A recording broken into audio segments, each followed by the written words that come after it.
Proceed.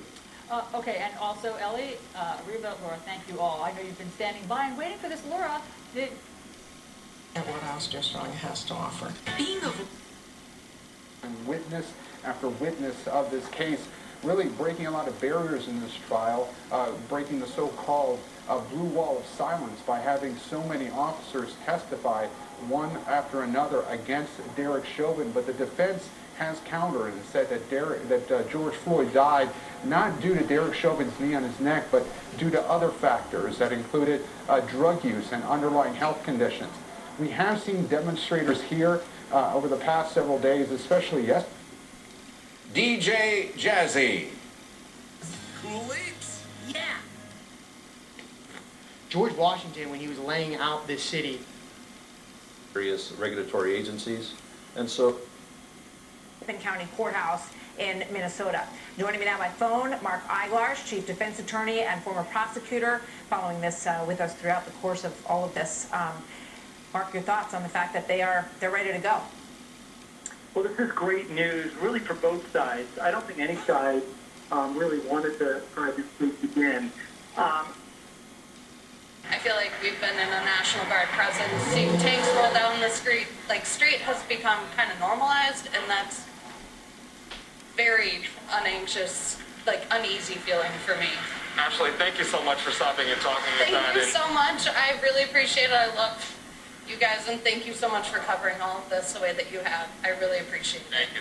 We will be here throughout. Naming, I just want to say that anxiety that Ashley talked about, that's a feeling, that's a word that you hear over and over again as you talk to people here in the Minneapolis area, and not just Minneapolis, but this entire metropolitan area. And you see Chauvin riding on the neck. I mean, anybody can look at that and say, you know, it's like obscenity, Mike. You may not have a specific definition for it, but you know it when you see it. And I think depravity, if ever, when there's a crowd just begging with officers, and the officer's response, get on the sidewalk. But not only that, getting to the medical portions of it with the prone position, the deprivation of alcohol when you're, the deprivation of oxygen when you're laying face down, chest down, and you're not moved from that onto the side.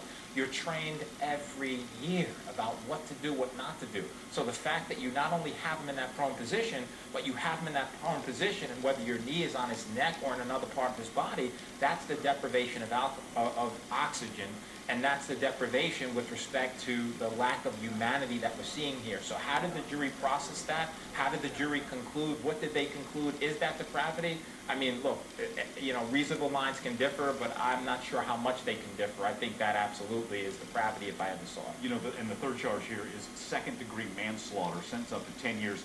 The two words there, culpable negligence. So let's welcome in Nicole DeBoard, one of our esteemed panelists here, expert panel. That's where I think the most damning piece of evidence coming against Derek Chauvin is the culpable negligence not to provide medical aid. When we all saw it, including that jury, that he has no pulse, that Officer Lane says, I can't find one, or Officer King says, I can't find one, and you stay on him for almost 3 more minutes? Exactly, and I think this is a point that Prosecutor Blackwell drove home in his closing argument when he said that the reason that George Floyd died is because Chauvin's heart was too small. And that's really the closing argument that hits home on this charge. This is a quick verdict, relatively speaking, for the duration of this case. And I know that as a trial lawyer, one of the most difficult times for all the lawyers in these cases is to wait for the verdict. You've laid it all out there on the table. Now you wait and you see what resonated with this jury. Got it. Eric Guster, you know, we're looking at video here. This is during the arrest, and this is George Floyd. And at this point, I believe he's a sympathetic figure. I don't think he's a threat at all. He's sitting up against the wall of the Dragon Walk restaurant. He's upset more than he's a threat. Was he ever a threat to you as you watched some of that video, Eric? It's very hard to call a man a threat when he's handcuffed with his hands behind his back. And that's one of the biggest problems with this case. And I was definitely hoping and praying that the jury would see through those defenses that the defense is trying to put up, because to the left, and that's going to roll now. And Ellie, I know that it is a fool's errand to try to predict the timing of a jury, but I think that you were thinking it wouldn't be this fast. Yeah, correct, Allison. I said in our prior segment earlier this show, I said, I have faith in the jury. I said, I believe they will get to a verdict. I don't think they're going to hang. There's a lot of processes in place that push a jury towards reaching a consensus. We were just talking about it's hard to get 12 human beings to agree on anything. And viewers might rightly wonder, in a case that was this hard fought, that's this controversial, how can they ever get to a consensus? Well, the judge gave the instructions to the jury yesterday. They're the standard instructions. You are to work together. You are to keep an open mind. You are to consider alternate viewpoints. And it is your job, if humanly possible, to reach a verdict. This is quick. This is quicker than I expected. And like I said, the general thinking, you cannot predict the jury, but the general thinking is that's a good thing for the prosecution. And again, if you're the prosecutor, you know this jury has not hung. That is a huge piece of good news if you're the prosecutor here. Yeah, Chief, we spoke with Sarah before we learned that there was a verdict that had come in. She told us about some of the preps there in Minneapolis. We showed some of the boarded up businesses in Chicago and D.C. If you're chief again back in D.C., the Metropolitan Police Department, or commissioner in Philadelphia, what are you doing for the next 45 minutes to an hour? Mobilizing all my civil disturbance platoons, making sure that they're deployed properly in different parts of the city. Unfortunately, because of past incidents, you kind of know the points or the places where you really need to pay attention. And so right now, they're making sure everybody is there. They're already on 12-hour shifts. Days off have been canceled. So now you're just mobilizing and making sure people are in the right place whenever this verdict is read. Then you can deal with whatever comes up.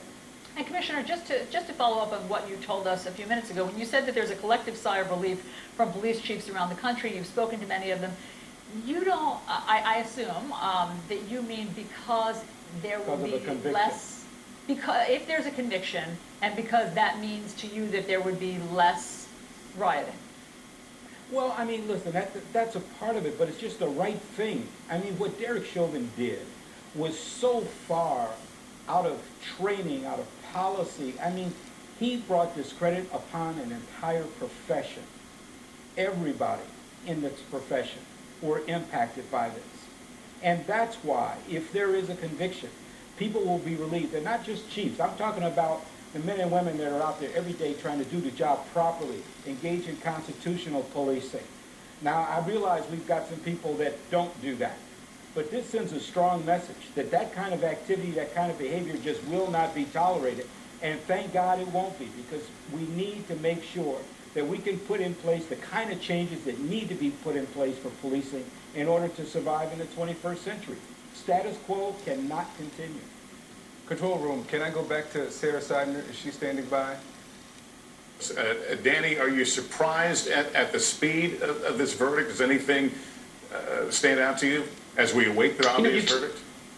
You know, you talk about that this verdict may have come back very quickly, but if you look at average verdicts, even in serious crime cases, sometimes a jury's only out for a couple hours. This jury has worked for 11 hours or so, as Gabe and you talked about earlier a few minutes ago. So they have put in the work. I mean, they've been in that jury room, and what that tells us is that some of these issues may not have been as complicating as we may have thought here on the outside.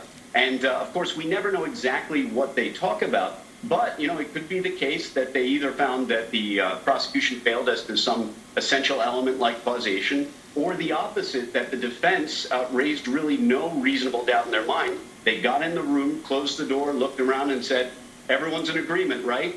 Sometimes that happens. I'm going to ask you a personal opinion. Do you think the prosecutor got it right in the charges that they brought forward? Were there other ways to have tried this case, other charges that might have been more appropriate?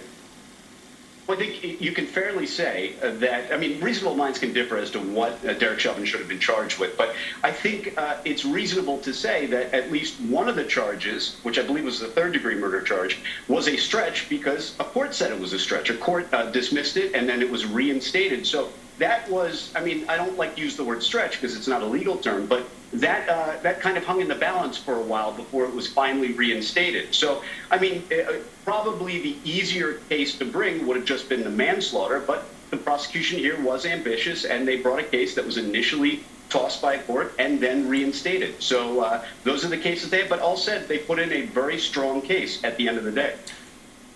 Play the same game twice. Wager wisely. Struggle to try to bring in a broader time for police officers to act with restraint and proper decorum.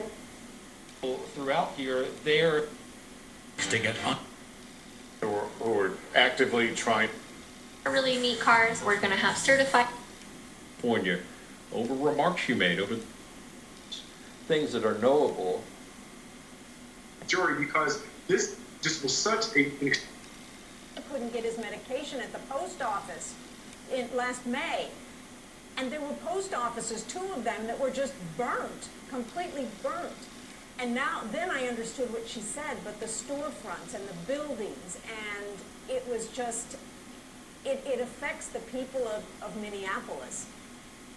George Floyd, a recording of what happened to George Floyd? We would not. And that's exactly why I said this is our basement floor, not our ceiling. Because it shouldn't take a video. It shouldn't have to occur in the middle of the day, on camera, in front of the entire world, with this being such a blatant disregard for human African-American life in order for us to get here. And until we are at the point that it doesn't take a video for us to believe that these things happen to black people in America, we have to understand that there's so much more to do and so much further that we have to go. We wouldn't be here but for the video. And let's be clear about this. Even though there was a video, there are literally right now millions of Americans that are on pins and needles because we do not necessarily trust that in every instance the justice system is going to do what it should. Because we have had video before and we have had our days in court before, and they haven't always worked out well for us. So the testimony that we heard from the bystanders, the people who were watching all of this, so they became another set of eyes for these jurors, so they knew what they saw on the video. Then they heard these people testify, you know, I was standing there, I was just a few feet away. And we kept saying, you know, get off him, you're hurting him. You know, it really is just an incredible, awful, tragic microcosm of human nature that you watch play out in those 9 minutes and 29 seconds when you...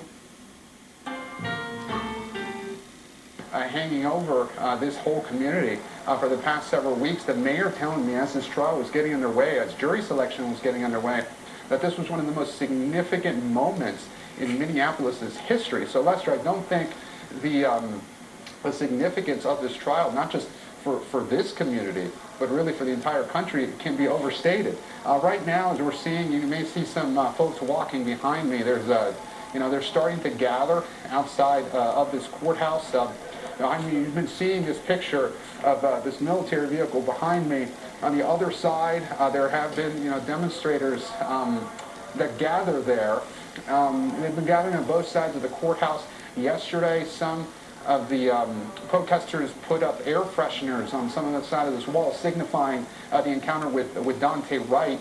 And there were these peaceful protests. These marchers went across the streets of Minneapolis yesterday, as they have done, really, for the better part of a year now. But of wrath and here now. Literally afraid to hope. They're holding their breath and preparing for another body blow. This is going to, you have young people watching right now, 40 years from now, they will remember today. 50 years from now, they will remember today. This is how important this is to a whole generation of young Americans. And then, what if it's not a guilty verdict? I think it sends a very, very devastating, people are hanging on by the tendrils of a piece of dental floss right now, just barely holding on. The level of fatigue, the level of frustration, seeing the defense come out yesterday and spend 2 hours just saying what seemed to be just complete nonsense, never dealing with the fact that this man was on this man's back for 9 minutes. He's never apologized. He's never acknowledged anything, this officer. And so people are barely hanging on. So if it comes back negative, if it comes back, the message to a generation will be, you don't matter. Your life doesn't matter. Your pain doesn't matter. Your protests don't matter. Your voting didn't matter. Putting this man in office, Keith Ellison, a great state attorney general, even that didn't matter. So I can't tell you. I wish I could say something different.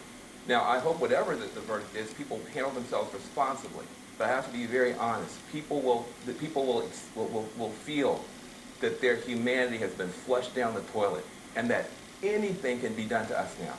What if a police officer can do this? What can't they do to us? What can't they do to our children? So that is what's at stake here. And every minute now is just agony. people waiting to see how this thing comes down. You talked about this in the broader scope in the last. Throughout this entire,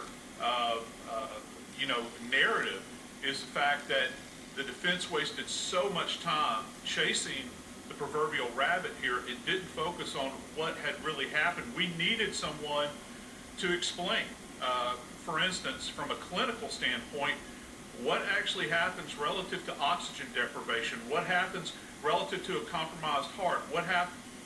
They want to do something different. Because in many of our police departments, men and women who work very hard to get the job done, put their lives on the line, we respect that. But we cannot expect for them to do it by themselves because it doesn't systemically belong to them by itself. It belongs to a larger problematic system. Nation's going to be amazing to watch. I'm jealous. Absolutely. To jump. Has reached a verdict of the trial of former Minneapolis police officer Derek Chauvin, who is charged in the murder of George Floyd. That verdict is going to be read in court in about half an hour. Chauvin, you might recall, is facing 3 charges: second-degree unintentional murder, third-degree murder, and second-degree manslaughter. Any one of these carrying anywhere from 10 to 40 years in prison. Welcome, everybody. I'm Neil Cavuto, and this is Your World, fixated on a development that has now gripped the nation's attention, and the decision on where all of this goes due out in less than half an hour. Let's get the very latest from Matt Finn in Minneapolis as this is playing out. Matt. Ms. Alvarez failed to pay. And second-degree manslaughter charges. The most serious charge is second-degree unintentional murder, and that carries a maximum sentence of 40 years in prison. Faces out there. Hi, everybody. I just spoke with George Floyd's brother. I can't imagine what they're feeling right now, but give us an idea. They're nervous, I imagine. You know, it's really interesting, Jake, because the Floyd family, particularly Philonis and his brother Terrence, they're really calm dudes. Like, they really have a sense of calm. And I asked them how that is possible in a time like this when everyone else, including myself, is on tenterhooks. And they said, look, we just have faith and we believe that justice will be served. I called Philonis Floyd just as I heard that the verdict had been reached. He had not heard that the verdict had been reached. He says, you know, okay, what is it? And I said, I do not know what the verdict is. And I felt a bit bad being the one to tell him. But, you know, his response was, it's going to be all right. He says, look, I realize that this is a historic case in America. But for us, it is deeply personal, a deeply personal case. He lost a brother. Terrence lost a brother. Rodney lost a brother. People lost a cousin and an uncle and a friend. And so they're extremely calm, while everyone else around here is extremely nervous. You have this jury of 12 people. Half of the jury are people of color. There are 4 black men. There are 2 mixed race people on this jury, and there are 6 of the jurors. The other half of the jurors are Caucasian. They worked for a good 9 hours to deliberate. They went to deliberate at 4 o'clock yesterday, and they deliberated for 4 hours yesterday, and then came back and deliberated for about 5 hours before we heard that they had reached a verdict. What's really, I think, important in this case is that a hung jury would have been very difficult and devastating to a lot of people, and I think, you know, having a decision is very important for everyone that has been involved with this, because as you know, with a hung jury, it would mean that you would have to, if the prosecution decided, they would have to do this all over again with all 45 potential witnesses and the Floyd families and you know, and potentially a member of the Chauvin family going back over all of these things and having a brand new jury and going through all this all over again. That's not going to happen. Well, but certainly you're not going to have a hung jury. We don't know when it's going to happen. Right, and you're not going to have a hung jury after 10 hours. And the fact that this decision has been reached so quickly, we do not know what the verdict is, and we cannot assert what the verdict is in any way. We will hear it from the jury themselves in the courtroom. But generally speaking, Sarah, and you and I have gone through this a number of times, this would suggest an easy decision, whether it's an easy decision of not guilty or an easy decision of guilty. You hit the nail on the head, Jake. They did not ask a single question because all of the media would have known. We were told that if they were to ask a question, they would have asked the question via Zoom to the court. And then the court, if they thought it was appropriate, would have given them a response. Not a single question. We have not learned of a single question that any of the jurors had asked in this case. And so this is going to be a decisive decision, if you will, from these jurors of 12 people. You know that we started with 14 because we had 2 alternate jurors. They were dismissed when this jury went to deliberate yesterday at 4 p.m. local time. And so we have a decision. We do not know. They can do one charge and they can decide on one, or they can decide all 3. He can be acquitted of all 3, or he can be found guilty of all 3, or just 1 or 2. So the system here is different than some other places in the country, and so this is one of those moments where we all just have to sit back and we have to wait for the foreperson, when asked what their decision is in court. We have to wait for that person to tell us what these 12 people. Sir, this is your choice and your choice alone.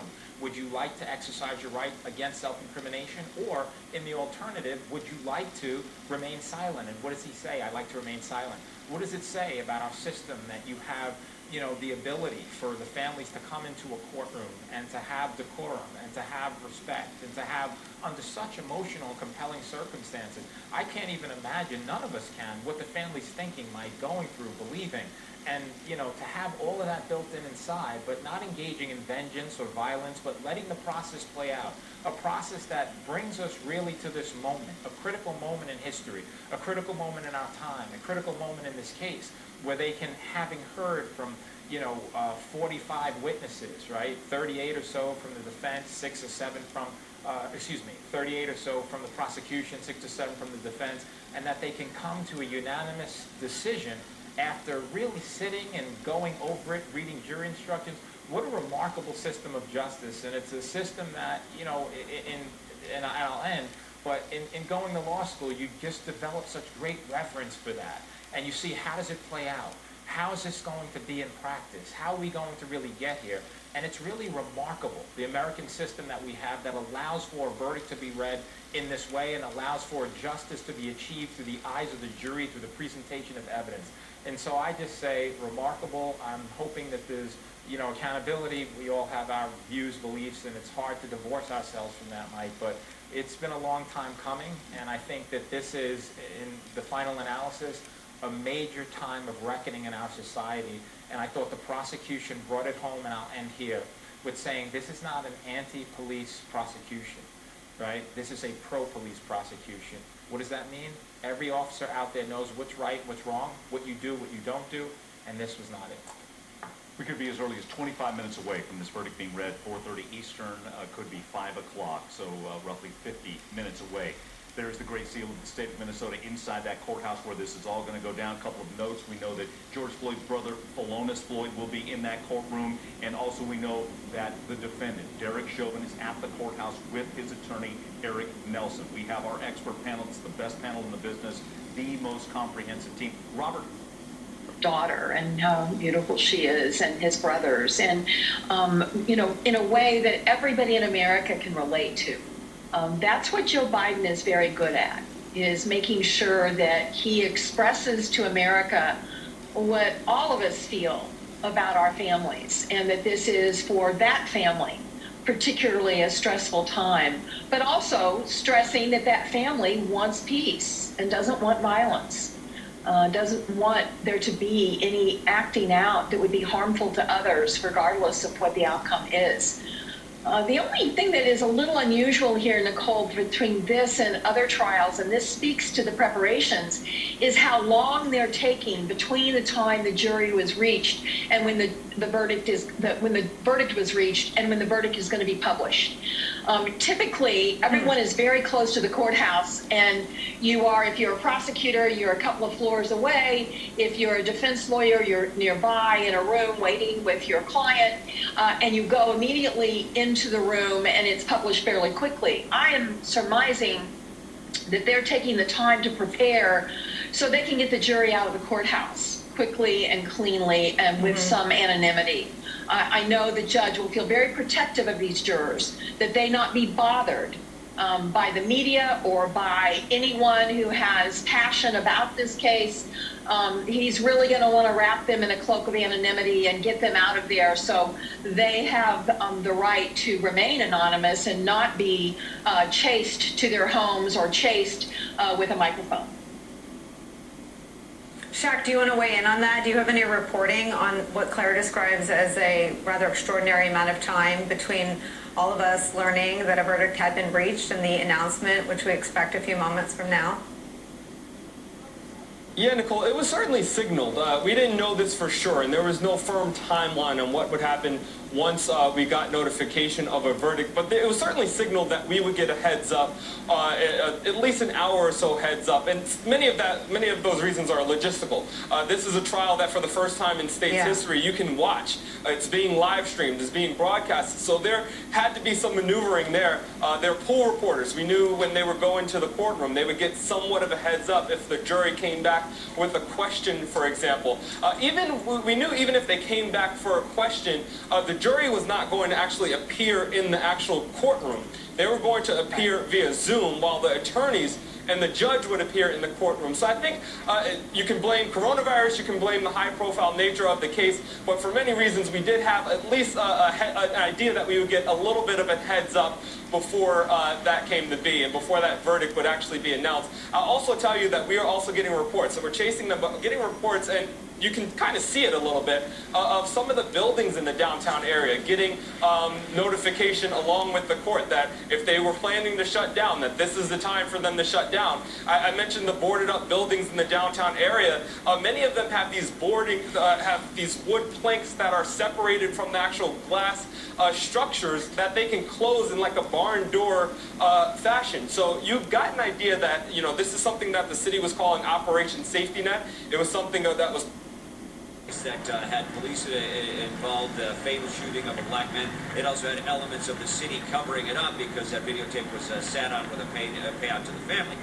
Looking at that particular case, when the guilty verdict came down, no one busted up the town. The demonstrations were much more violent, much more destructive, a lot more vandalism involved prior to a verdict. So if you're trying to forecast what will happen in the future, there's plenty of passion, particularly following the shooting of Dante Wright. So no shortage on passion. I anticipate before this verdict is read or shortly after, we're going to start seeing the bodies show up here. But in terms of what will happen, the answer would really depend on what that verdict is. All we know right now is that the verdict is in after 10 and a half hours of deliberations, and it's unanimous. We just don't see a lot of people. Hi. Repeated combing. Beyond the racial dynamics being very different in all of them, the murders of Trayvon Martin, the murders of all the other individuals that we have been talking about in the last year, generally speaking, with the only exception being that I can think of, Eric Garner, none of them were on tape. This was filmed, all 9.5 minutes of former Officer Chauvin's knee on George Floyd's neck. This was filmed. We all saw it. Yeah. We all saw it. But if you've been watching, I've been glued to the coverage, and if you've been watching it, the defense has been trying to make us not believe what we have seen with our own eyes and what we heard at least 27 times of George Floyd saying, "I can't breathe," if not more. So they're trying to convince us that, you know, that reality is not reality. And Jake, as you know, sadly, after the last 5 years, we live in a post-truth, post-reality world where people, depending on your beliefs or who you believe in or who you trust, that's what you're going to believe, regardless of what the evidence says. So there's a concern there, especially among people of color, especially among people who look like me, I must be honest, because when everyone says, well, of course, there's no way that Derek Chauvin is going to be acquitted. There's no way that he's not going to be guilty of the most major charge. And then people of color go, oh yeah, there's a way, because we've seen it before. Well, and we thought that the evidence was conclusive. But still, I know what you're saying, but still, even in the videotape, if you look at, Jake, if you look at what the polling shows about what people thought about George Floyd and Derek Chauvin right after this happened, when it happened, many more people believe that George Floyd was killed by Derek Chauvin. And if you look at the polling now, they're not so sure about it. Yeah, but the polling doesn't matter. What matters is what the opinions of the 12 individuals on the jury think. And they are made up of people from the American public, just as people who are polled are made up of people from the American public. I know, and many but of the people who have been following this very closely. I know, but my point is the polling doesn't matter. All that matters is these 12 people. Right. And the point I'm trying to make is, and I understand your skepticism, and I feel it and I hear it, and it's not new to me, this concept. But if you talked about the defense and what they did, and the defense did what defense attorneys do, they try to change the subject or what they're supposed to do. Yeah, exactly. Throw as much on the wall and see what sticks. And we all talked over the last few weeks about this, that all he needed to do, that defense attorney, who, by the way, misled the jury and was reprimanded by the judge, or at least corrected by the judge for misleading the jury in terms of what was required in terms of cause of death. Yeah. But all that the defense attorney needed to do was convince one person, because you need unanimity on the jury. My point is, there is no hung jury. It's unanimous within 10 hours, you know? So that strategy, if that in fact was the strategy, all I need to do is convince one person with this. And yeah, defense attorneys gaslight. That's what they do. That's their job. This trial is not new in that sense. Prosecution, in different cases, they gaslight too. But my point is, that didn't work. It was unanimity. And like, I think we all suspect what the verdict is going to be. We don't know, but we suspect what it's going to be, because it's either an easy decision that Chauvin is not guilty, or an easy decision that Chauvin is guilty, right? Yeah. That's where the math comes down, reading the tea leaves, and it's a diverse jury. Yeah. As we look at those live pictures right now, for someone, especially if it's a today. American sport? Yes. Muddy the walk. What am I looking at? Will give the defense a mistrial. And remember, Neil, most of my time, I've never been on the prosecution side as an investigator. With the House Resolution 8, I'd like to inform the House that Mr. Dan Cripps. Oh, she stood up for the rights of transgender students and prisoners. Elected officials in general. He said, I don't want you doing any talking at all, because it can prejudice the jury. He later rescinded that gag order after the media started to bring up a lawsuit, because they said that it wasn't being transparent. They couldn't do their job. And Talk about, or is it just this aware of this tinderbox that the country is right now? I think it's both, Nicole. I mean, I think they realize the anger, the frustration. They understand what's on the line here. I had this conversation yesterday with Philonis, and he said, it's not just, about my brother. This is about the country. If there is not a guilty verdict here, he says, that sends a message across the country that Black lives don't seem to matter. He said because his brother was executed, he said, in the street, on TV, for all to see. And so he says this is a very important verdict. They are praying, they said, leaning on prayer, and hopeful. But again, also understanding the pain and anger that's out there, but calling on everyone to be peaceful, because he says he doesn't want his brother's name to be tarnished by violence. That's not what this is about. So again, on pins and needles for sure, as we all await that verdict that'll be here in just a couple of minutes. Megan, please remain with us as part of our coverage. I want to add to our conversation MSNBC chief legal correspondent and host of The Beat, my friend and colleague Ari Melber is here. Ari, what should we be thinking and feeling now, just moments away from this verdict being announced? What does it say to you that they came to this after 11 hours of deliberation? That's a great question, Nicole. I think that's the question on the minds of everyone watching this, whether that's concerned citizens, the legal community, journalists. When you look at this time frame of about 11 hours, what we can tell you is that in a similar, to some degree, case involving an officer facing accusations of police brutality in Minnesota, Mohammed Noor. They went 11 hours and reached a conviction. When you look at other cases, for example, recently, but in other states, Jason Van Dyke was convicted in Illinois. The jury deliberation ran about 7.5 hours. When you think of other examples where sometimes the jury cannot come to a resolution, what we call a hung jury or what a judge declares as a mistrial, that usually does take longer, and we know we don't have a mistrial here because we have the only piece of information from the court is that a verdict was reached. But by way of comparison, a recent mistrial in an officer's case, Michael Slager, took 22 hours. So we know that when a jury meets for this long, and they met over the course of a couple days here, but a couple good sessions of several hours amounting to 11, that they have apparently resolved to the best of their ability what they think happened, that they've reached a verdict. My observation to that would be fairly straightforward, Nicole. It does not appear that there were, to our knowledge, any curveballs, any great set of complex questions. They would have appeared to have gone through the 3 charges, all the elements, and reached a verdict.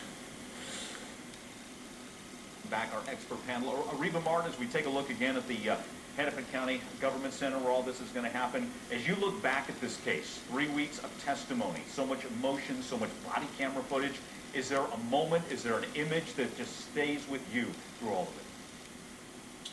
Yeah, I think it's the eyewitness testimony, the bystanders, Mike. I'm a mother, I have 3 kids myself, and so I was really, really moved to see those young people come and testify in this case. In fact, that 9-year-old, I thought about my own daughters and whether they would have been able to, take the witness stand and tell what they saw that day. So I look back on those kids. I think about the courage that it took for them to testify. I think about the trauma that they experienced that day on May 25th, watching George Floyd be pinned under the knee of Derek Chauvin, and then to have their lives changed forever. That 17-year-old who posted the video talking about the guilt that she continues to experience, staying up at night, apologizing to George Floyd for not having done more, but recognizing that it wasn't what she did, it's what Derek Chauvin should have done. So I think it's those, those witnesses, those bystanders who by faith were brought to that moment, who witnessed something that was horrific, something they never expected,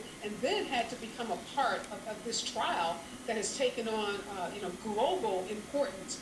And they now are part of forever, the history that will be. An effect that may be fatal. Black child. And the atrocity of it, the anvil in his case was more than figurative. It was the idea of now the anvil and the weight of American history on Black America. But the idea here that the world has seen, remember how the prosecution ended the case. You can believe your eyes. You can believe your eyes.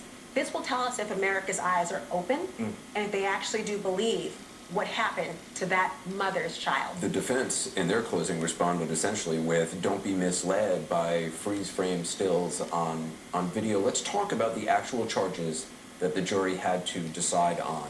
Second-degree unintentional murder, third-degree murder, second-degree manslaughter. Can you explain?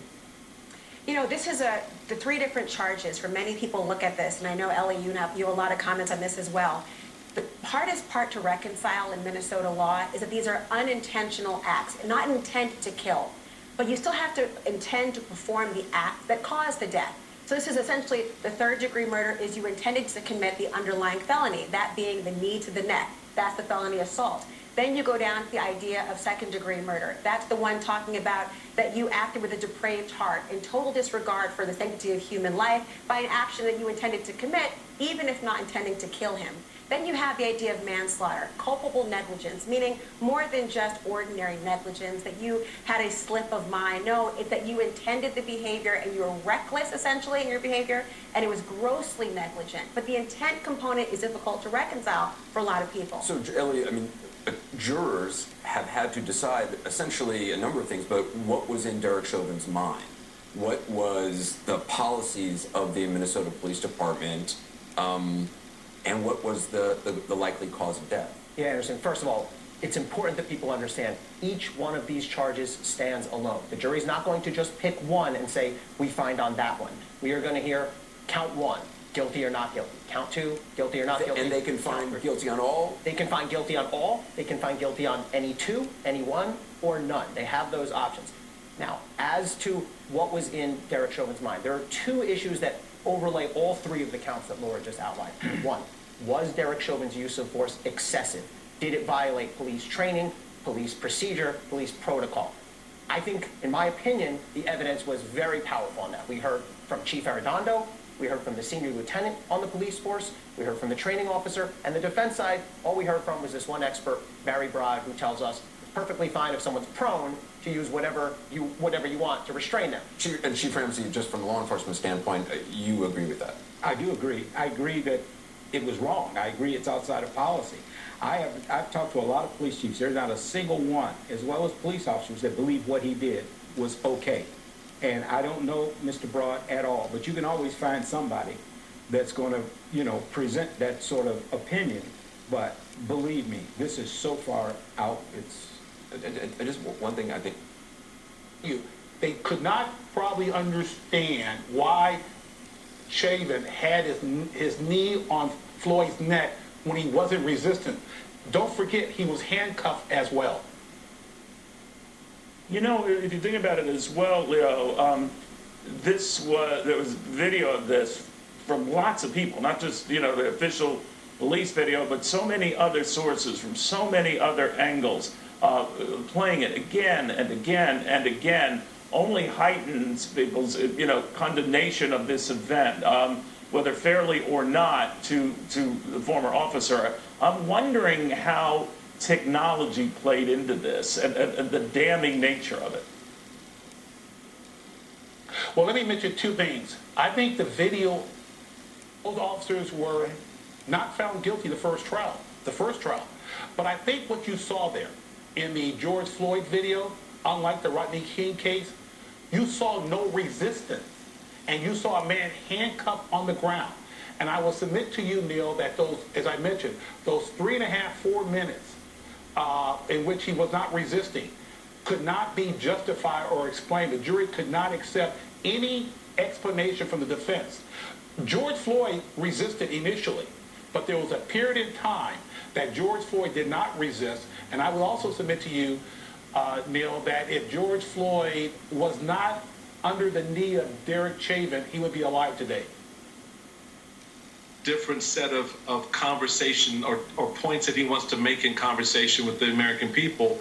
And I think that's important, and it's going to be profoundly important for him to acknowledge the consequences of this officer's actions, the consequences of the verdict as a result of those actions, and then give us some sense of how we need to respond going forward from this, and that he intends to be a leader in this space. And I think that's going to be incredibly important, not just for the outcome of this case, but for future cases down the road.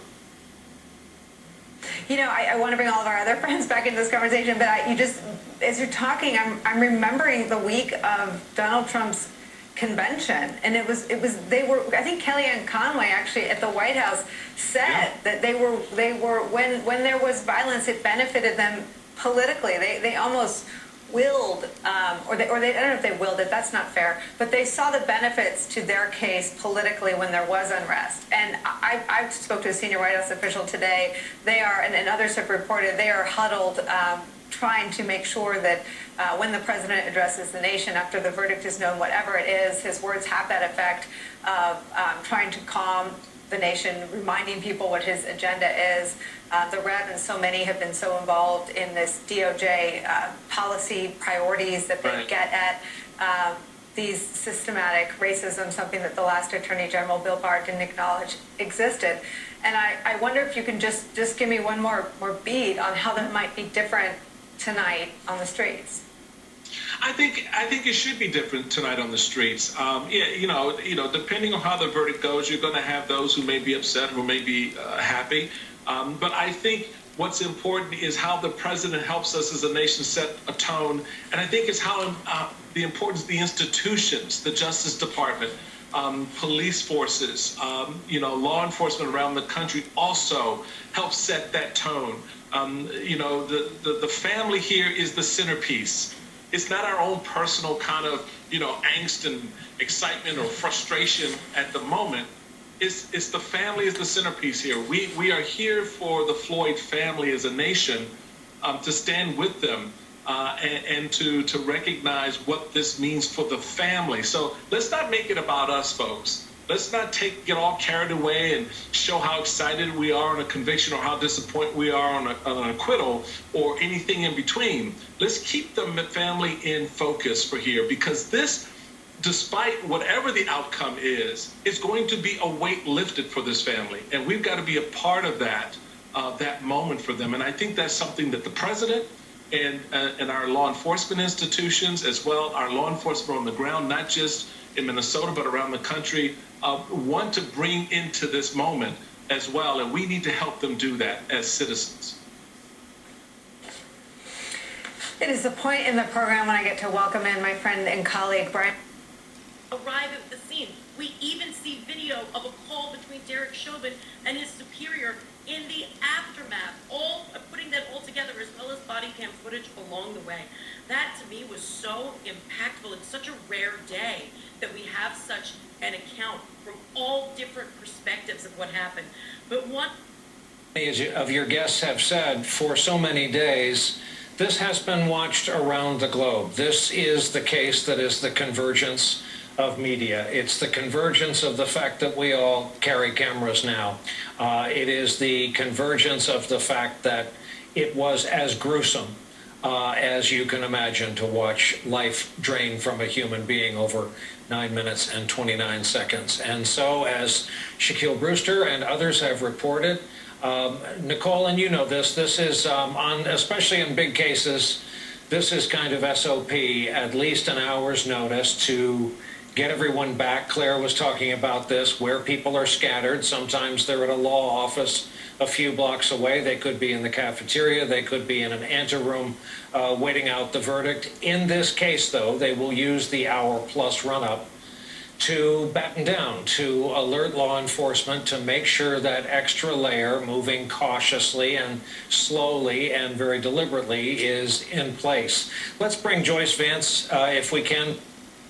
This is a slice of Americana. People going just to buy a snack, chat with some friends, and go on with their life. Little did they know that this would be what would become a place of history. And an historic moment is about to commence as we await this verdict. It could happen any moment now, as late as 5 o'clock Eastern. So we could be waiting up to a half hour. But again, it could happen any moment now. And to that point, from what we know, Derek Chauvin and his attorney, Eric Nelson, are in the courthouse. We believe the prosecution has assembled.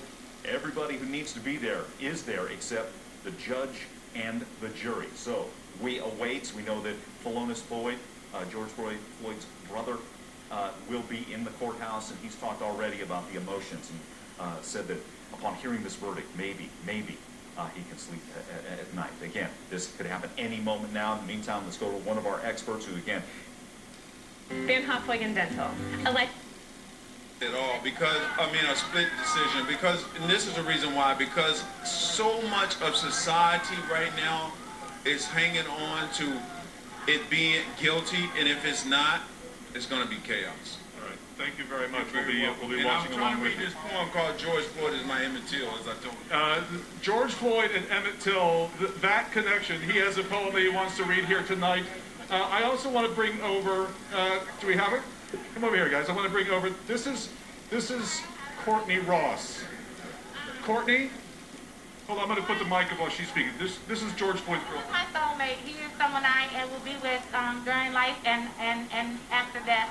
I love him. He is a man with a big heart, like everyone is saying in the courtroom.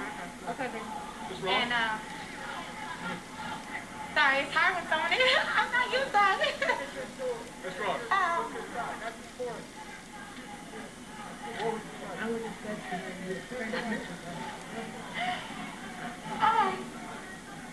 Courtney? Floyd was nothing but fun. Yeah, she's breathing right now.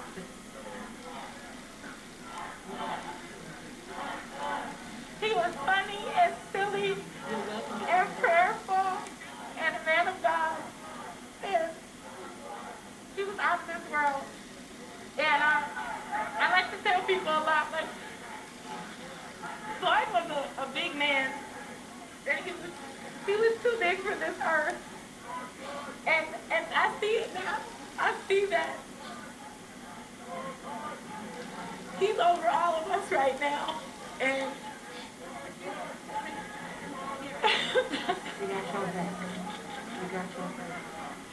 Ms. Ross, will a guilty verdict on all 3 counts bring any solace to you?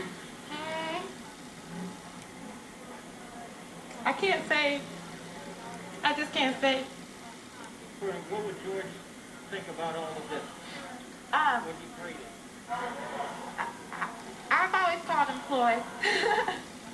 So George is always kind of like, who is that? Like, man, George. I don't know who that man is. I can date him. No, I'm just kidding.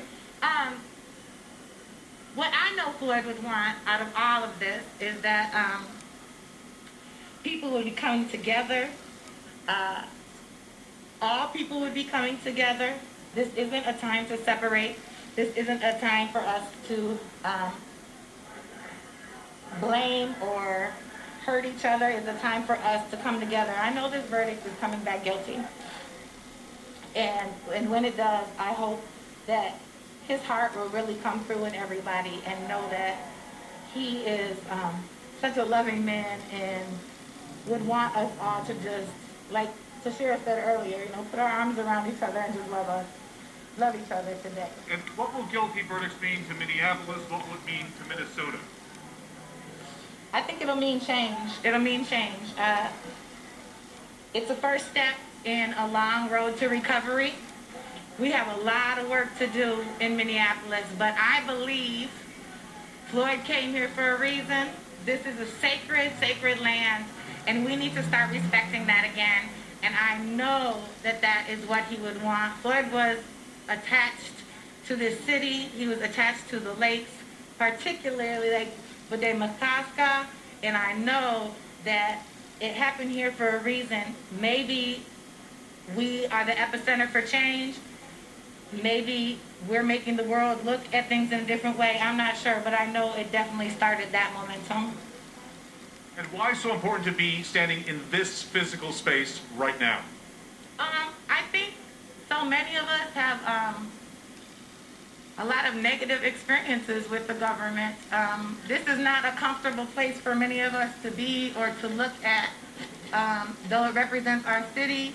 And I love Hennepin County, and I always stand for 612 Minneapolis. That's my city. But at the same time, I've had many bad encounters here. And so I think it's time that we show what this building is supposed to be about, and it's supposed to be about justice. So it needs to come back with that guilty verdict so we can start to believe again in what this is about. Thank you very much. Thank you very much. Very good luck to you. Jake, just a little sense of, I want to show you one other thing that's happening down here all the way on this side. They've actually set up a barbecue, and there is that sense, not quite of celebration, but certainly of relief. A great expectation that this is going to be guilty on all counts. Officer Chauvin. While we await that verdict, let me bring in Eugene Robinson. He's a Washington Post columnist and NBC News political analyst. Eugene, always good to see you. This is a moment of deep breath for everyone. We're all emotionally tied to the story because we were witnesses to it to the extent that we saw that videotape of George Floyd dying under the knee of a police officer. As we await this verdict on 3 charges, what, in your view, should we be keeping in mind? What's our deep breath? What should it look like right now? Well, you know, we should try to remember that this verdict will be about this specific officer and what he specifically did that day to George Floyd. That this is a micro situation with macro implications, with implications for the whole country, and for so many of us, for so many African American men, Lester, it's personal. It feels intensely personal. Could that have been me under Derek Chauvin's knee for 9 minutes and 29 seconds? Could it have been one of my sons who found himself in that situation? And so this case, it's not just that it has taken on an outsized importance, it really does symbolize so much about this country's 400-year struggle with race and this country's, frankly, refusal to sort of acknowledge and grapple with the concept and reality of systemic racism, especially in policing. And so so many of these incidents and so many of these deaths, and frankly, we've seen so many verdicts go in favor of police officers who were acquitted. And there was a sense in this case, because it was 9 minutes and 29 seconds, and because the video went around the world, there was a sense that this is where we have to draw a line, that this has to be seen as unacceptable by everyone, regardless of race, whoever you are. You have to see this as having been unacceptable. So now the question is that the way the jury saw it? And will the jury, in essence, ratify what many of us all think we saw in that video, or will they take a different view? And what does that say to African Americans and to us personally about how we are seen in this country and how we are treated and how we are regarded? George Floyd was not treated like a citizen by Derek Chauvin. It wasn't treated like a member of the public that Derek Chauvin was sworn to protect. I think we could all agree on that. Yet that's what we're supposed to be, and that's what we have a right to be. And so just an awful lot seems to hang on what these poor 12 people decide. My sympathies are with the jury because this has got to be difficult for them, and it's certainly got the rest of us on tenterhooks just waiting to hear what they decided. Yeah, they are. Numbers overhead there in Minneapolis are thanks to Lindsay Davis, and we'll be checking back in with you over the course of this afternoon. These are live pictures on the ground there in South Minneapolis. Relative calm, as you can see, in this community and in so many communities across this country. I think people in their smartphones have heard that there is a verdict, the judge revealing that and saying that the verdict would be delivered in about an hour. That was a little more than an hour ago, so we are expecting that jury at any time. And Lindsay talking about the diversity of the members of that jury, and I know we have that graphic that actually breaks down members of the jury, if we have a moment to bring that back up, just to help folks at home understand that the jury selection was something that both sides so carefully spent time on in this case. Members of the jury, 5 men, 7 women, ages from 20 to 60 years old, 4 black jurors, 6 white jurors, and 2 jurors who self-identify as multiracial. One of the jurors, for example, a white woman in her 50s, she works as a nurse. She assured the court that even though she had seen a portion of that viral video, that the video of George Floyd on the ground, that she could be impartial. And she acknowledged that we all bring life experience to the jury if we are selected, and talked about how her background as a nurse could potentially help her make decisions in this case. I want to bring in Nightline anchor Byron Pitts, who's been covering this right along with us from the very beginning. And Byron. Yes. Go ahead. Go ahead. Finish your thought. Sorry. I say I too join you in the sense of not wanting to predict a verdict, but remember, there was a lot of prediction here amongst many experts that there was a possibility of a hung jury on any of the counts because the defense was searching for doubt, the prosecution was searching for proof beyond a reasonable doubt, but there is no partial verdict here. There is a verdict on all 3 counts. And Ricky, what does it say to you, if anything, that the jurors didn't ask not one question?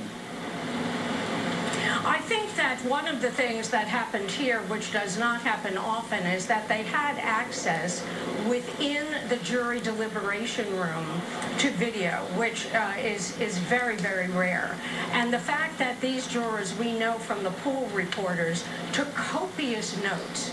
And they took copious notes particularly on the expert witnesses for both sides. So you're dealing with a jury that was very prepared by their own note-taking and their own observations to be able to sift through the evidence and come to a conclusion of proof proof beyond a reasonable doubt for the government or an acquittal. And it just seems that in this time period alone, with this amount of evidence, that they went to a conclusion methodically. They had enough time to do it, but to be able to still reach a speedy verdict. Number one, I really do think that it's because of the attention that this particular case got, because we were in quarantine, and because people didn't know where their lives were going, what was going to happen next, because we didn't know if our loved ones were going to be sick, and or if we were going to be sick, or what was going to happen from moment to moment, if we were going to have a job or so on. We have to remember where we were a year ago, and not very far, along in a year from now, a couple months, with May 25th. We're basically sort of in the same place. So we're all sitting at home in quarantine. And I think the whole world is watching because because the world looks to America as a symbol of democracy. And if there's any place on earth that can guarantee freedom and that can guarantee what the Constitution says, that we are in search of a more perfect union, there's no other place on earth than the United States. And to see this atrocity happen on a city street in the middle of the day in the United States was just something that people could not wrap their heads around it worldwide. People in America couldn't as well. For people of color particularly, it was a confirmation of all those things that people say, well, maybe it's an exaggeration and what have you, but it was confirmation. I think for many people around the world, it was just they were just stunned, and they couldn't believe something like that was happening in the United States and not in some war zone or some third world country. So just to take a step back, the Black Lives Matter movement, as I recall first hearing about it, was in 2015 after the death of Michael Brown in Ferguson, Missouri. And if we go back not even 6 full years, and I don't mean to pick on Hillary Clinton, but Hillary Clinton, who certainly is somebody who was allied with civil rights, first asked about this, did not know what Black Lives Matter meant, made the same mistake that a lot of politicians did at that time, and saying, oh, well, all lives matter. Now we're at a point, almost 6 years later, after all of these different cases, and maybe crescendoing with the death of George Floyd, that because of the pandemic, as you know, but also because of how horrifying this video was, this 9 minutes and 29 seconds of a police officer with his knee on the neck of George Floyd, while children begged the policeman to get off his neck, and he didn't. To the point that you have Mitt Romney marching with the Black Lives Matter movement in Washington, D.C. in 2020. It is a sea change in the culture, a sea change. Do you agree? Well, I think it's a sea change in awareness, not necessarily in practice. And so we will see what happens with this verdict. But it was not just Black Lives Matter, right? And because many people didn't see it. It's so easy to see if you just added the word to, T-O-O at the end, or also, Black Lives Matter also, or Black Lives Matter too.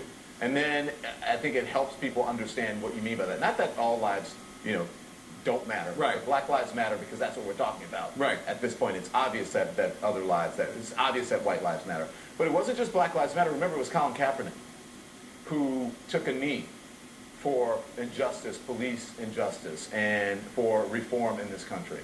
And then you had Derek Chauvin with his knee on George Floyd's neck. At first, what we thought for 8 minutes and 46 seconds. And now, when the trial started, we learned that it was 9 minutes and 29 seconds. Right. And so there have been a number of things that have led us to this. Remember, there was very fine people on both sides, and people said, okay, this is nuts. Then there was Ahmaud Arbery, and we can't forget how horrific that video is. Horrific what happened to Ahmaud Arbery, but how horrific the video is of Ahmaud Arbery jogging down the street and then being shot with a shotgun, and we see it. Yeah. And then we hear what happens to Breonna Taylor in her bedroom, and then the death of George Floyd. So there have been a number of things that have led to this, but yes, a sea change in awareness. We'll see if it's in practice when this verdict is read. Don, we'll come back to you in a discretion, both at the state and at the federal level. So the maximum amount of time Chauvin can receive for the top charge of this second-degree unintentional murder is 40 years. For the middle charge, it's 25 years, and for second-degree manslaughter, it would be 10 years. What the judge will be considering is any aggravating and then also mitigating circumstances. So an aggravating circumstance under Minnesota law could be that the crime occurred in front of a minor. And we already know that we had multiple minors testifying as witnesses, a 9-year-old, 2 17-year-olds. And that can weigh heavily on the jury's consideration to recommend an aggravating circumstance, and it's something the judge can consider. Mitigating circumstances for former Officer Chauvin have to do with the fact that he does not have a criminal record. We know about multiple instances of misconduct, but that was when he was within the police department and there were no criminal findings there.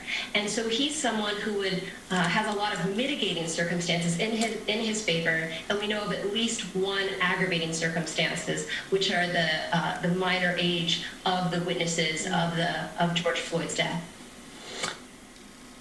To the judge will make a determination as to whether to depart from the guidelines, right?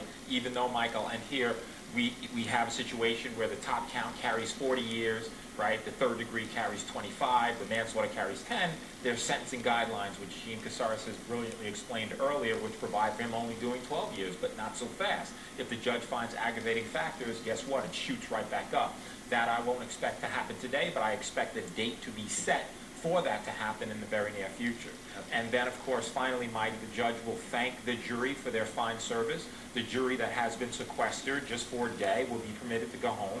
They can, if they choose, speak to the press, or they can, if they choose, not speak to the press. They're citizens, and they can do what is their prerogative, but they will be dismissed with the thanks of the court. And again, we're looking at some of the sites there in Minneapolis. There's more and more people gathering, and the emotions running high right now as we await this verdict that could be read any moment now. Gene, let's clarify a point Joey made, and you've articulated. You reached a verdict, and I guess that this will be especially interesting for the pool reporters who have covered the trial and have watched those jurors so carefully. This will be the first time we've known who they chose as their foreperson, correct? I'm not sure that we'll actually find out here, Brian. I think we'll have to watch what procedure the judge decides on. Some of the issues here have involved jury security in the run-up to announcing this verdict. Typically, judges are somewhat protective of the anonymity of jurors in high-profile cases, and the judge indicated that he wouldn't set a time certain for making their identities known. So I'm not positive we'll know here, particularly as there's some suggestion that they may use a procedure that involves the jury being on Zoom at this point in the proceedings. I think we're going to have to wait and see how this plays out with this nexus between COVID and the need for security here. All right, Joyce Vance, thank you. Shaquille Brewster is in the growing and peaceful crowd outside the courtroom. Shaq, what's it like out there? That's right. You said a growing and peaceful crowd, and that's what we're seeing right now. It seems like several hundreds of people are out here off in the distance, and I believe you have that camera shot. You have the group of people who have the bullhorn, who are talking, who are rallying, for the common chants that you hear for any protest like this. But you look around, and you get a sense of the crowd that has grown fairly quickly. You see people who are on bikes. You see a vendor down the hill there that came out fairly quickly. It just gives you an idea. This is something that people were ready for. People were watching and waiting. They knew this verdict was happening, especially when we got to the closing arguments yesterday. This is something that they said they're focused on, that they have been passionate about. This is something that we saw protests back after George Floyd was originally killed, something that they were focused on, that there was a big, there were specific groups that came out in responses that were formed in responses that. So you get a sense that people are focused on coming down here and making their voice heard. I also, Brian, want you to see at the Hennepin County Government Center. That is where the courtroom is. You see the double layer of fencing before you even get to the courtroom. And then you see up there on the ledge, you see members of, I believe, I can't see from my eyes, you might have a better vantage point. I believe that's the members of the National Guard up there. But you see that law enforcement presence. That's something you see all around the downtown area. You hear the crowd chanting right now. I think their message is very clear. They're saying over and over, guilty, guilty. That's what they want to hear when court resumes in a matter of minutes.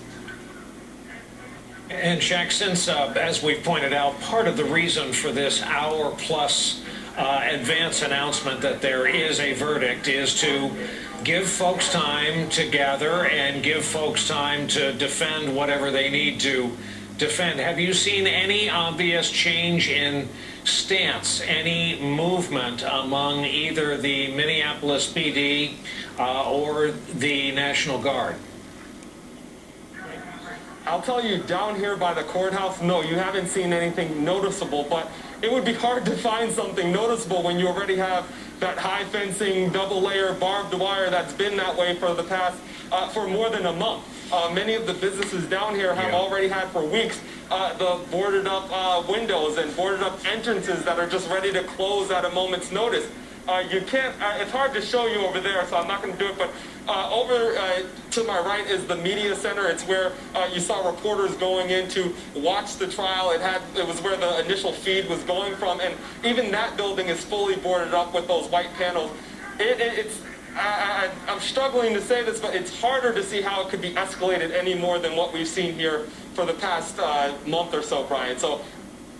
Important, Neil, to go back and remember that several months ago, Derek Chauvin was willing to plead guilty to third-degree murder. I mean, he was saying, look, I'm willing to plead guilty. He knew that would have entailed significant prison time, but the Attorney General then, Bill Barr, said no because it was one too early, and there was this kind of prospect that maybe a third-degree murder sentence was too lenient because the climate in the country was at such a heated rate. So that's one of those things. And you talk about what was important in the trial and what wasn't, Neil, and the seconds really were everything, because you look back and you think that 8 minutes and 46 seconds became a symbol for George Floyd. It was a clarion call to those who protested in the streets, and then you have the prosecutor go in on day one and show this video, and the video actually ticks up to 9 minutes 29 seconds. Those 43 seconds in that courtroom were everything, and you knew when the defense was looking at that and looking at the clock that was a significant difference in what people thought, and the extra 43 seconds did not help Derek Chauvin one bit. They at the Civil Rights Division, where she once worked as a trial lawyer. Yes, I'm ordering the previous question. Derek Chauvin one bit. They deliberated for 10.5 hours, Neil. You have different, legal experts saying, well, that's a short verdict, it's a long verdict. All the trials that we've covered here on Fox News Channel, going back to O.J. Simpson, to Scott Peterson, to Michael Jackson, to Timothy McVeigh, a quick verdict, except in O.J. Simpson, is very bad news for the defendant. And I think that a lot of defense attorneys that we have talked to over the last several days and weeks would concur with the fact that this does not appear to bode well for Derek Chauvin, who, by the way, is 44 years old, and if convicted on all of these things, unless the sentences run concurrent, it's one after the other, then you're talking about the fact that he could walk out in 8, 9, 10 years. Amazing. I'd forgotten about his willingness to go ahead and agree to third-degree murder charges back at the beginning of all this. Trace, thank you very much. Mercedes. Public broadcast attorney for Derek Chauvin saying, don't be biased with everything that they have presented in this case. You must keep in mind what Derek Chauvin saw and heard when the dispatch call first came in, what he saw when he arrived on the scene in those 60 minutes before those crucial 9 minutes that the country and the world saw. But he tried to make the case you must think about the information that he gathered in his head in the 60 minutes prior. And he tried to introduce the bystanders, the witnesses, as a form of distraction. And at some points, he tried to make the case that there was a potential danger from people there in the community. Those two very different arguments over bias, and I'm curious if it struck you, and which argument carried greater weight. It did, and I think you're exactly right on what the defense was trying to do there. In South Chicago, 38th in Minneapolis, 38th in Chicago and Minneapolis, very diverse neighborhood, trying to communicate to the jurors, well, Derek Chauvin had a legitimate concern because, there were people from that neighborhood on the street. But the problem was we heard from them, the jurors heard from them, and they saw the picture of them, and they heard what they were trying to do. They were trying to stop what they thought was an atrocity.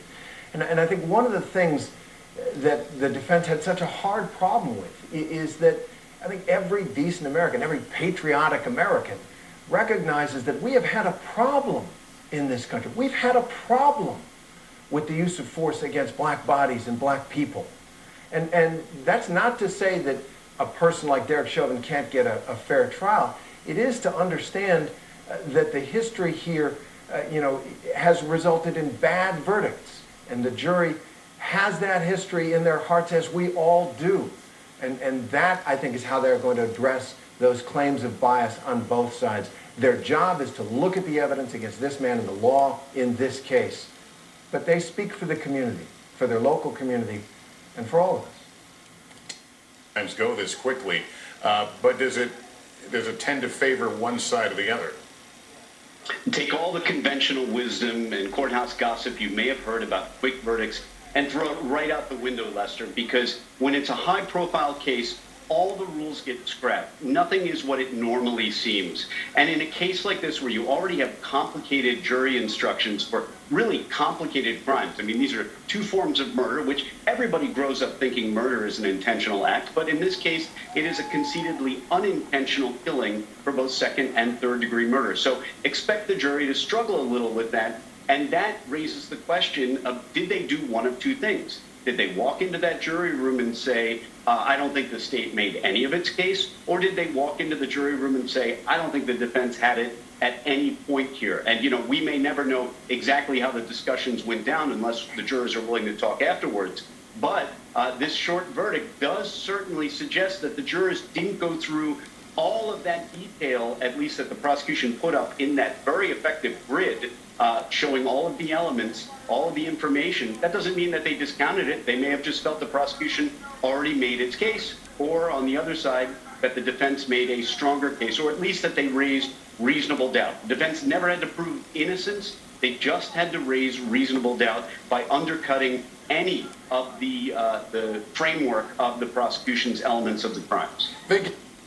Considering the time that it took the jury to deliberate, Wolf, and come up with a verdict that is going to be at least in their favor. Not exactly sure how they're going to rule on all the charges, but there you go. That is the latest from the family and the attorney, Wolf. Yeah, we're going to be checking back with them all the time. Sarah Seidner, we just managed to reconnect with you, Sarah. First of all, tell us where you are and tell us what you're seeing. All right, so we are right across the street from the Hennepin County Government Center where the court is.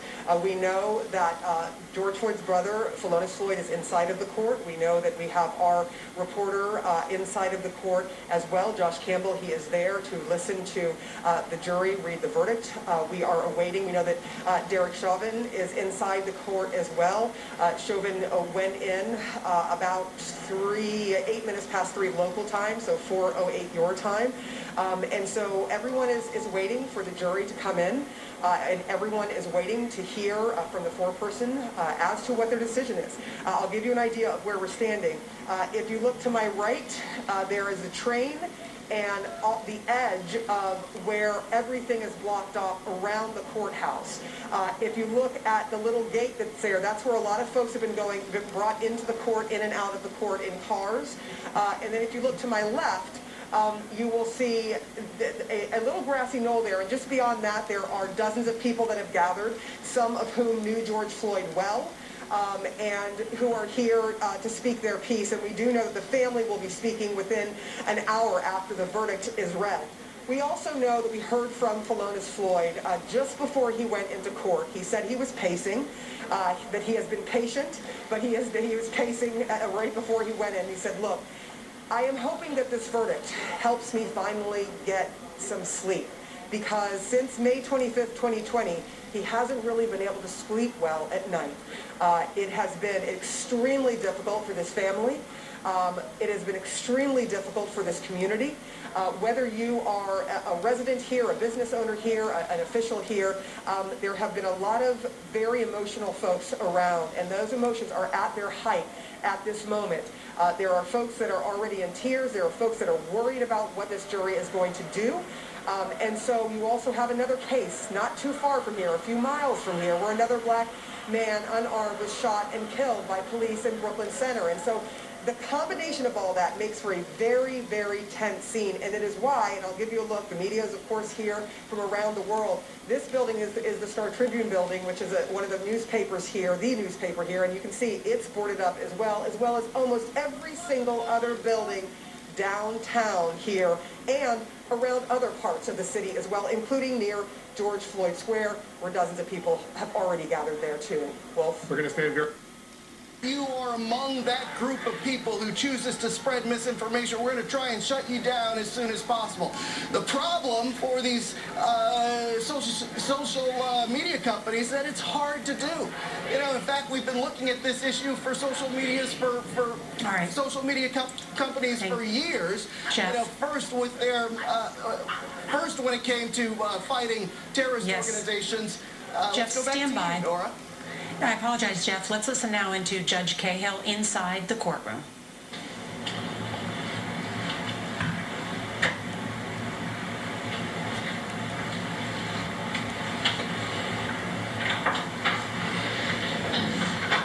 All rise for the jury.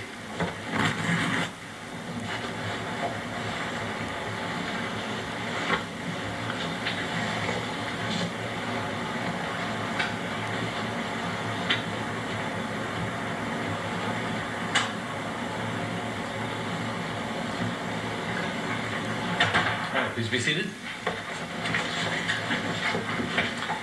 Members of the jury, I understand you have a verdict.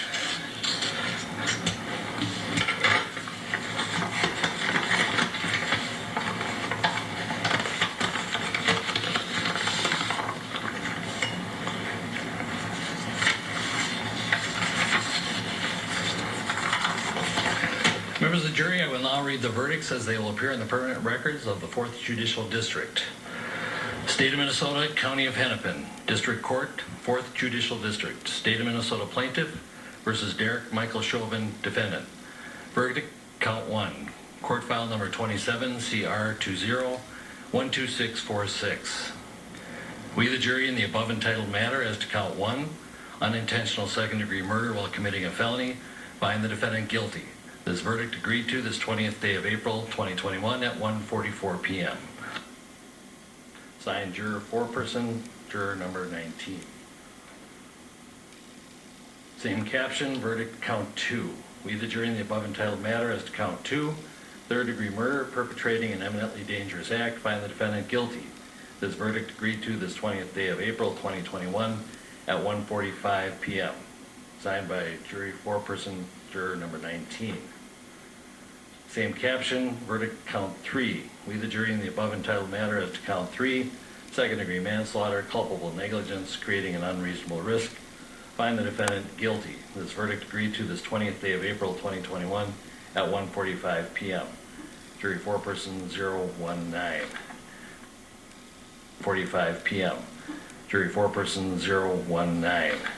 Members of the jury, I'm now going to ask you individually if these are your true and correct verdicts. Please respond yes or no. Juror number 2, are these your true and correct verdicts? Yes. Juror number 9, are these your true and correct verdicts? Yes. Juror number 19, are these your true and correct verdicts? Yes. Juror number 27, are these your true and correct verdicts? Yes. Juror number 44, are these your true and correct verdicts? Yes. Juror number 52, are these your true and correct verdicts? Yes. Juror number 55, are these your true and correct verdicts? Yes. Juror number 79, are these your true and correct verdicts? Yes. Juror number 85, are these your true and correct verdicts? Yes. Juror number 89, are these your true and correct verdicts? Yes. Juror number 91, are these your true and correct verdicts? Your true and correct verdicts? Yes. Are these your verdicts? So say you one, so say you all. Yes. Members of the jury, I find that the verdicts as read reflect the will of the jury and will be filed accordingly. I have to thank you on behalf of the people of the state of Minnesota for not only jury service, but heavy-duty jury service. What I'm going to ask you to do now is to follow the deputy back into your usual room, and I will join you in a few minutes to answer questions. answer questions and to advise you further. So, all rise for the jury.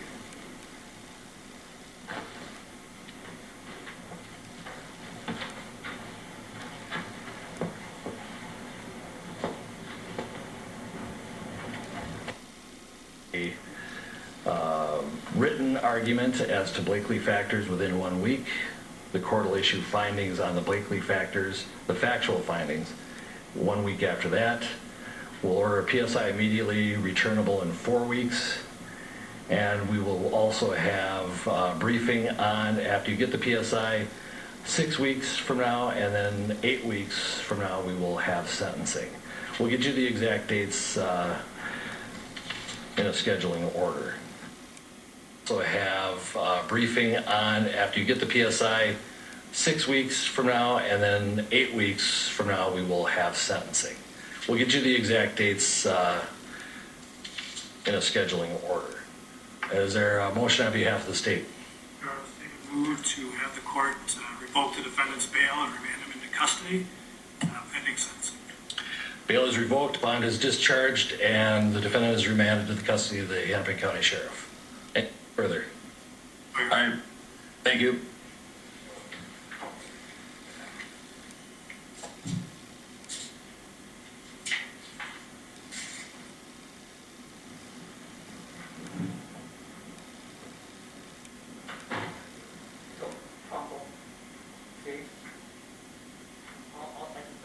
And with that, history made. Derek Chauvin found guilty on all counts, bail revoked. He was handcuffed and remanded into custody. Led away in handcuffs. Depending on the disposition of sentencing, Derek Chauvin may not see the light of day again. If you were watching, you heard, there's the graphic, guilty on all charges. Manslaughter 2, the lesser charge, guilty. Murder 3, guilty. Murder 2, felony murder, guilty. 9 minutes and 29 seconds. Prosecution told the jurors, believe your own eyes. Nicole, in this case, they have. And I'm so struck, and I need to bring him in right away, by how little faith some... The verdict is supported by the facts. This case was extremely unusual. I've tried many murder cases, and I sat as a judge. They can describe the sound of the gathering there. Obviously erupting.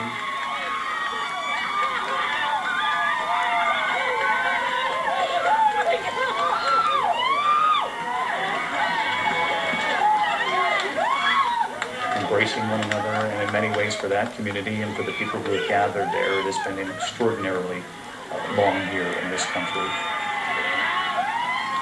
This was the scene again, George Floyd Square. This is reaction from the families, George Floyd's family, with their legal team, Ben Crump, we know, leading that team, clearly overjoyed. They believe justice has been served in this case. Derek Chauvin found guilty on all counts, and I want to bring in our chief legal analyst, in St. Paul and Minneapolis, and you know, this is what I would call home. My friends are here, some of my most important families here. Incredibly significant moment. I'm glad we were able to share this with you, Bree. Thank you so much for talking with us. Yeah. And again, we appreciate your time. Lester, what she told me is something just we saw unfold here just within the last few minutes. If we can look around, you know, this is the demonstrators that have gathered here. They all gathered close together to watch the verdict unfold live on their cell phones. And they all gathered in small groups, and some of the feeds came in just a few seconds before the others. Different people were yelling guilty on that first count. And then I think once the second and the third count came in, guilty, there was just a wave that just rippled across this crowd. And I think if I could sum it up in one word, Lester, it is relief. The courthouse where we were seeing George Floyd's girlfriend, Van Jones, your response to your reaction to this verdict? Well, you know, one down, many, many more to go. But I think about that young girl who brought out her cell phone and who stood there in horror, not knowing what to do, but just holding that phone steady. She did the right thing. All those community members who came and begged and pleaded and talked. They did the right thing. That EMT person did the right thing. When people called the police on the police, they did the right thing. When the police chief fired this man, he did the right thing. When people marched by the millions, they did the right thing. And part of what I think the message has to be is that we have to get more involved. It started with that young girl. She got involved. And then you had a community stand up, and you had a governor step in and take the case and give it to Keith Ellison to make sure that it was done the right way. This is the beginning of something. This is not the end of anything. This is the beginning of something. Where is Congress? They need to act. Those chokeholds are still legal according to federal government. That needs to change. There's no duty to intervene from the federal government. That needs to change. There's no registry for cops like Chauvin. That needs to change. You know, when you have somebody like, Representative Karen Bass and Tim Scott fighting, we need to get behind them. This should never happen again. One down, many more to go. Sometimes when we fight, we lose, but sometimes when we fight, we won. The people won. When you saw Derek Chauvin putting his hands behind his back, being handcuffed and let out of the court, what did you think? Justice. Justice. I've seen so many kids who've done so much less than him walk out of courtrooms in handcuffs with much less evidence. I've seen kids do 20 years, 30 years on snitch evidence. Just one kid testify against another kid and go away to prison. You don't have TV cameras and body cameras and cell phones. So many young people from that community sitting in prison. And cops getting away with murder over and over again. That's what justice looks like. When people break it, all we want is the police to obey the law. We're not asking for anything but that. For the police to obey the law. And when they break the law, they should have handcuffs just like anybody else. We don't want them to be below us or beneath us. They should obey the law. That is what justice looks like. Do you worry some people are going to see this and say, okay, that's good, it's done, it's over? It took too long. It took too long. It took too much marching. It took too much. It took too many tears, and it was too close. And I don't care who you are. This morning you woke up afraid to hope. You were scared to hope. Even with all the evidence you saw, you were scared to hope this morning. That tells you we need real change. Laura? Case. But one of the things he said that stood out to me was he said the pressure that was exerted on George Floyd that day was like having one of your lungs removed surgically. Just think about that for a second.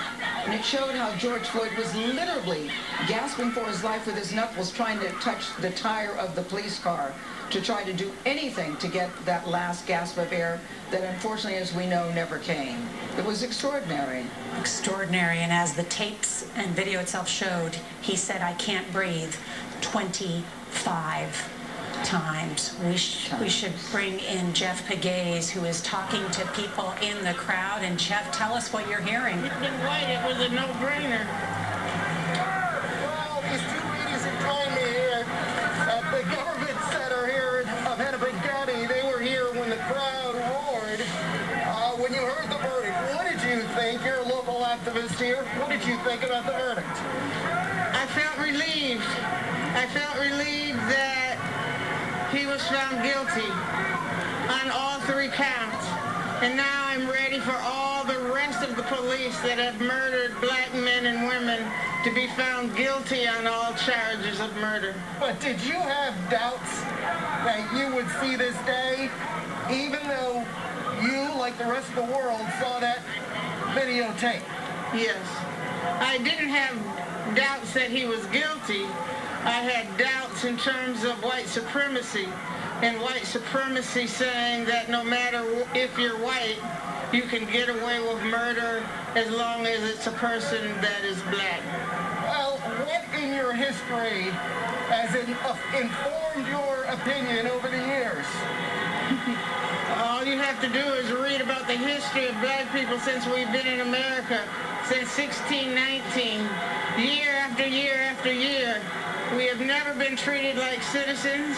We've always been treated like slaves. And some say that we've been treated like second-class citizens. But for the most part, citizens has not been part of the equation when it comes to black people. And in Minneapolis, as I have a long history in terms of dealing with the police in Minneapolis, and the police in Minneapolis 15 years ago jumped on my son, and now we fast forward to 2021, And you take a person like me and we say, oh, I'm relieved that they didn't kill my son. They just beat him. We shouldn't have to do that. That's not what you do to citizens. And so what we're looking for is taking it to the next level. And the next level in terms of getting our freedom.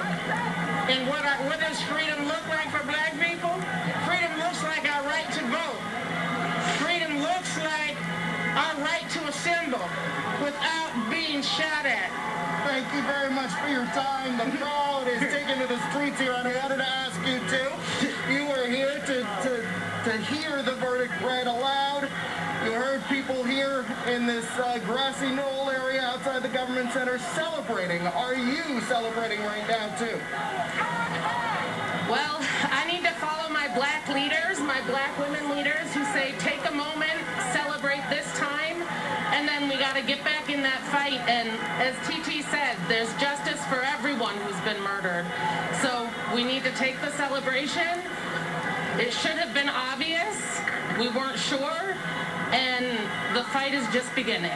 Well, thank you very much for your time. I'm sure you want to join the crowd that have now peacefully formed in the streets here. But there you have a sampling, just a sampling of the sentiment here after this verdict. All right. Jeff.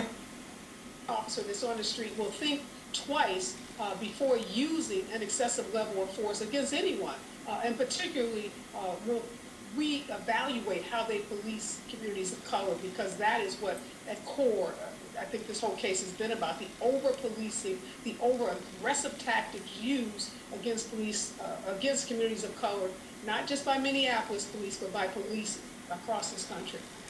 Again, when you're looking here, some of the sites and some of the reaction there in Minneapolis on the right, that's outside of the courthouse, so we're going to continue to monitor. It wasn't fentanyl. It looks like the cause of death in the eyes of these jurors was Derek Chauvin. It was murder, according to the jury, and that's something that you heard the people here celebrate almost instantaneously. You see over my shoulder there was a rally that seemed to just wrap up. You saw someone come up with a bullhorn and start chanting, and I don't know if you saw these pictures as the verdict was being read, but you saw the crowd go up to the top of this hill. They had a bullhorn, and people were looking at the trial on their phone, and it was a hush that came over the crowd for just a little bit of time, and you heard someone yell out, guilty. And then you heard cheers. They said it again, guilty. Another round of cheers. People grabbing their phones, people waving them around, chanting all three counts. And Raina, if you can come over for a quick second. I saw Raina earlier when we first arrived. Show your sign for us really quickly.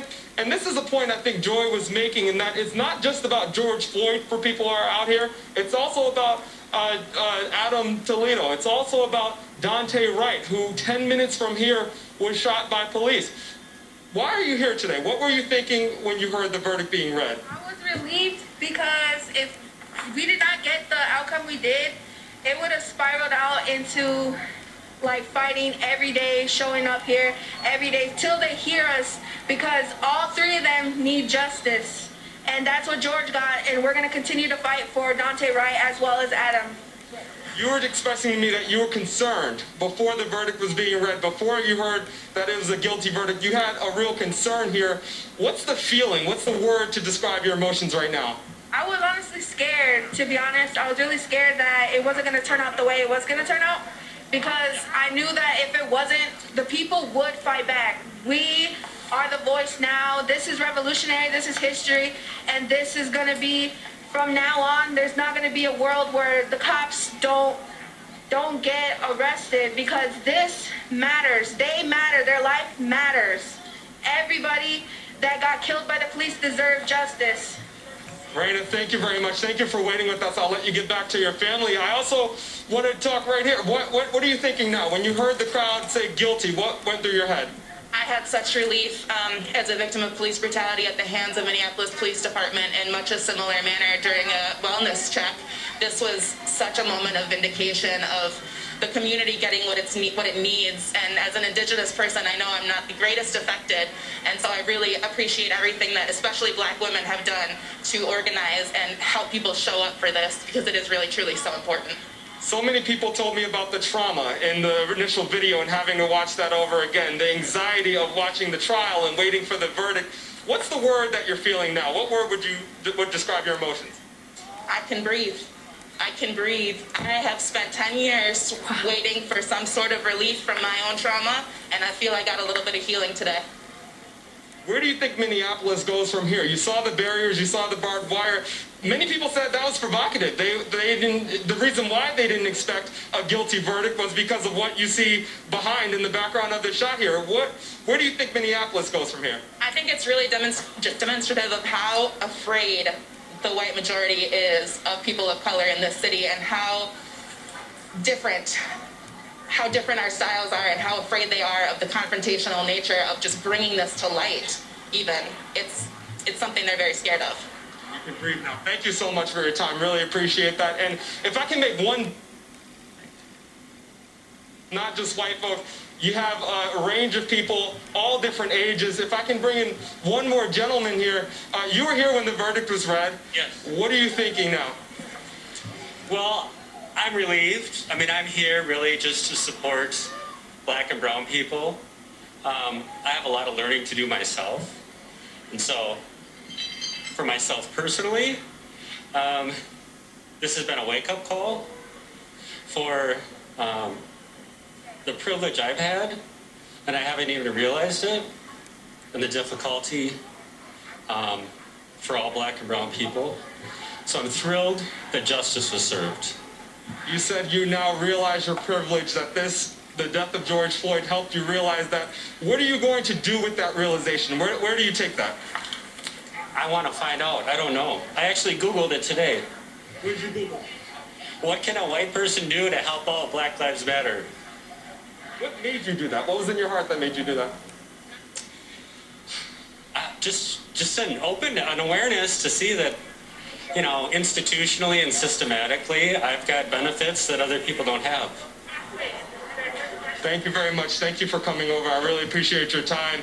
And I think, you know, that really captures the variety of opinions. I'll tell you, on this side, you have people starting to go forward. You see a big media presence, and I think that's something that we have to... This is not us either. And so it was a moment to say, as other panelists have said, that this is the American way. But after all this is said and done, Americans are left with the thought, okay, what do we do now? What do we do now? We go back to work. We go back to work. We treat our fellow men and women as human beings, and you don't go out there and be like Chauvin. And we know that the majority of us aren't like that. Because that day, when it was going down, American citizens that witnessed this, as the prosecution alluded to, still called the police because they are noble. They do, and large, do the right thing. Even though there's many of us, including me, I've talked about my personal experience with bad apples. The majority of them do their job. And I think it sent out a clear message to those 2%, 3% that are bad apples. The American way, you can't get away with it. You might as well turn in your badge and gun now. For the right verdict. The White House would not clarify when they were pushed on what that right verdict meant, but David, we know what President Biden has said all along, that he believes that George Floyd was murdered, but that he believed he suffered at the hands of brutality in his death.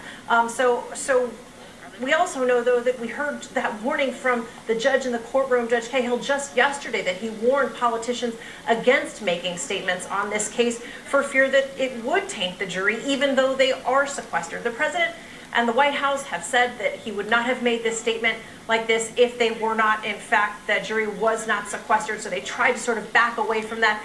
But we have heard from defense attorneys in many cases that they believe that it isn't appropriate for politicians to comment and weigh in ahead of jury verdicts for fear that they could end up being part of an appeal.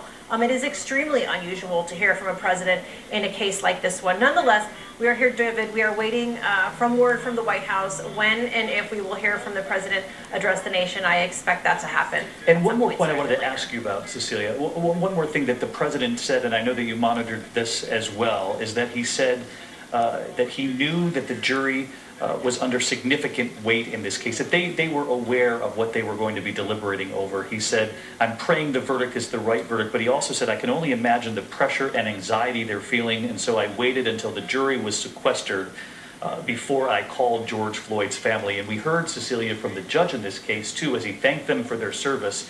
And this is going to be an extraordinary part of the story that unfolds over the course of the next few days, the weight that these jurors felt, but the judge thanking them for the heavy-duty jury service from those jurors. Exactly, and President Biden touching on that. You know, David, this is a moment in our country that we are living in as a country collectively that is not lost on this White House, that is not lost on this president, not just what the jury, not just what everybody in that courtroom went through, not just what the people of Minneapolis and that community and the family are going through, but what this country is going through. And just think back to the campaign. This is a man who campaigned on racial reckoning, who said he got into this race because of what happened in Charlottesville under President Trump. He was propelled in part, large part, into office by the help of African-American voters in this country. That is how he won the nomination. So he feels the weight of this moment and this cultural reckoning that we are in. But David, there is also a political side to this as well. He promised police reform. He promised action on police reform on day one, and that has yet to happen. Instead, he is not backing a police commission that he said he would, a study commission. He is instead hoping on action on Capitol Hill that is stalled right now, David. Cecilia Vega, monitoring development. Around where generally are in the 40s for the most part, which results in pretty comparable temperatures to what we have. Of what happened almost a year ago today. Omar, thank you very much. We're going to get back to you. Just to recap for viewers who may just be tuning in, the former police officer Derek Chauvin guilty on all 3 counts. Second-degree murder, third-degree murder, second-degree manslaughter. He was handcuffed as he was escorted out of that courtroom. There you see it right there just moments ago. Derek Chauvin, he was out on bail awaiting this verdict. Now he's going to jail, and he'll be in jail for a long time. We're waiting for President Biden, by the way. We're told he's going to make a statement to the American people momentarily from the White House, reacting to the guilty verdicts. Let's go to Miguel Marquez right now. He's over there at the scene of this murder. Omar, tell us what you're seeing there over there at Cup Foods. I mean, Miguel. Yes, sir. This is Miguel Marquez, and I am at the Hennepin County Government Center where the verdict came down today.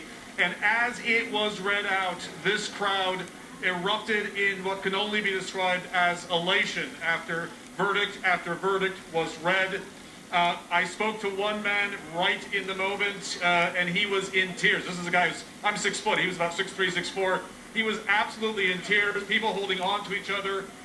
You can see right now it's gone from the grounds of the courthouse to the street, and it's essentially a street party in downtown Minneapolis right now.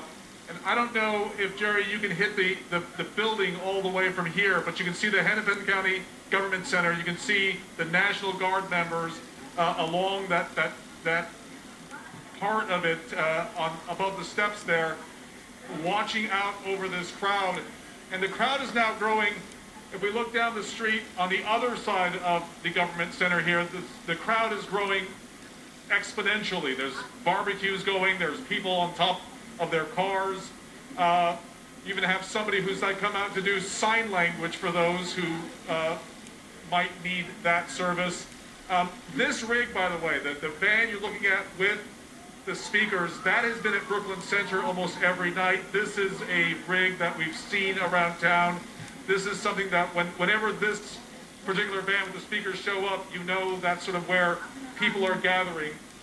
We're also listening to, I believe that's Courtney Ross, who was George Floyd's girlfriend, who responded to us a short time ago about her feelings about this verdict coming down, and just, she could barely speak. She was completely overwhelmed with emotion. She expected guilty verdicts on all 3, but to hear it is something different. There is a real sense that this means not just something for Minneapolis, not just something for Minnesota, but for the country, for race relations, for policing. That this may not be the biggest step forward, but it is certainly a step forward for people here in Minneapolis. Wolf? It certainly is, Miguel. Thank you very much. years that a Minneapolis police officer has been convicted of a murder charge. The Hennepin County Attorney's Office convicted Mohammed Noor in April of 2019 of third-degree murder. And now the Attorney General's Office has convicted Mr. Chauvin of second-degree unintentional murder and third-degree murder. And you are correct. In just a few months, we will have another trial involving the other three officers. That will be a joint trial. And we just heard Nakima Armstrong, who is the NAACP chapter there, the president there in Minneapolis, talking about that this is a systemic problem in policing there. What reforms have been made and which ones still need to be made? Well, the reforms that have been made are very small. They've been at the legislature, and they've been basically on a use of force level. Basically, what the legislature has done is taken away certain affirmative defenses when an officer is trying to use force, such as with chokeholds. The reforms that would be coming after this would basically be about understanding people's backgrounds, race, how to approach people in the community, how not to do pretextual stops, but also just proper training across the board. Because many times we're in situations where proper training was not done, and we have some very cataclysmic consequences. What do you expect happens next in terms of Chauvin's defense? Will they move forward and try to suggest a mistrial? They might, but they'll have no chance at that. Their next step will be an appeal. I'm sure that what the judge will do is find aggravating factors, and there are basically two in this case. One is particular cruelty, and second is that the crime was committed in front of the presence of juveniles, kids, and we know that because of the witnesses that have testified. So if the judge sentences Mr. Chauvin to, say, 30 years, after that sentence, the defense will appeal. The appellate process usually takes about 12 to 18 months, and during that time, the other officers will go on trial in August. Joe Tamburino, defense attorney, thank you for your expertise. That relies upon those to come forward and to cooperate with the system. They did that. This is the result of their great work and their being honest and telling what they saw, and they said something about it. So, big moment for them. Yeah, we just showed a picture there of the prosecution team. We expect to hear from them any moment now. We're also going to hear from the governor of Minnesota, Tim Walz. Here's what he said briefly. The verdict is an important step forward, but he also went on to say communities of color cannot go on like this. So he talked a lot about change. He's expected to have a news conference a little less than an hour from now. Also, President Joe Biden is expected to speak. He watched this verdict play out from the West Wing, had a speech pretty much ready and will be amended and rewritten after this verdict is read. So we'll hear from the president when appropriate. That was the word from the White House. So, you know, Joe, as we take a look at this prosecution team, what are the inner workings from Minnesota's Attorney General, Keith Ellison, and a role he plays at that level, to the hard work that guys like Jerry Blackwell, Steve Schlisser, Matthew Frank, and Aaron Eldridge played? Yeah, great point. Like, I think what they did is, they being the state attorney general, and of course I say they because the office is larger than him, is they had to make a determination of who's going to prosecute this case. What are we actually going to do? Are we going to assemble off people who are in-house prosecutors? Are we going to extend it outward and look for other professionals to move forward? And so they found what they thought to be, and what turned out to be, a very skilled, talented team of attorneys who decided and agreed to take the mantle of this case, who gave their time, and I can just tell you that, you know, the preparation is immense. Having been on both sides of the equation and prosecuted cases and been on the other, here we go, listening to what they have to say. Yeah, here we go. Would have a little space in their mind where they think twice? I certainly hope so, Nicole. Videos embracing for if is about to speak. I want to hear what he has to say. He was in overall charge of this prosecution.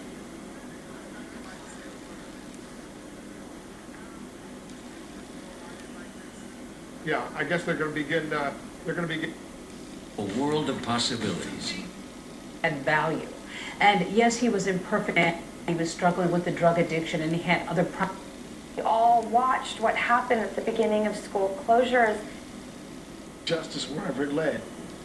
When I became the lead prosecutor for the case, I asked for time and patience to review the facts, gather evidence, and prosecute for the murder of George Floyd to the fullest extent the law allowed.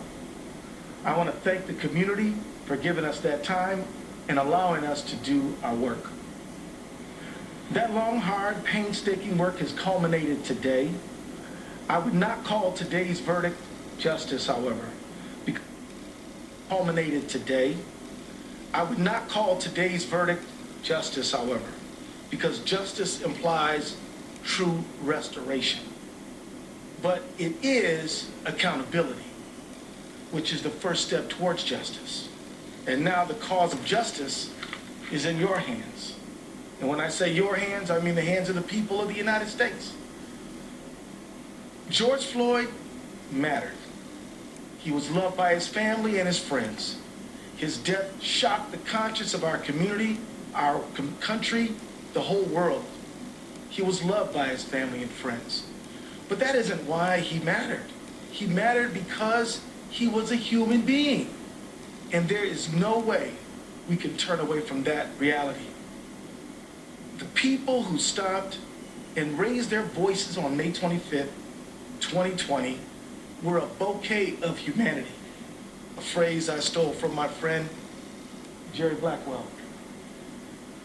A bouquet of humanity. Old, young, men and women, black and white, a man from the neighborhood just walking to get a drink, a child going to buy a snack with her cousin, an off-duty firefighter on her way to a community garden, brave young women, teenagers, who press record on their cell phones. Why did they stop? They didn't know George Floyd. They didn't know he had a beautiful family. They didn't know he had been a great athlete. And they didn't know he was a proud father or that he had people in his life who loved him. They stopped and raised their voices, and they even challenged authority because they saw his humanity. They stopped and they raised their voices because they knew that what they were seeing was wrong. They didn't need to be medical professionals or experts in the use of force. They knew it was wrong. They were right. These community members, this bouquet of humanity, did it again in this trial. They performed simple yet profound acts of courage. They told the truth, and they told the whole world the truth about what they saw. They were vindicated by the chief of police, by Minneapolis' longest-serving police officer, and by many other police officers who stepped up and testified as to what they saw and to what they knew. What happened on that street was wrong.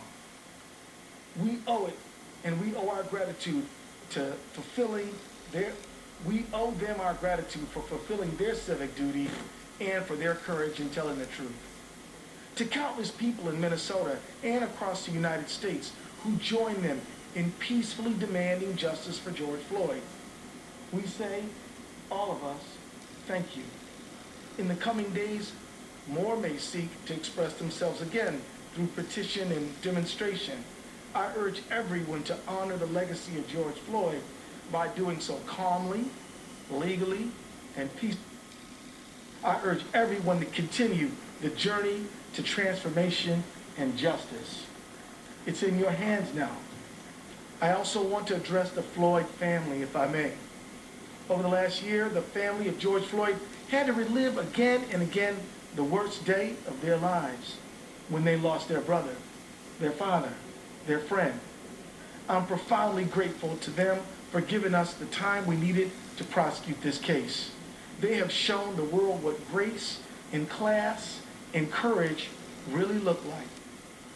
Although a verdict alone cannot end their pain, I hope it's another step on the long path toward healing for them.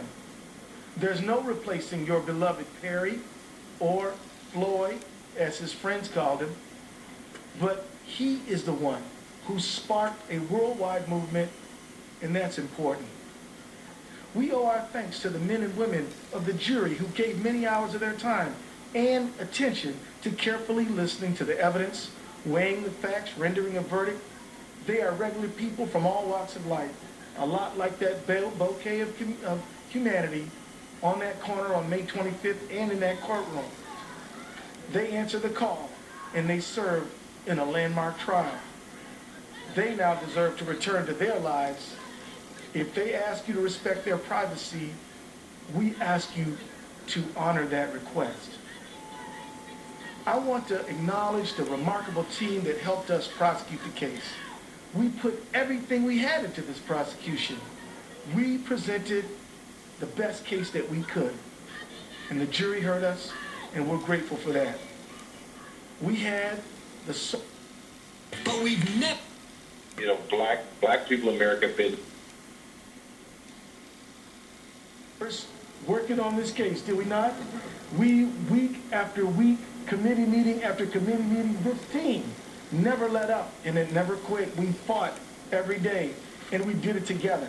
The Attorney General's office together with the Hennepin County Attorney's office. Thank you, sir. And we did it together. I'm deeply grateful to everyone who worked on the case. Most of these folks will tell you it's a bad idea to put together a team of all Michael Jordans. Nobody would want to pass the ball. This team, that was their true strength, is sharing the load, passing the ball, understanding that all of us together are smarter than any one of us alone. Understanding that all of us together are smarter than any one of us alone. And that worked. Although the verdict has been rendered, this is not the end. In the coming weeks, the court will determine sentencing, and later this summer, we expect to present another case. We will not be talking about that. This verdict reminds us how hard it is to make enduring change. And I just want to finish by sharing some important historical legacy, if you allow me. In 1968, the Kerner Commission was formed to investigate the causes of uprisings across major American cities. And a man named Dr. Kenneth Clark, a famous African-American psychologist who, along with his equally accomplished psychologist wife, Mamie, contributed to compelling research in the Brown versus Board of Education case. And Dr. Clark testified at the Kerner Commission. And I want to quote you what he said. I read that report in the 1919 riot in Chicago, and it was as if I were reading the report of investigating the committee of the Harlem riot in 1905, the report on investigating the Harlem riot in 1943, and the report of the Macomb Commission on the Watts riot. I must say again in candor to you, the members of this commission, it's like a kind of an Alice in Wonderland, with the same moving picture reshown over and over again, the same analysis, the same recommendation, and the same inaction. Those are the words of Dr. Clark in 1968. Here we are in 2020, 2021.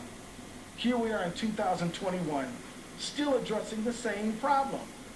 Since Dr. Clark testified, we have seen Rodney King, Abner Louima, Oscar Grant, Eric Garner, Michael Brown, Freddie Gray, Sandra Bland, Philando Castile, Laquan McDonald, Stephon Clark, Atiana Jefferson, Anton Black, Breonna Taylor, and now Dante Wright and Adam Toledo.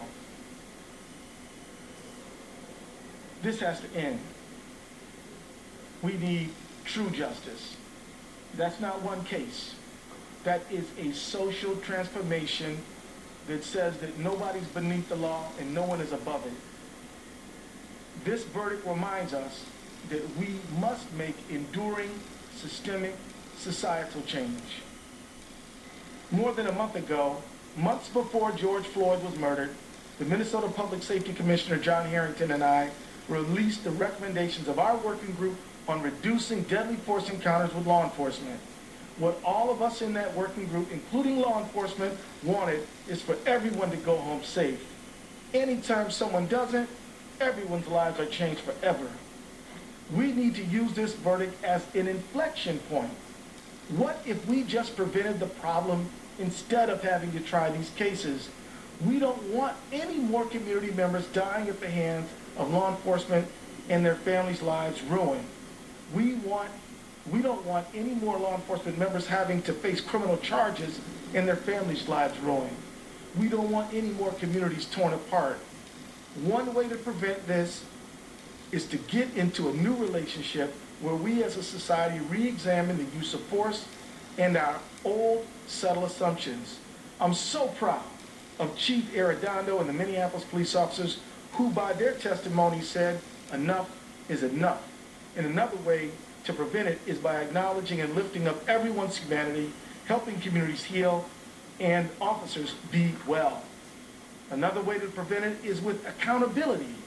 Passing laws and instituting policies and training is important, but they must be more than words on paper, and there must be accountability for violating them. With this verdict, we have brought some accountability. Finally, this verdict demands us to never give up the hope that we can make enduring change. Generations of people said slavery would never end. Generations said Jim Crow would never end. Generations said women would never be equal to men. Generations said if you were different in any way, you could never be a full and equal member of our society.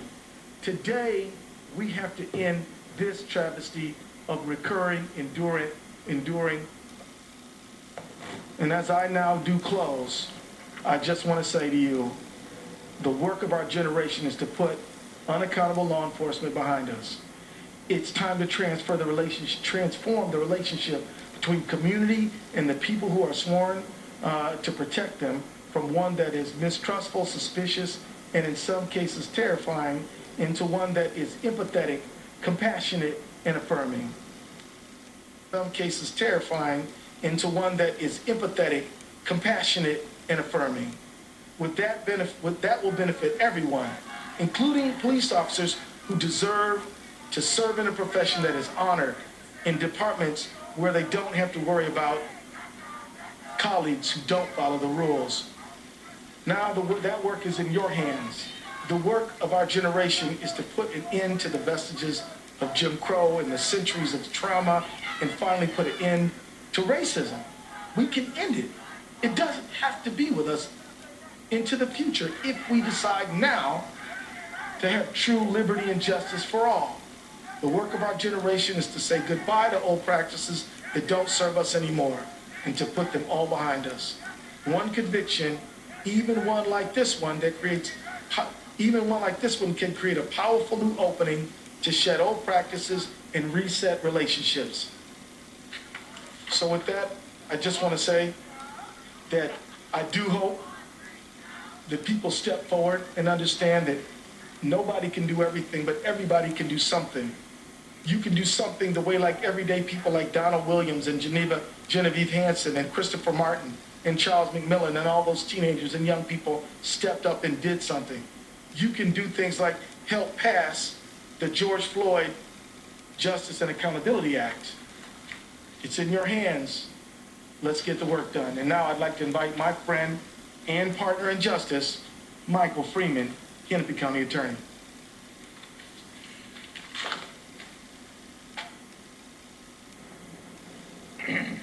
Thank you, Mr. Attorney General.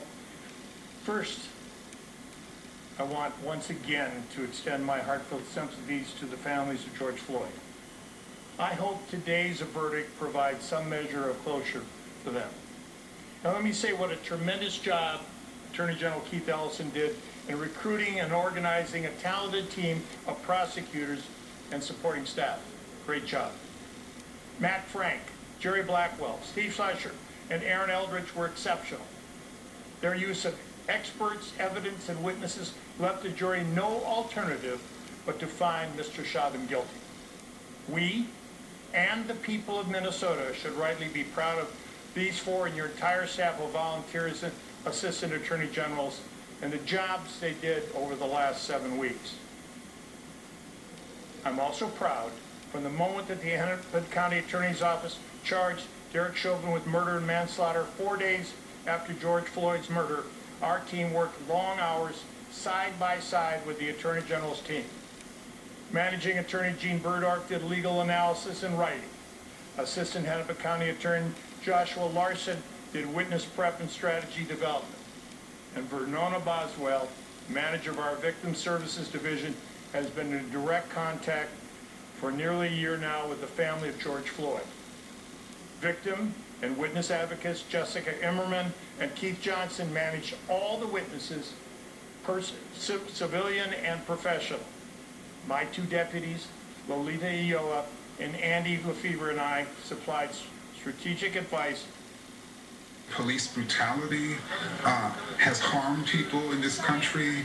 We still, as a nation, can bring about its end, and we should be focused on bringing about its end, because so many families, even during the Chauvin trial, I saw one report that found that more than 3 people per day were killed at the hands of law enforcement during the Chauvin trial. So this is a huge problem, and we need major solutions to solve this huge problem. Once again, to have a statewide task force to hold hearings and come up with model legislation intending to put an end to these deaths. I am prepared to be part of that fight. Again, Keith, great job. Thank you, Mike.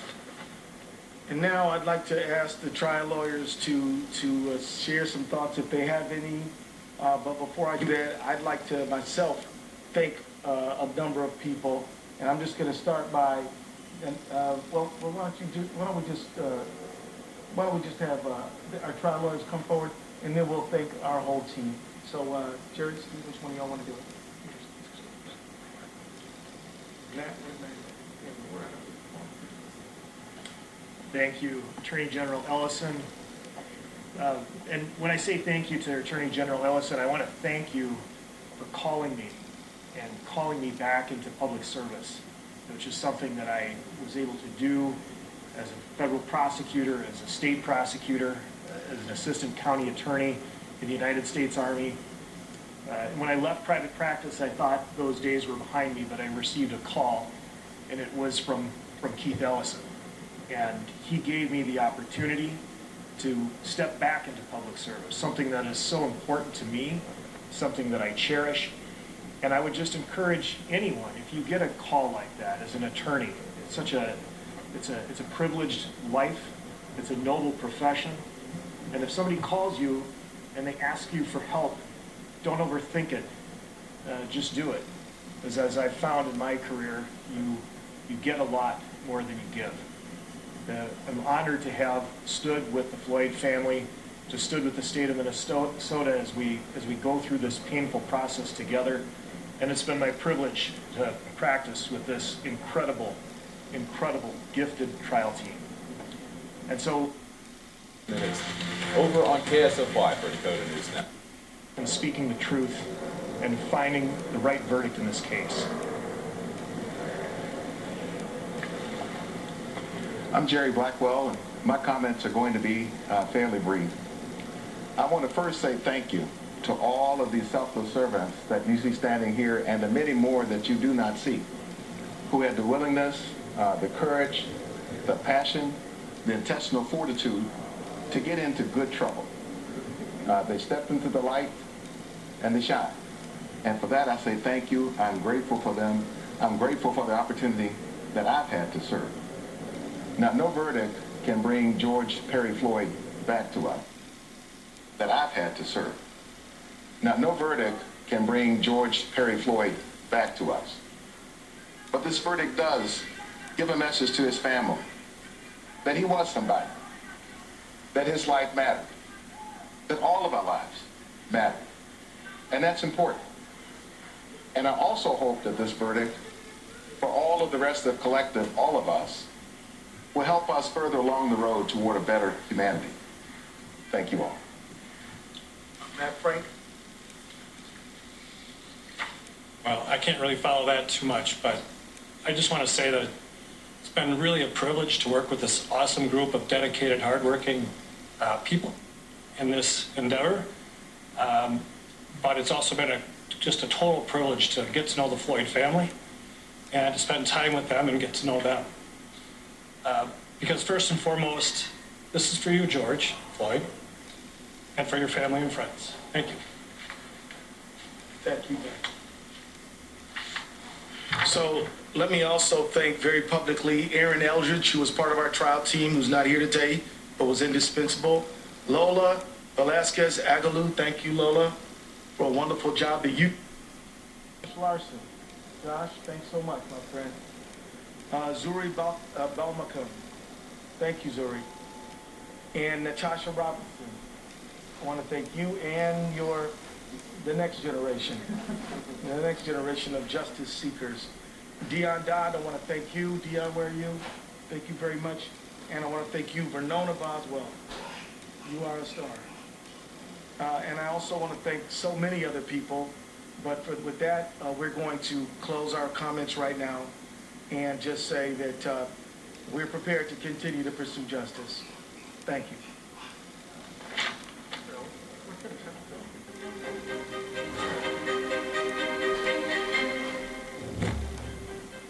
History made. The verdict, guilty on all counts. Derek Chauvin found guilty of second-degree unintentional murder, third-degree murder, and second-degree manslaughter in the death of George Floyd. This jury deliberated over 2 days, 10 hours, but finally reached that verdict of guilty. It was a dramatic moment that played out at that courthouse in Minneapolis. Let's watch it. State of Minnesota, County of Hennepin, District Court, 4th Judicial District. State of Minnesota plaintiff versus Derek Michael Chauvin, defendant. Verdict, count 1. Court file number 27, CR 20-12646. We, the jury, in the above entitled matter as to count 1, unintentional second-degree murder while committing a felony, find the defendant guilty. This verdict agreed to this 20th day of April 2021 at 1:44 p.m. Signed, juror foreperson, juror number 19. Same caption, verdict count 2. We, the jury, in the above entitled matter as to count 2, third-degree murder, perpetrating an eminently dangerous act, find the defendant guilty. This verdict agreed to this 20th day of April 2021 at 1:45 p.m. Signed by jury foreperson, juror number 19. Same caption, verdict count 3. We, the jury, in the above entitled matter as to count 3, second-degree manslaughter, culpable negligence, creating an unreasonable risk, find the defendant guilty. This verdict agreed to this 20th day of April 2021 at 1:45 p.m. And there it is, guilty on all counts, and then Derek Chauvin was handcuffed and remanded into custody. We've been taking in all of the reactions. This is just outside of that courthouse in Minneapolis. We listen to sights and cities and towns all across the country. While the majority of them were peaceful, some cities saw riots, looting, and violence between police officers, protesters, and counter-protesters. Also a top story tonight, South Dakota Secretary of Health Kim Malcolm-Reisen and 6 doctors gathered in Sioux Falls to urge people to get vaccinated. Not to all 3, purely on all 3 counts.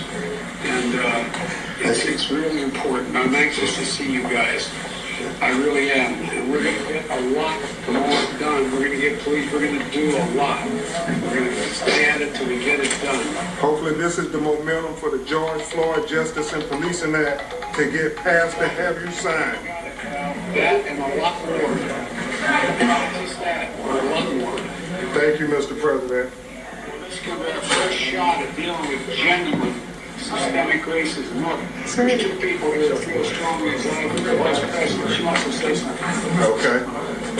I'm just so thankful to the entire family. Your courage, your commitment, your strength has been a strength for so many people. And this is the day of justice in America. And your family and our country is going to show real leaders at this moment where we needed you. And in George's name and memory, we are going to make sure his legacy is intact and that history will look back at this moment and know that it's an inflection moment. You have sacrificed so much, your family did too. But we really do believe that with your leadership and the president that we have in the White House, that we're going to make something good come out of this tragedy, okay? Thank you. Thank you, Madam Vice President. And you better go get ready, because when we do it, we're going to put you on Air Force One and get you. We're going to hold you to that, President Biden. Jesus. Guarantee it. Thank you, Mr. President. She's okay. I'm going to tell her in a few. My wife Jill's with me too. Thank you. Thank you.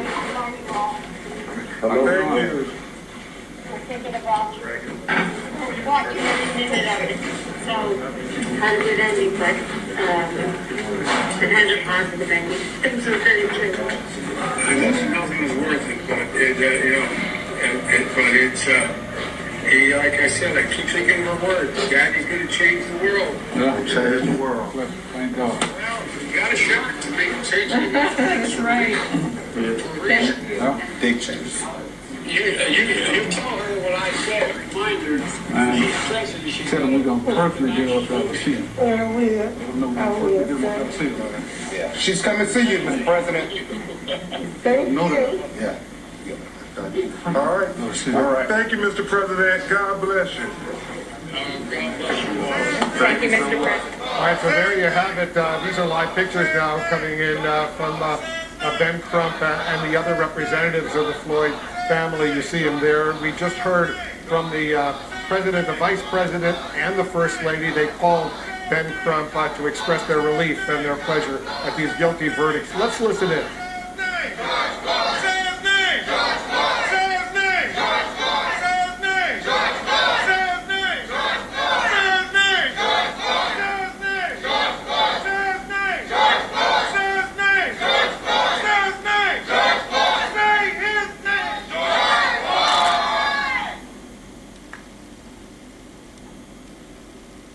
Before we say anything, we're going to have a prayer. When we first came to Minneapolis and went to the site, when Ben Crump called, we remembered how Eric Garner said, "I can't breathe" 11 times. His mother came with us to the site. The family came in, and this family has stood together for the last 11 months, watching this video go over and over and over again. This family stood with pain, suffering, and not knowing what the future held, because so many families went and got nothing. They thanked God when they got the indictment, which would not have happened had not the Attorney General Keith Ellison took this case. He was sandbagging, and then they were A situation where and put together a team that made this possible. And this is the first time in the history of this state that a white police officer has been convicted, less known convicted of a murder. This is the first time in a long array of fights that we've seen 3 counts, guilty at all 3. We don't find pleasure in this. We don't celebrate a man going to jail. We would have rather George be alive. Amen. But we celebrate that we, because young people, white and black, some castigated, many that are here tonight, marched and kept marching and kept going. Many of them looked down on, but they kept marching and wouldn't let this die. And this is an assurance to them that if we don't give up, that we can win some rounds. But the war and the fight is not over. Just 2 days from now, we're going to have to deal with the funeral of Dante Wright in this same county, the same area. We still have cases to fight, but this gives us the energy to fight on. And we are determined that we're going to fight until we make federal law the George Floyd Justice in Policing Act must be law. We want to thank all that were involved, especially the Attorney General and the governor and others. We want to thank President Biden, who the first time he came out of his house during the campaign, he flew to Houston and met with the family and Attorney Crump and I. And he sat there, and I will never forget, he said to George's daughter, that I heard you say your father is going to change the world. Well, we can now tell George's daughter she was right. Her father has begun the changing of the world for real. But before we do anything, we first want to pray and thank God, because somehow God made a way. He had mercy. We believe in a God that can even get through the cracks in the jury room and bring conscience and bring truth. And that jury, we want to thank them for letting God give them the strength wherever they are tonight. We want them to know we broke down in tears when we heard the verdict.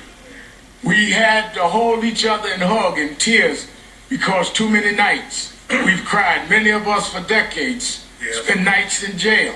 But today we can wipe our tears away and fight on for another day. There's sunlight.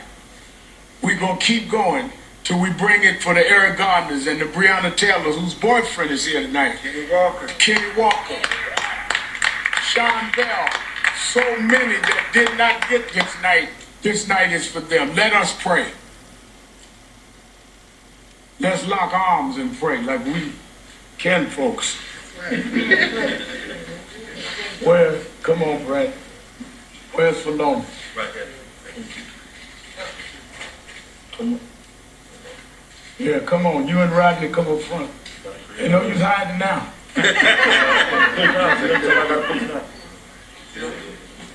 Brother Chris, get next to the Attorney General there. Let's pray. Dear God, we thank you for giving us the strength to stand together. Sometimes we would question each other. Sometimes we say this is just going to be a waste of time.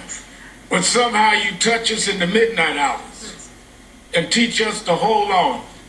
And that if we would be faithful over a few things, you'd give us the victory over many.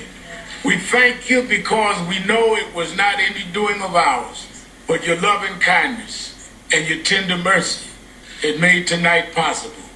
Bless those that worked, that made this prosecution something they couldn't deny. Bless those policemen that got on the stand and testified against another policeman. Bless the jury that listened to the evidence and didn't listen to those that may criticize them for doing this. Yes, Lord. And his staff that did their job, even though they didn't know what the outcome would be. Bless Ben Crump in a special way, that worked tirelessly, that jumped on planes and left his family to make sure that justice would rain down this time. And Lord, as we give you the thanks and give you the praise, let George know that his name is going down in history. They may have put their knee on his neck, but he will now be a figure that we will take the knees off our necks now, and we give you the praise. Thank you.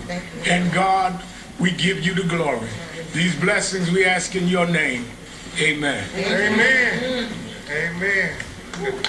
Reverend Al Sharpton and the family there in Minneapolis with the attorney Ben Crump just moments ago also received a statement from former President Barack Obama and the former First Lady Michelle Obama. I'll read a piece of this. Today, a jury in Minneapolis did the right thing. For almost a year, George Floyd's death under the knee of a police officer has reverberated around the world, inspiring murals and marches, sparking controversies, conversations in living rooms, and new legislation. But a basic question has always remained: would justice be done? In this case, at least, we have our answer. Continuing, true justice requires that we come to terms with the fact that Black Americans are treated differently every day. It requires us to recognize that millions of our friends, family, and fellow citizens live in fear that their next encounter with law enforcement could be their last. And he closes that Michelle and I send our prayers to the Floyd family in the hopes that they may find peace. Former President weighing in on that verdict today. Let's find out what's happening now on the streets of Minneapolis. Senior correspondent Mike Tobin is there live. Good evening, Mike. Good evening, Brett. Initially, the reaction from the big crowd here that's gathered on the south side of the courthouse was one of celebration. That being said, as time went on, people started calling it a stepping stone, that there was more that needed to be done. They want to see more substantive change, and they're still reacting to the fact that you have so many young black men who have died at the hands of police. Let me step out of the shot so you can see the crowd that has gathered here to the south side of the courthouse. They're out on 3rd Avenue and 7th Street, and this gathering has not been without friction. It looks like they're trying to get a march going, and they're having a hard time getting the march going. But in terms of the friction, it seems to largely be based on the fact that they're blocking traffic right now. You have people who are trying to get where they're going, and there was one incident just a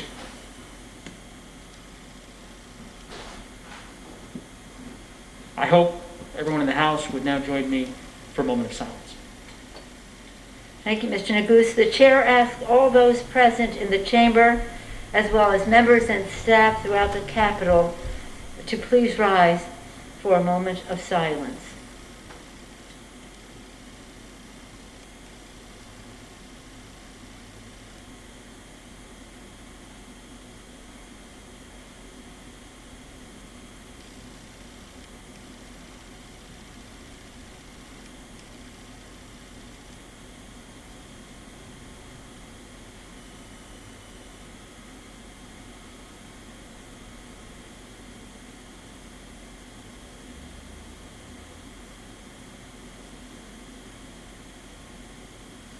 To protect our team, our customers.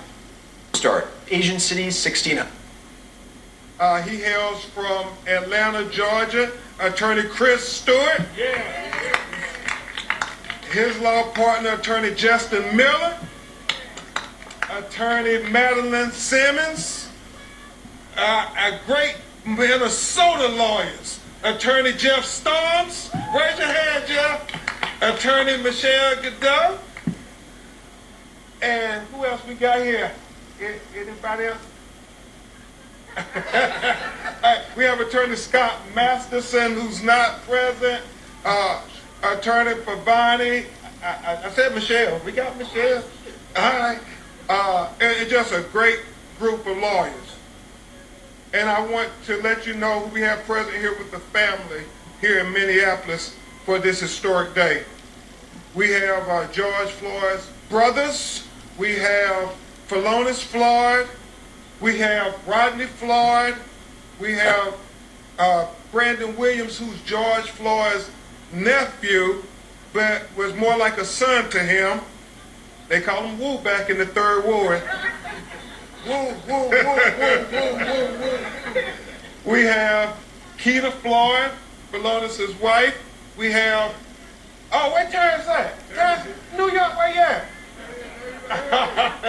We got Terrence Floyd, his sisters who are not with us, but we should absolutely acknowledge Bridget Floyd, who hails from North Carolina, his sisters LaTanya and Jaja, who hail from Houston, Texas. We have his cousins, Sharita McGee, Tidra McGee, and Tara Brown. And we have the mother of his daughter, Gianni Floyd. We have Roxy Washington, and we have Gianna.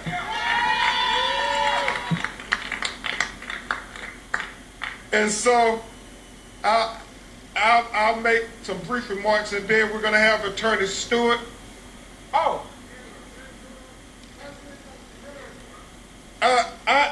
Angela, cousin Paris, and Uncle Selwyn, Vince. All right. Any more Floyd family? I know it's a big crew.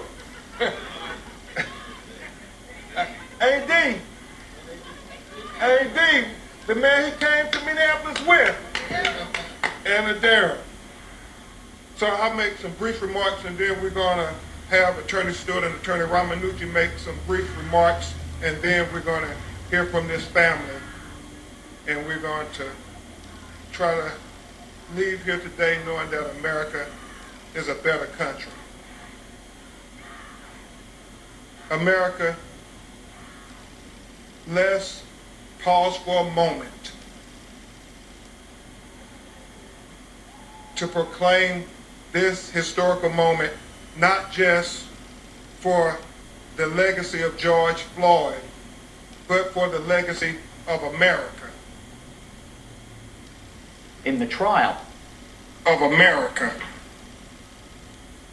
The legacy of trying to make America for all Americans,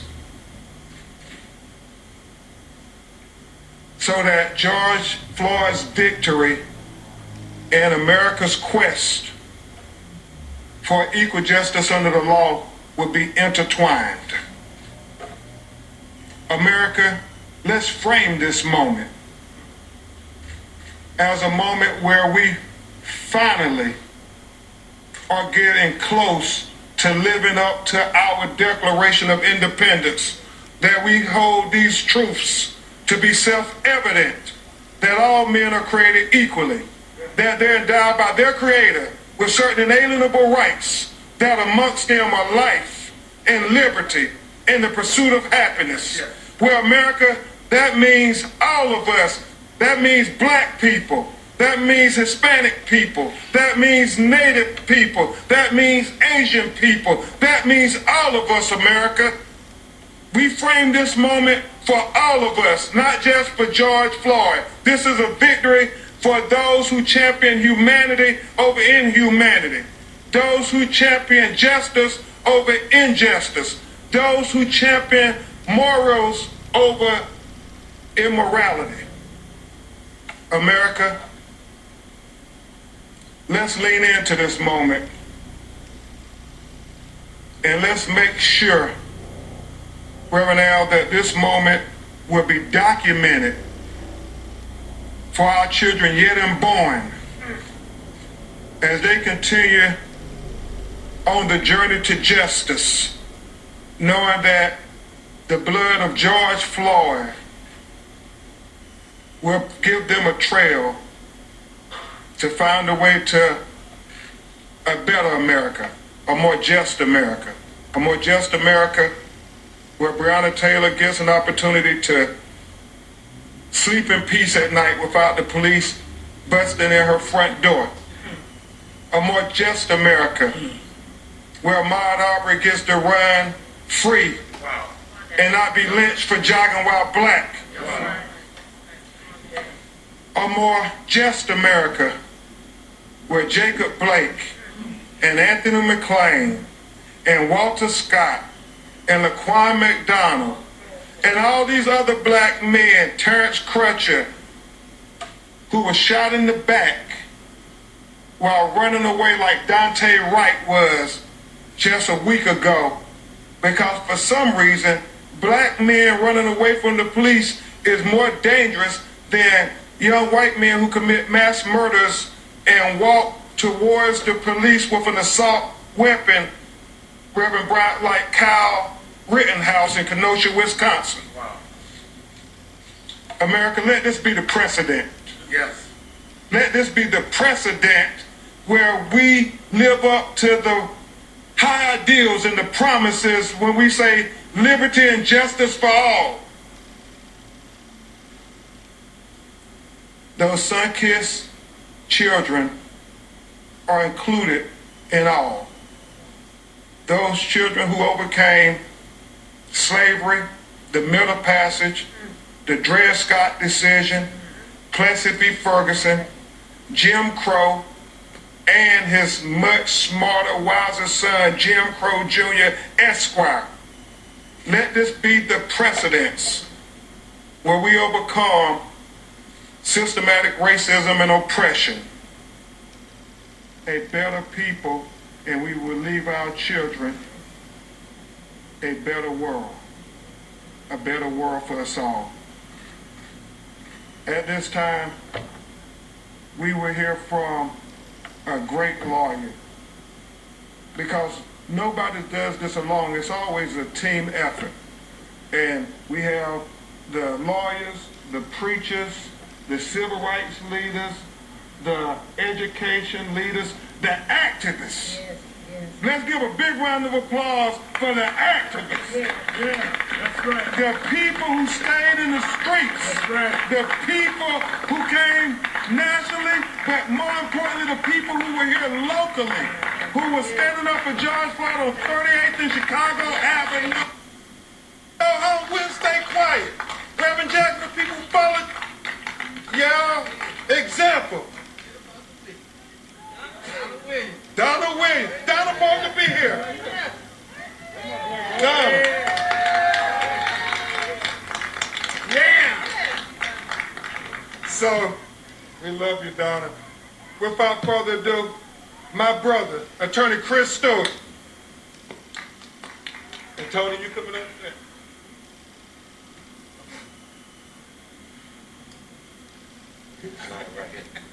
We are. The first.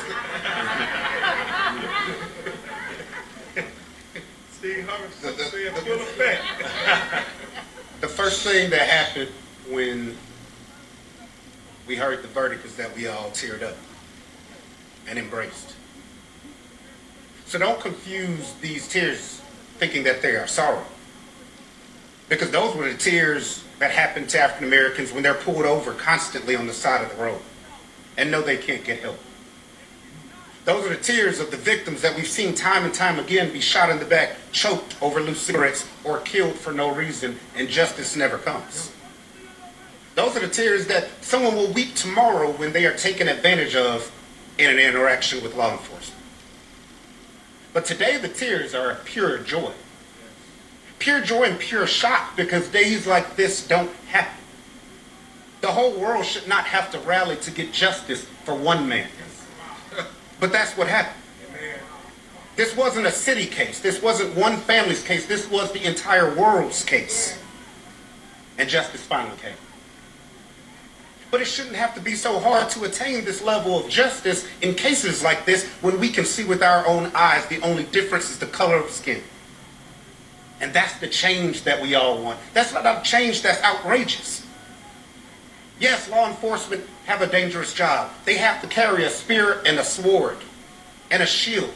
But all too often, African Americans only get the spear or the sword. We need more of the shield.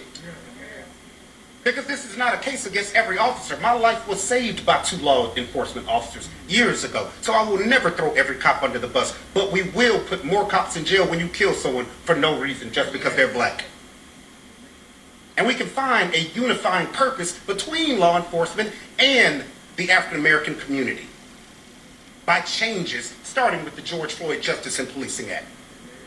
A beautifully written bill that will help protect the community and solve policing. And the main question is, will we let politics divide us? Because that's what happens. Republican or Democrat, you're going to stick to your side. Unify, as Ben has been saying, as Rev has been saying, and get this bill passed and save people so that you don't have to board up your own cities for situations like this. And if not, we'll see you next time when it's time to vote. You've seen what's happened across this country. And we shouldn't have to be so happy when we finally get one. And we shouldn't have to be so happy when we finally get one. But we are in celebration for Gianna, for Roxy, who has stood strong this entire time, for the brothers and sisters, for the activists like Tamika and everybody out here, for this entire group. And it wouldn't have happened without every single one of y'all, white or black people out there praying for this family, getting love and support. And we love all of you all. Let this be a changing point in America for policing in a positive way, and let's unify. Thank you, my brother. Love you, man. Attorney Tony Romanucci from Chicago, Illinois. Good afternoon, everybody. As Ben said, my name is Tony Romanucci. I'm smiling here today, not for myself, but really for the entire country and for the world that's watching. I know that on behalf of the family and for everyone who's here today, that we stand here before you feeling a tremendous amount of joy and eternal hope. For me, 36 years ago, I was a young public defender in Cook County. Reverend Jackson, I know you know that place very well. And that's where I was introduced to the marginalization of black and brown people. And for now, this is the 36th year I've seen it come through. I really feel that this country has turned a corner. But I'm going to tell you, it was a tough corner to turn, and it couldn't have been done. And I'm going to reach out to you all, the press, for spreading the message. To the strength and wisdom of Ben Crump. To you, Reverend Al Sharpton, Reverend Jackson, the attorneys, Chris, Justin, Madeline, Jeff, Michelle, Lavani, Nicolette, Ian, all the teams in all the cities in this country, the Attorney General and their magnificent prosecution team. They did it, right? Yes, they did. They tied up every loose thread for that jury. They let them follow it right through. They showed them how to prosecute and how to convict. And we are so grateful. But make no mistake, we are not done. The George Floyd Policing and Reform Act must pass the Senate. Yes. Amen. We now know that today, police can and will be held accountable for needless death. This death never should have happened. George should have been alive somewhere with his daughter Gianna playing on a playground. Amen. That's right. From now on, everyone's on notice that police will be held accountable, but we will be held accountable too. This whole country should be held accountable, but police especially. I am so thankful to all of you. I am hopeful for a greater America, for a great vote of confidence. I will tell you that Speaker Pelosi called us not once today, but twice. Our Speaker is a great leader. She is somebody that wants to see this through. We have a great president who wants to see this through. We have one little hiccup in between. Let's get this past the Senate. Yes, sir. Let's get justice in America once and for all and forever. One last comment. I met a young lady yesterday. Her name was Lamaya. She said one thing to me that I promised her that I would repeat today. Lamaya is not part of the Floyd family. She is part of the Wright family. And she said one thing, and I promised her I would say it today. We are all God's children. Yes. Thank you, Lamaya.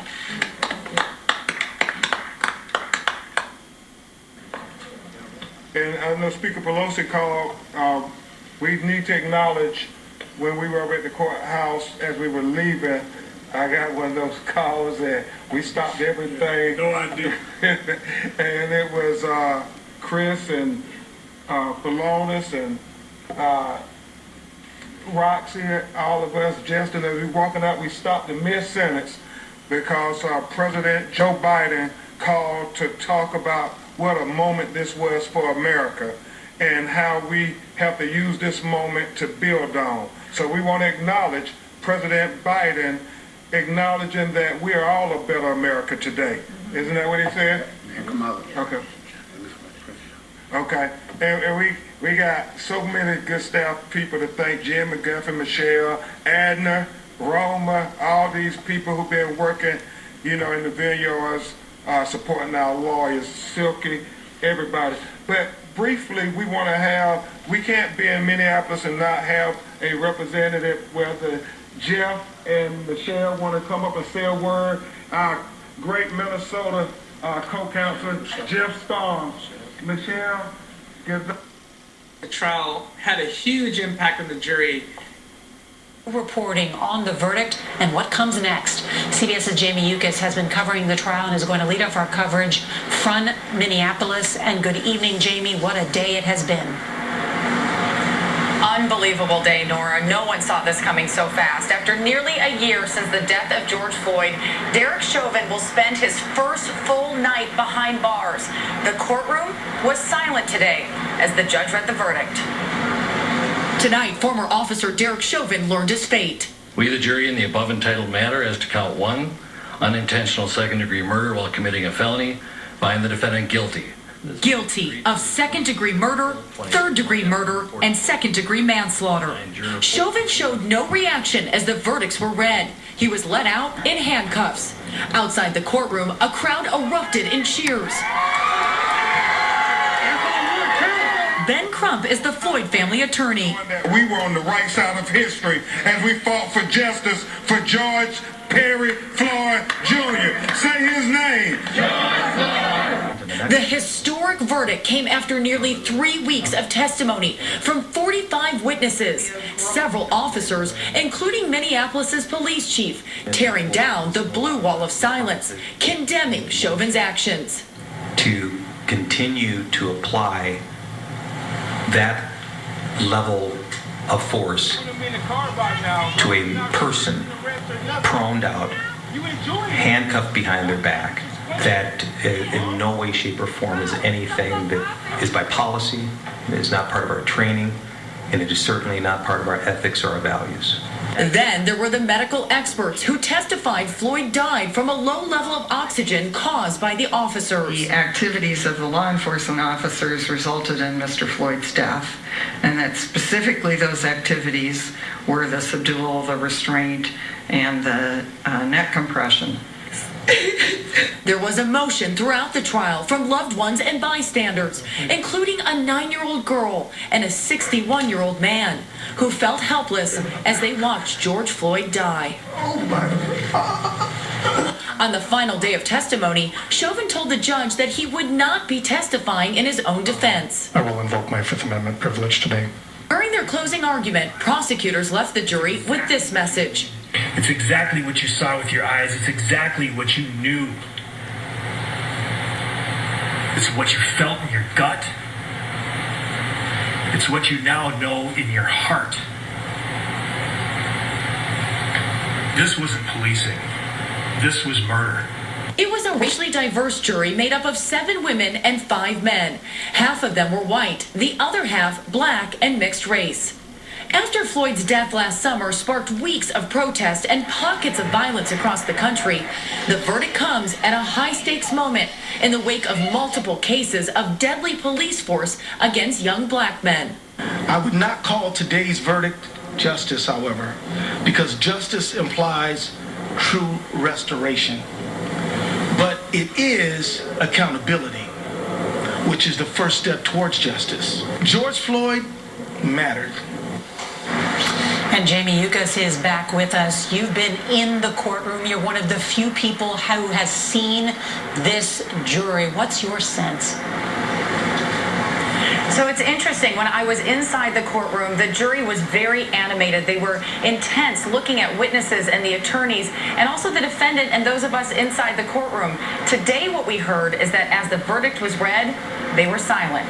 Nora? So much relief there in Minneapolis. But he was the first George Floyd. But today, you have the cameras all around the world to see and show what happened to my brother. It was a motion picture, the world seeing his life being extinguished. And I could do nothing but watch, especially in that courtroom over and over and over again as my brother was murdered. Times, they're getting harder every day. 10 miles away from here, Mr. Wright, Dante Wright. Yeah. He should still be here. We have to always understand that we have to march. We will have to do this for life. We have to protest because it seems like this is a never-ending cycle. Yeah.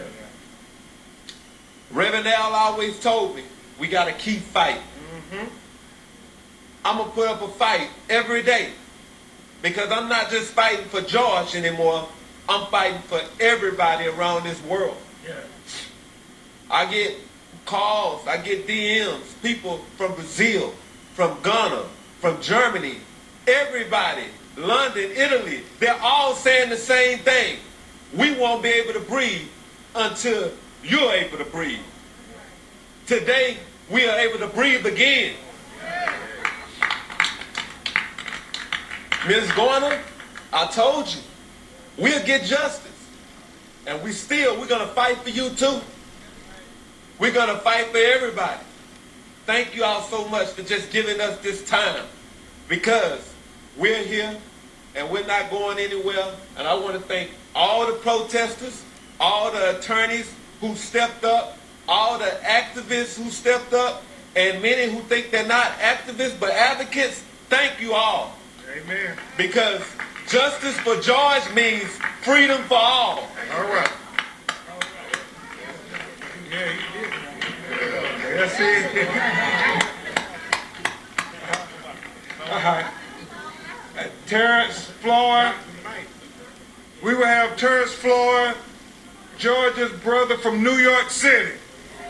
Name. Reverend Floyd. I'm not gonna preach today. You ain't gonna preach today? Oh man, so many emotions right now, but I'm very thankful and grateful. Grateful for the people in this world, for the support, the prayers, the love that was shown, whether you sent it by social media or whether you sent it emails or however. We just appreciate the love. I appreciate the team, the Crump Law team. I call him Unc. I call him Unc. We built a bond, a relationship through this whole journey. I appreciate him. He would call me. I'm all the way in New York. He'll call me and check up on me and ask me I'm all right, because I'm the only one up there. Everybody else is down south. So, but he never thought it robbery to check up on me, and I'm grateful for that. I'm grateful for Reverend Sharpton. Yeah. He been fighting a long time. Long time. Long time. Man, Reverend Jesse Jackson. Yeah. Thank you. It's a lot of history here. Yes, it is. History is here. This is monumental.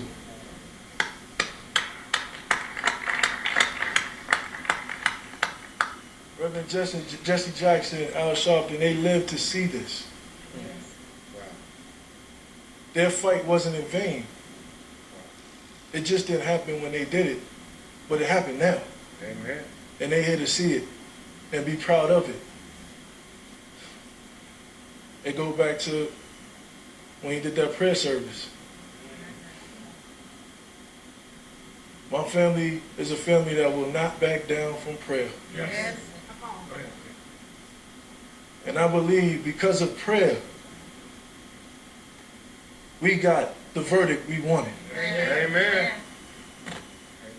We got on our knees. Some of us stood up, but we asked the right person. We asked the right one.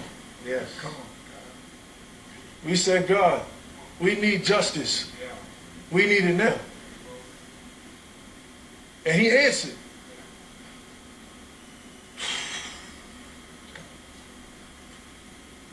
Oh man, I'm just grateful. I'm grateful that my grandmother, my mother, my aunts, they just got to see this history made. I'm grateful my brother's not here. I'm grateful and I'm proud of him.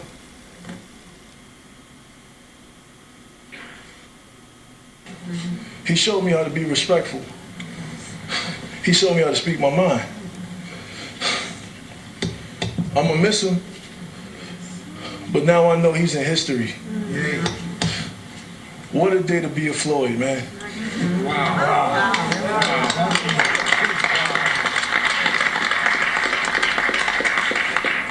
Thank you. Thank you, Terrence. Now we will hear from George's baby brother, Rodney Floyd.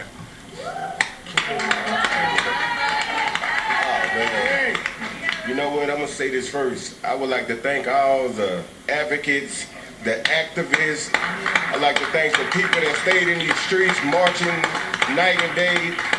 People of Portland stayed in the streets for 83 days, I think, it may be wrong, but thankful for everybody that stayed out there making a statement with us, encouraging us on our dark days, dark nights. We had them. And you know, we got so many messages flooding in from social media sites, can't read them all, there's so many, but you know what? Thank everyone, each and every one. So many people at grocery stores, we walk in, we hear from the elders. You know, I believe in respecting the elders, giving you guys all the respect, men and women. And I hear them walk up in the grocery store, stop me, they mask up face, a hat and a mask, and they say, hey, I recognize the side of your face. Let me talk to you, I know who you are. And we have they'll stop and hold a great conversation telling me what they experienced as a child, what they saw and what they need for change. And they say, we are here for you. And this is everywhere I go, my brother go, we all go. And thank you people for the love in the streets. I'm thanking everyone because we couldn't have did this, and this is a victory for all of us. We are here for you, and this is everywhere I go, my brother go, we all go. And thank you people for the love in the streets. I'm thanking everyone because we couldn't have did this, and this is the victory for all of us. There's no color boundary on this. This is for everyone who's been held down, pinned down. Yeah. And you know what, people? We standing together in unity. And this right here, I'd like to thank our team, Mr. Attorney Ben Crump, Romanucci, the witnesses, Donna Williams. I would like to thank the jury. I mean, everybody. Thank God. That's all day, God Almighty. Thank you. And you know what, people? We're not done yet. And my brother George, he's smiling. His beautiful daughter's here. Gianna, baby, you're so beautiful. You're so smart. Roxy, you have my heart, baby. Thank you for holding Gianna, keeping us strong. I know how hard it is. I know how hard it is. Would like to thank everyone that helped out in this case. Love to thank this jury from having our hearts and mindsets that we all see in this video, because we know this video is an open and shut case. Everybody knows this video. And you know what? The jury had the same mindset we all had. Guilty as charged. Love to thank them. I would like to thank, again, everybody, the press and all. But for George, this fight is not over. We're going to stand here together. We're going to try to get this George Floyd Act passed. Yes. The act has to be passed, people. Yes. It has to be. We're going to keep pressure on the Senate. Everybody. Thank y'all all for coming. George, I know that he love all y'all. Thank y'all. All right, Roger. A man who, boy, him and George used to text each other all the time. Congresswoman Sheila Jackson Lee always talk about Cutie Homes, Houston, Texas. Back there, Rox, I think y'all call them Whoop. We're going to hear from Brandon Williams, was like a son to George.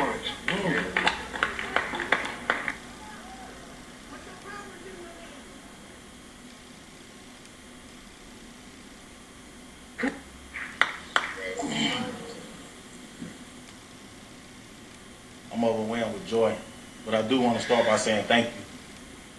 First off, thank you to all you guys advocating, protesting in the middle of a pandemic, putting your lives and safety on the line. We appreciate that.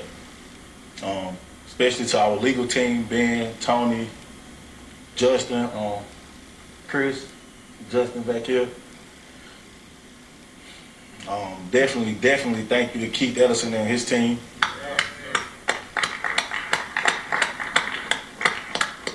I think they did an amazing job from start to finish. All of the evidence, all of the witnesses, everything proved exactly what we saw in that video. But yet, we still question the decision of the jury, and I wonder why. Oftentimes, this system fails us as black men and women in America. Mm-hmm. With all evidence there, everything pointing to a guilty verdict, we somehow still don't get the guilty verdict. Or in some cases, I got my good friend Kenny Walker back here. Yeah. We don't even get charges. Yeah, right. So today is a pivotal moment for America. It's something this country has needed for a long time now. Yes. And hopefully today is the start of that. When I say a pivotal moment, we need change in this broken system. Mm-hmm. It was built to oppress us. It was built against us. Mm-hmm. Oftentimes, we see people who are supposed to protect and serve. Supposed to protect and serve. They do the total opposite. On the first day of trial, Rev Sharpton, we had a press conference, and we kneeled for 8 minutes and 46 seconds. Mm-hmm. And when I got up, and it was my turn to speak, I said that every time I come out here, it's hard. Because it's the exact place where they took somebody from me that I love. And I absolutely dislike coming here. But I also said, this time it was easy. We came for one thing and one thing only. That was justice for George Floyd. And today, that's what we got.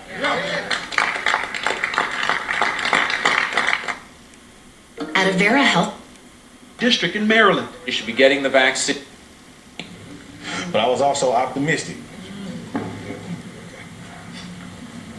We need police reform bad. Yeah.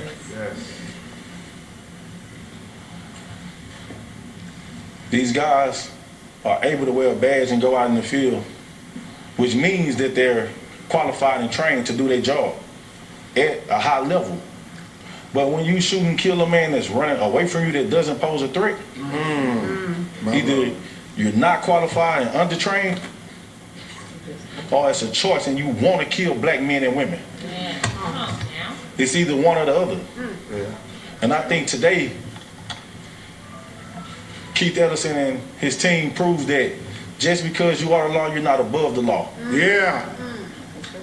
We need each and every officer to be held accountable. And until then,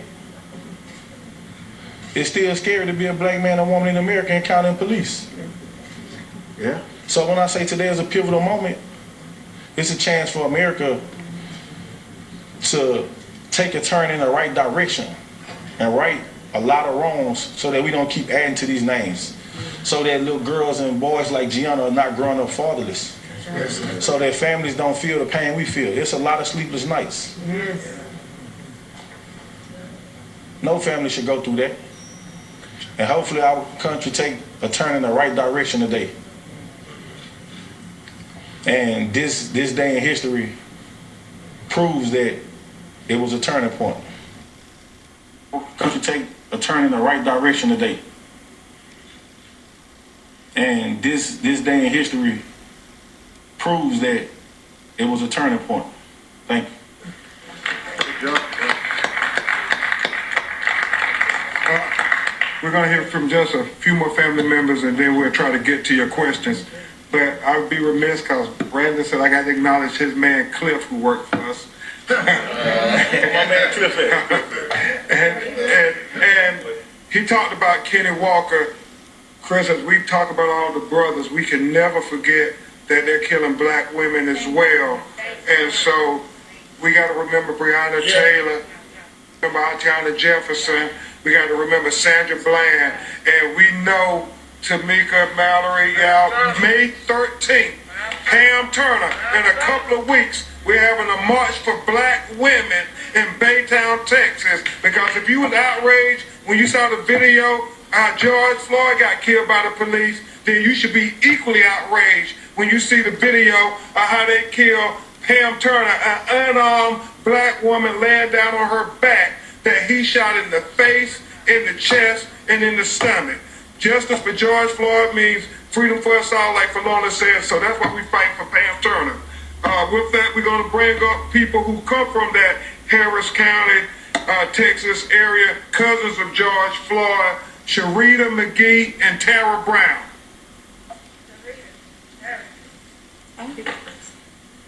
Well, first of all, let me just say that my cousins and Wu have pretty much covered everything. There's really not a whole lot left for me to say. I just really want to echo the sentiments of them that when we started this journey almost a year ago, that we were committed to doing a couple of things. One thing is to ensure that justice was served and that we were going to be here and visible and present and actively involved until we saw it through. We are a family who's strong in our faith. We've relied on it in other areas of our life, and this time was no different. And we prayed to God, and we expected our prayers to not come back void, and He delivered for us today. So we are eternally grateful for everyone, from the press to the activists, the attorneys, the prosecution team, everyone. We have so many people that we want to thank that I just really feel like we're probably going to leave somebody out. But I just hope that you would charge it to my head and not my heart, because we sincerely appreciate everything that everybody has done, and we thank you. Thank you.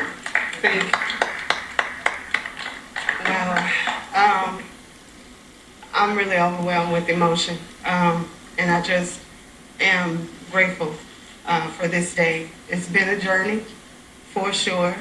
And this victory for George Floyd today is a victory for many. And when we started this journey, kind of like my sister said, we are committed to making sure we know we'll never get George back.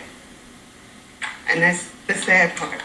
But we are fighting, and we're going to continue to fight, because we've all individually and together as a family had that conversation that if we could have been there with George on that day, there probably would have been more than one death. But we couldn't be there. So we can't bring him back, but we can save lives. And we want the actual reform that's going to not only give us the change we want, but make sure not another family has to suffer what we've suffered. Thank you all. My sister kind of touched on everything. We have an amazing team here who have helped us along this journey. We're so grateful for everyone who has supported us along the way. We're forever grateful to you, and we love you all. Thank you. Thank you, Sarah. So we're going to hear from two more cousins, and then we're going to hear last from the family, Roxy and Gianna are going to come, and then Reverend Al may have Reverend Jackson and others address you. At this time, we're going to have Angela and Paris come, cousins of George Floyd.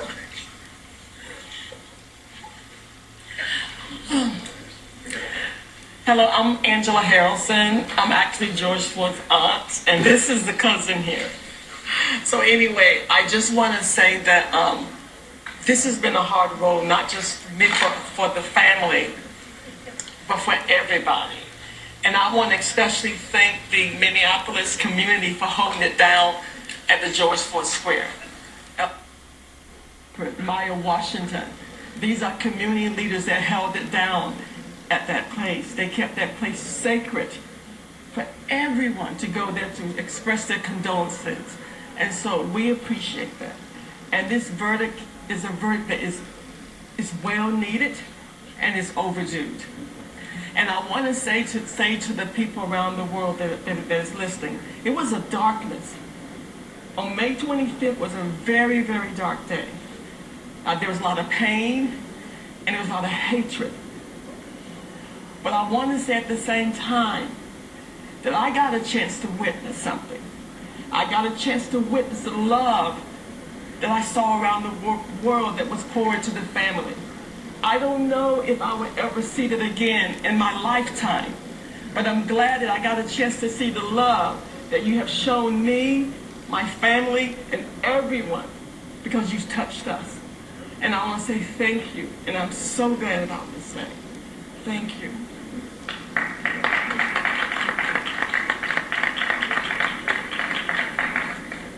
I just want to thank everyone again.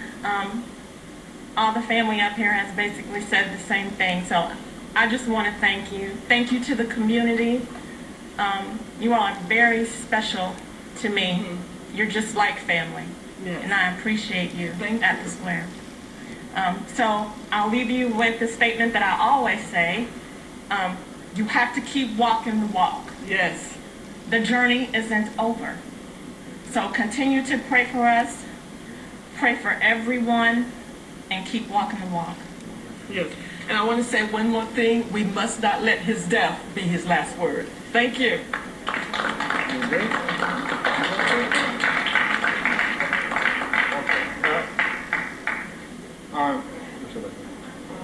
And lastly, we're going to have Tiffany Hall, a sister-in-law of George Floyd. I just want to thank everyone for all the support. We couldn't do this without you guys. And we appreciate all the time and energy that you guys have put in to help us get this justice. Just know that this is the beginning. We still have a lot of other families we need to fight for. And we hope and pray that this will speak volume and we'll have a change in this world. And we won't have to add any more families with our families. Okay, so we're really hoping that this will bring on a change. Thank you guys, and thank you, Tiffany. Thank you guys. Now we will have Reverend Al come back to the podium and acknowledge some important individuals. And then we'll go ahead and take questions. Reverend Al Jump. Let me say, officer for so many years and probably suffered injury. Rights leaders from George Floyd's family, these expressions of thankfulness. Path for us, and let us always remember those that cleared the field and made us possible. Movements didn't start with us. We are continuation of movements before us, and they will be continued until freedom.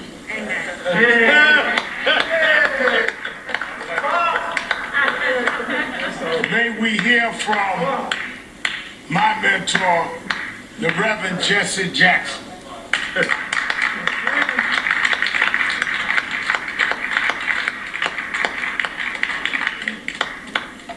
Reverend Al B. Trump. Yes, sir. Hear about a $20 bill. You never saw the $20 bill. Someone who had called the police about $20 bill still operating. So it should be a museum. Where they're profiting from people who come into George Memorial. Dr. King once said, it's political, we live in our faith, prayers, we live under the law. Emmett Till was killed in 1955. Jurors out an hour. Came back quiet for the short. Said, well, we had his soft drink and smoked a cigarette. That's why it was so short. Well, Rayner asked the juror, why did they convict the killer, you know who he was, brag about it, he protect his wife. He said, I could not imagine going to jail for killing a nigger. That was 55 years, 1955, now it's 2021. Things changing. Where Mississippi River started from now. It's time for a fundamental change. I want to thank, when we lost John Cochran, we lost all John Cochran, but God sent Ben Trump in, we thank you so much. Thank you, Ray. I do want to say that when the thing first jumped off and Ben was killed, George was killed, Al and I went and met Mr. Freeman. We had the case, he believed it couldn't happen. He believed it had never happened before. We urged him to try Lieutenant Governor, Attorney General Keith Ellison. Keith took the case and had the false charge the first day. He had to put together the legal team, tested jurors, the whole process led by Keith Ellison. The state is 3% African American. Keith Ellison. 1% Samoan, African American congresswoman. So I close. Minnesota, state with great proud traditions, Brother Ben. Yes, sir. Sons of light, but the struggle's not just about black and white, it's about wrong and right. There must be a massive protest march by white citizens in this state who stand for justice and jobs. This is the state of Hubert Humphrey, who led the struggle for the public accommodation in 1964. This is the state of McCarthy and struggle for peace. This is the state of those who fought down through the years. When I think about Omar being the congresswoman, Samoan, and she's the Attorney General state to represent black. There are some people in this state been silent too long, must step and speak back, fight back. It's time for change. I want to express my thanks to all of you who come to the meeting to cover this story. And it's not people on the team of Keith are black and white. And we must learn to live together as brothers and not die apart. So we must learn to live together and not die apart. We will live together. I want to express my thanks to Mark Morrell, Urban League, and all those who come together today, because we're going to keep marching. Thursday is a funeral for Brother Wright. And we relieve, but we can't celebrate because the killings keep coming. I hope the case today has broken the backbone of legal lynching. That's what this case should break the backbone of legal lynching. they list us with the law. We need to change that. Thank you very much. And lastly, before we get to the question, let me acknowledge again Tamika, my son, Reverend Jamal Bryant, and all of the young people that keep it going. Ain't no sun between these generations. Anybody thinks so, get up and work out with me in the morning. National President of the National Urban League, Brother. First of all, I want to be brief, but let me co-sign, amen, and reaffirm all that has been said today.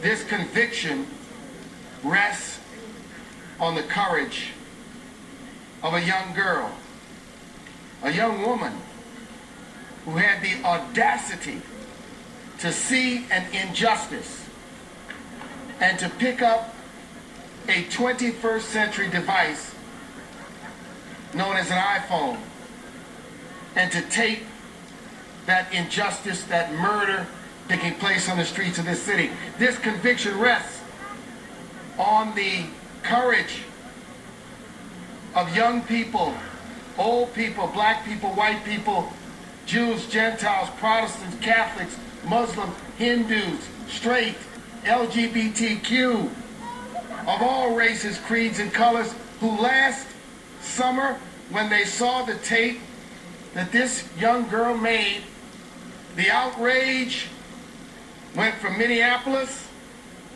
all the way across this globe. And this conviction rests on the competence and conviction of an Attorney General named Keith Ellison. Yes, sir. Who had the wherewithal to put together a perfect prosecution. Yes, sir. And this conviction rests on the steely determination and dignity of the Floyd family. Sure.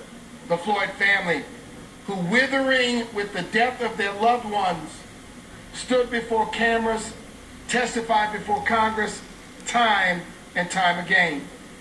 I'll say this fight to pass the George Floyd Justice in Policing Act has now stepped to a new level. We call on the United States Senate. We call on who? The United States Senate to forthwith, without delay, without filibuster, to pass the George Floyd Justice in Policing Act and not to water it. You know, and I think that's a really... We mourn his loss. May he rest in peace and may he rest in power. But let us understand that this is but a moment, and this battle, this fight, this work for justice must proceed. Every white American. George Floyd is stand-in for every black American.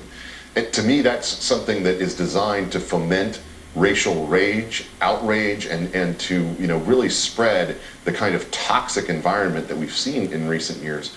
What can be done to push back against that type of narrative, given the dominant force that the media has given this story through that lens? I think what needs to happen is people try and speak honestly about these cases, take these cases as individual events rather than linking them all together and insisting that George Floyd is Breonna Taylor, is Jacob Blake, is Dante Wright, is Adam Toledo. These are all distinct circumstances with very unique case evidentiary elements, and they need to be investigated and adjudicated on that basis. Freezing temperatures. Gardeners, our overnight lows will be in the low 20s with winds becoming light. Then tomorrow, much like today, partly cloudy. Could be a few sprinkles during the afternoon. A couple degrees warmer, 47 in Sioux Falls, 51 Aberdeen, 52 in Pierre, and only 43 degrees in people that are here, all of the people who have been in George Floyd Square, all of the people who have been fighting for this for a really long time, they were waiting for this verdict and they were going to react. I mean, they told me this place is going to blow if we don't get justice. There will be no peace. And so knowing that in the back of our heads as reporters and knowing that that's reality, all right, the Vice President is coming forward, so Yes. I will throw it back to you. All right, Sarah, and of course, let's listen to the President, Vice President. Here is Vice President Harris. For their service. And I want to thank Mr. Floyd's family for your steadfastness. Today, we feel a sigh of relief. Still, it cannot take away the pain. A measure of justice isn't the same as equal justice. This verdict brings us a step closer, and the fact is, we still have work to do. We still must reform the system. Last summer, together with Senator Cory Booker and Representative Karen Bass, I introduced the George Floyd Justice and Policing Act. This bill would hold law enforcement accountable and help build trust between law enforcement and our communities. This bill is part of George Floyd's legacy. The President and I will continue to urge the Senate to pass this legislation, not as a panacea for every problem, but as a start. This work is long overdue. America has a long history of systemic racism. Black Americans, and Black men in particular, have been treated throughout the course of our history as less than human. Black men are fathers and brothers and sons and uncles and grandfathers and friends and neighbors. Their lives must be valued in our education system, in our healthcare system, in our housing system, in our economic system, in our criminal justice system, in our nation. Full stop. Because of smartphones, so many Americans have now seen the racial injustice that Black Americans have known for generations. Now seen the racial injustice that Black Americans have known for generations. The racial injustice that we have fought for generations, that my parents protested in the 1960s, that millions of us, Americans of every race, protested last summer. Here's the truth about racial injustice. It is not just a Black America problem or a people of color problem. It is a problem for every American. It is keeping us from fulfilling the promise of liberty and justice for all. And it is holding our nation back from realizing our full potential.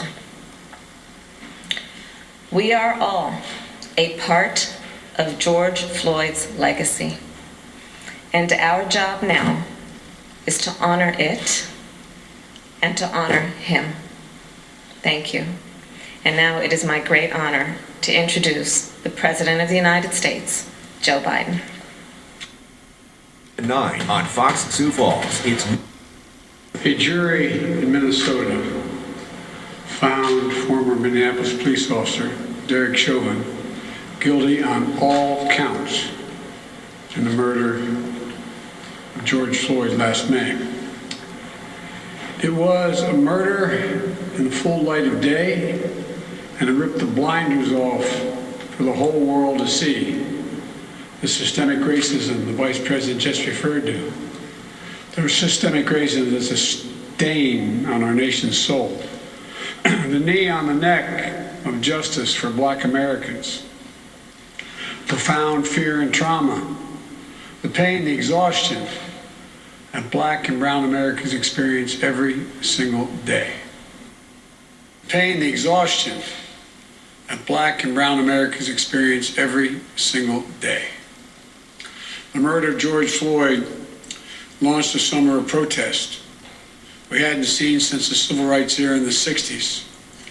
Protests that unified people of every race and generation in peace and with purpose to say enough, enough, enough of this senseless killings.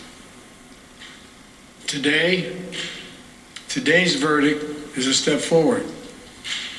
I just spoke with the governor of Minnesota, who thanked me for the close work with his team. I also spoke with George Floyd's family again. A remarkable family of extraordinary courage. Nothing can ever bring their brother, their father back. But this can be a giant step forward in the march toward justice in America. Let's also be clear that such a verdict is also much too rare.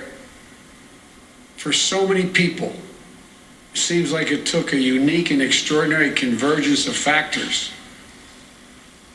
A brave young woman with a smartphone camera, a crowd that was traumatized witnesses, a murder that lasts almost 10 minutes in broad daylight for ultimately the whole world to see.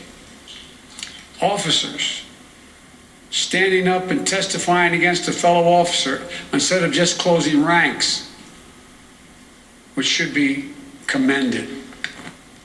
A jury who heard the evidence carried out their civic duty in the midst of an extraordinary moment, under extraordinary pressure. For so many, it feels like it took all of that for the judicial system to deliver a just basic accountability. We saw how traumatic and exhausting just watching the trial was for so many people. Think about it, those of you who are listening. Think about how traumatic it was for you. You weren't there. You didn't know any of the people. But it was difficult, especially for the witnesses who had to relive that day. It's a trauma. On top of the fear so many people of color live with every day when they go to sleep at night and pray for the safety of themselves and their loved ones.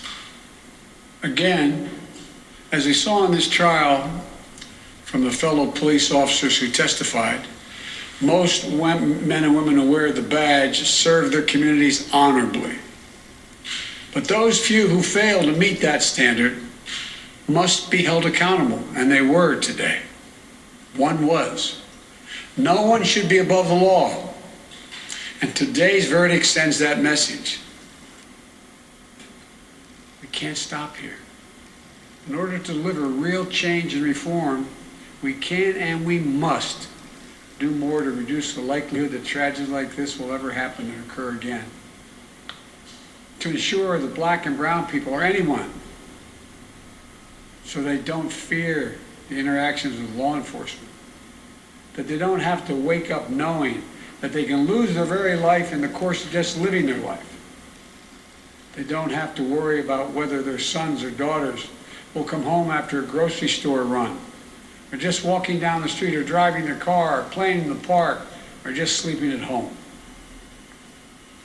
And this takes acknowledging and confronting head-on systemic racism and the racial disparities that exist in policing and in our criminal justice system more broadly. You know, state and local government and law enforcement needs to step up, but so does the federal government. That's why I've appointed the leadership of the Justice Department that I have, that is fully committed to restoring trust between law enforcement and the community they are sworn to serve and protect. I have complete confidence in the Attorney General, General Garland's leadership and commitment. I've also nominated two key Justice Department nominees, Vanita Gupta and Kristen Clark, who are eminently qualified, highly respected lawyers who have spent their entire careers fighting to advance racial equity and justice. Vanita and Kristen have the experience and the skill necessary to advance our administration's priorities to root out unconstitutional policing and reform our criminal justice system. To act George Floyd was murdered almost a year ago.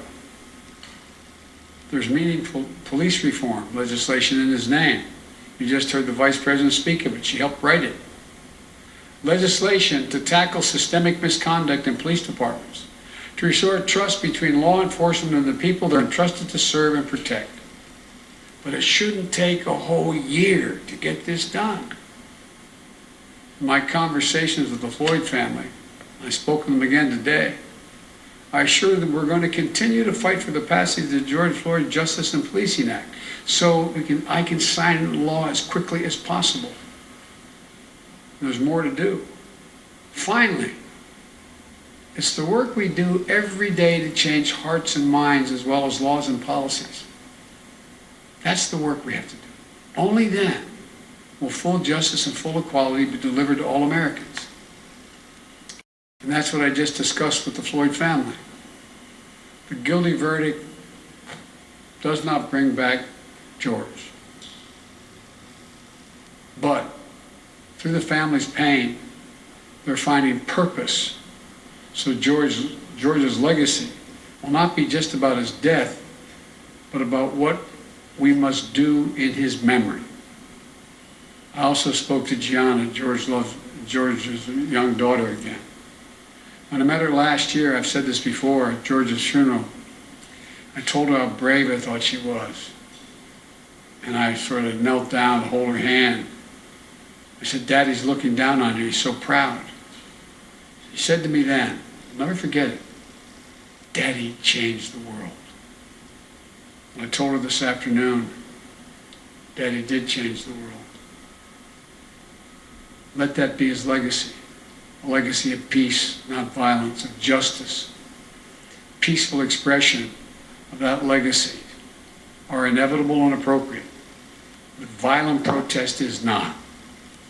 And there are those who will seek to exploit the raw emotions of the moment, agitators and extremists who have no interest in social justice, who seek to carry out violence, destroy property, fan the flames of hate and division, will do everything in their power to stop this country's march toward racial justice. We can't let them succeed. This is a time for this country to come together, to unite as Americans. There can never be any safe harbor for hate in America. Be any safe harbor for hate in America. I've said it many times. The battle for soul of this nation has been a constant push and pull for more than 240 years. A tug of war between the American ideal that we're all created equal and the harsh reality that racism has long torn us apart. At our best, the American ideal wins out. So we can't leave this moment or look away thinking our work is done. We have to look at it, we've looked as we did for those 9 minutes and 29 seconds. We have to listen. I can't breathe. I can't breathe. Those are George Floyd's last words. We can't let those words die with him. We have to keep hearing those words. We must not turn away. We can't turn away. We have a chance to begin to change the trajectory in this country. It's my hope and prayer that we live up to the legacy. May God bless you, and may God bless George Floyd and his family. Thank you for taking the time to be here.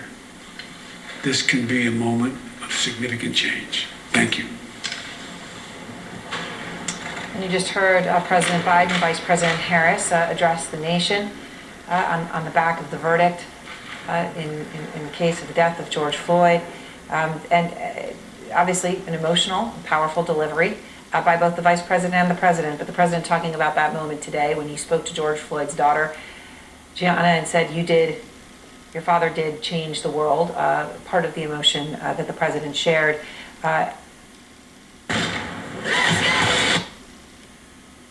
NBC News, New York. Good evening.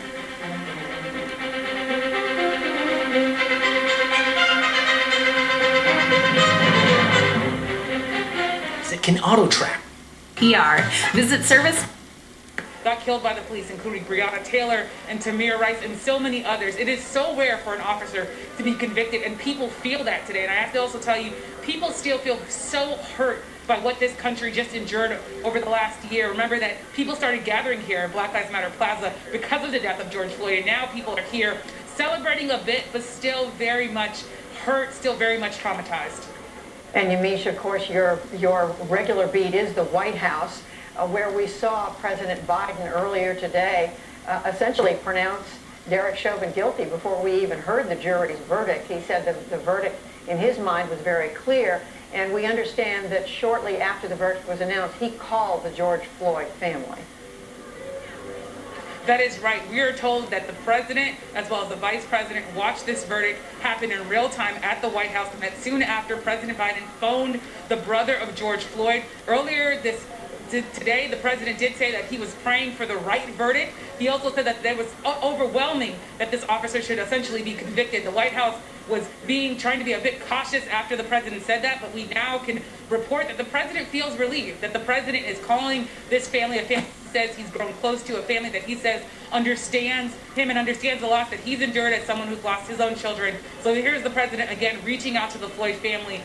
Again, we're supposed to be hearing from the president at some point later this afternoon, and I can imagine that White House officials tell me we will hear from a president who is empathetic, who is going to be able to say that this is a sense of loss, that even though this verdict went right, that there's still a sense that there's going to be someone missing at that dinner table, and that George Floyd, the brother, the uncle, the father, he will be definitely missed, and that this country has to do better, that there could not be another George Floyd after what we've just endured. And Yamiche, just quickly, how much effort, muscle do you believe from your reporting the president is going to be putting behind this police reform legislation in the Congress right now? From my understanding, police reform in this country is a top priority of President Biden. The issue, of course, is that there is legislation moving through Congress, but that the Senate is so closely tied that Republicans can't get on board. They don't see a way to get legislation through. So I'm told that Senator Booker, as well as Senator Tim Scott, two African-American men who are serving in the Senate, they are working on this legislation together, and I'm told that President Biden is going to be involved in those talks, going to be involved in trying to get the George Floyd Justice and Policing Act pushed through. And in this moment where people are now top of mind, where George Floyd is top of mind, there's a sense that maybe some sort of bipartisan legislation on policing can get through, given that this officer is, of course, now convicted. There is a sense now that there is a line that police cross, and that both sides of the aisle should be able to get on board in some way to say we can do better as a nation. Yamiche Alcindor, very close to the White House right now at Black Lives Matter Plaza. Well, I think in a lot of different ways. We've seen, this story play out in controversial ways over the course of the past year, and particularly last summer, in terms of all the different violence and rioting that we saw across the country.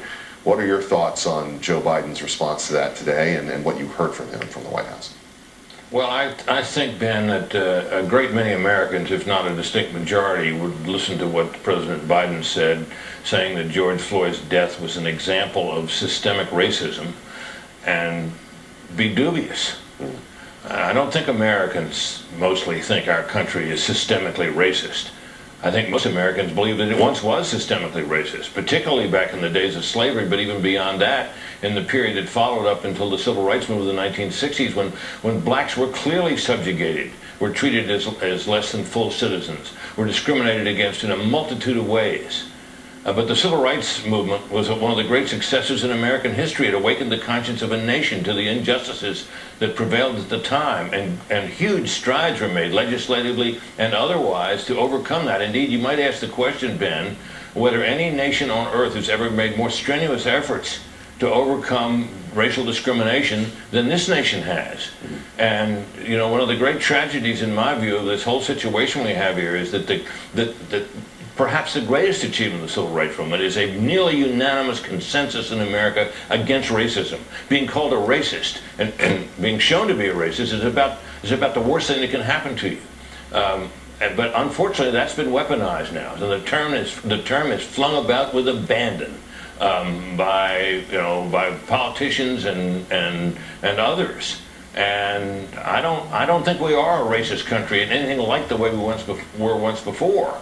So I think this situation we confront now is where you see politicians and others who wanted to appear that everything that's happened so far is not enough, and maybe it's not, but every step, of course, everything that's done to do better is merely a first step. Because I think the truth is that there is advantage to be had in waving the banner of racism.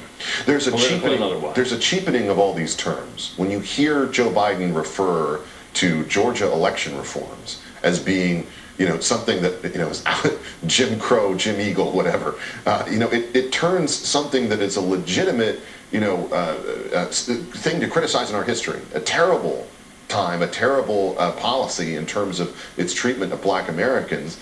And you turn it into something that is just bandied about as if, every insult, every, offensive statement, every TikTok video from some 13-year-old girl is the equivalent of racist regimes that we had in our past.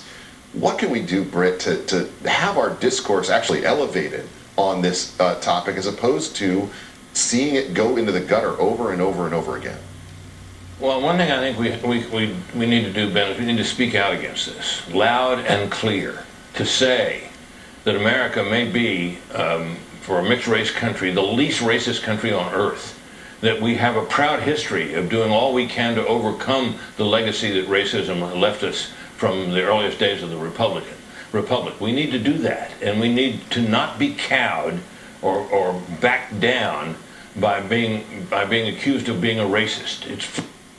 Have to rein in the rogue cops. We have to make sure that they're not a part of our police departments and they don't keep getting rehired over and over again in various jurisdictions after they commit crimes in another district. But no, it's not that easy. And it's not going to be that easy to get this bill passed out of the United States Senate. That is why I say to the young people, you've got to keep your activism up. It's not going to go away because elected officials sit and think, well, let me see, this is wrong, I got to take care of this. Oftentimes we're too safe in what we do, and we don't want to make any waves. And so that's why it's so important to have activism. And that's what the civil rights movement was all about. It was about activism. It was about confrontation. As a matter of fact, I went back and did some research on Martin Luther King. He had a project called Project C. And you know what that was for? Project Confrontation. Confrontation. And a lot of people see that as being bad, and they try to turn my words into something about violence. It's not about violence. Martin Luther King was about nonviolence. I am nonviolent. And so when they take words like confrontation, which certainly confrontation was used in the sit-ins for the civil rights legislation, the marches, the prayers, all of that's confrontation. And so we've got to make sure that we continue to define who we are, what we do, what we care about, and not be so intimidated we're afraid to move. The young people want to see their elders stand up. They want to feel loved and protected. And they're out there now, and they have joined in with Black Lives Matter and other organizations. They're telling us, we're here to help get justice for all of us. We have no future unless you are on this case, that unless you're dealing with the injustices that are taking place that we're confronted with. And so I'm so pleased about this verdict today. And no matter the criticism that I get, no matter the judge who even went off, about Maxine Waters, that's all right by me. I will continue to do what I think is in the best interest of our people. I will continue to speak truth to power, and I will continue to be an activist legislator. So I want to thank you for all of the attention that you've given to this, and the president being on your program tonight, expressing his views about George Floyd. And I want you to know, I was worried about Dante Wright, the 20-year-old that got killed. When I went to Minneapolis, I took his mother and father to dinner, and they relaxed. And we had a great time, and they said this was the only moment since this had happened that they were able to laugh and enjoy. And so that's who I am, that's what I do, and that's what we all must do. We must all see that we have a role in helping to bring about justice in this country. We have a role to ensure that the people can expect to live in a real democracy with respect for the Constitution and respect for each other. So here we are. And someone said to me today, I'm not just celebrating, I'm relieved. Yeah. And that's how I feel too. I'm relieved. Thank you, Joy. Congresswoman, I think they also call that good trouble, and we appreciate that that's exactly right, that you do not back down, that you continue to fight for what you believe in, and this was a good day for the family of George Floyd. Congresswoman Maxine Waters, really appreciate you being here with us this evening. Thank you so much. Have a great evening, and I now want to bring in today's show and MSNBC anchor Craig. This verdict agreed to this 20th day of April 2021 at 1:45 p.m. After that, Derek Chauvin was handcuffed, remanded into custody, and you still there, the word on our screen that in 8 weeks he will find out sentencing. So we showed you the reaction outside of court. Those are people who've been court watchers. Now let's get to the people who knew George Floyd, loved George Floyd, like his girlfriend, Courtney Ross. Here's her reaction. Courtney, you must be so relieved. I don't know if I am or not. I will mimic to Shira that this is the first step in But I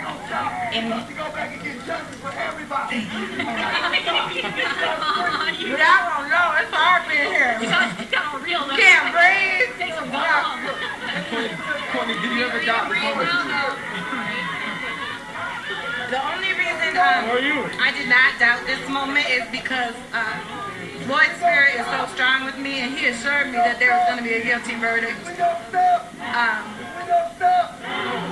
So I never doubted him. I never doubted him. Never. And just how emotional has this trial been for you? There's been nothing like it. Nothing like it at all. From seeing, a precious 9-year-old little girl having to testify, to testifying myself. The only one that got permission to do that. The only one that got the permission to do that. It's silly. Given the history of law enforcement and African Americans, how significant is today? Oh, this is a huge day for the world. Yes. We're finally starting to see, we walked around with eyes wide shut for a long time, so they're starting to open today, and this is going to be the first in a future of change. I promise you that. You heard the emotions, the words of Courtney Ross, George Floyd's girlfriend, saying this is a huge day for the world, eyes wide open. So much to take in today as we go back to our expert panel. Reva Martin, our HLN legal analyst, has been with us the entire way. Wow, everything. To read his mindset. He also wouldn't let the prosecutors get into some aspects of Chauvin's past, which involved other excessive uses of force, because he said he wouldn't let prosecutors portray him as a thumper. I don't know what that means he's likely to do in punishment, but I'm concerned he's probably going to lean towards being as sentencing Chauvin as conservatively as he can justify. David, thanks. I want to talk to both of you about the trial for the 3 other police officers. A proceeding that's scheduled. They could have done this one of 2 ways. They could have charged them all at one time, which was under consideration at one point. But the prosecutors made the decision to charge Derek Chauvin first, and then the 3 other officers who were seen and were a part of all of this. And here they are. Their counts: aiding and abetting second-degree murder and aiding and abetting second-degree manslaughter. The reason the third degree isn't in there is because back in the day when they were doing the charging against these 2, that murder 3 was not yet in the cards. Remember, the court made that available eventually. So we're going to talk about that. But while we wait for Chief Arredondo to come up, a question many are asking tonight: will the guilty verdict against Derek Chauvin change policing in America? At least begin the process. Simon Balto is an assistant professor of African American history at the University of Iowa, and he remains skeptical. Writing in The Guardian, it would be wrong for people to think that the trial has some sort of larger transformative potential for policing and punishment in this country. Simon joins us now. He's also the author of Occupied Territory: Policing Black Chicago from Red Summer to Black Power.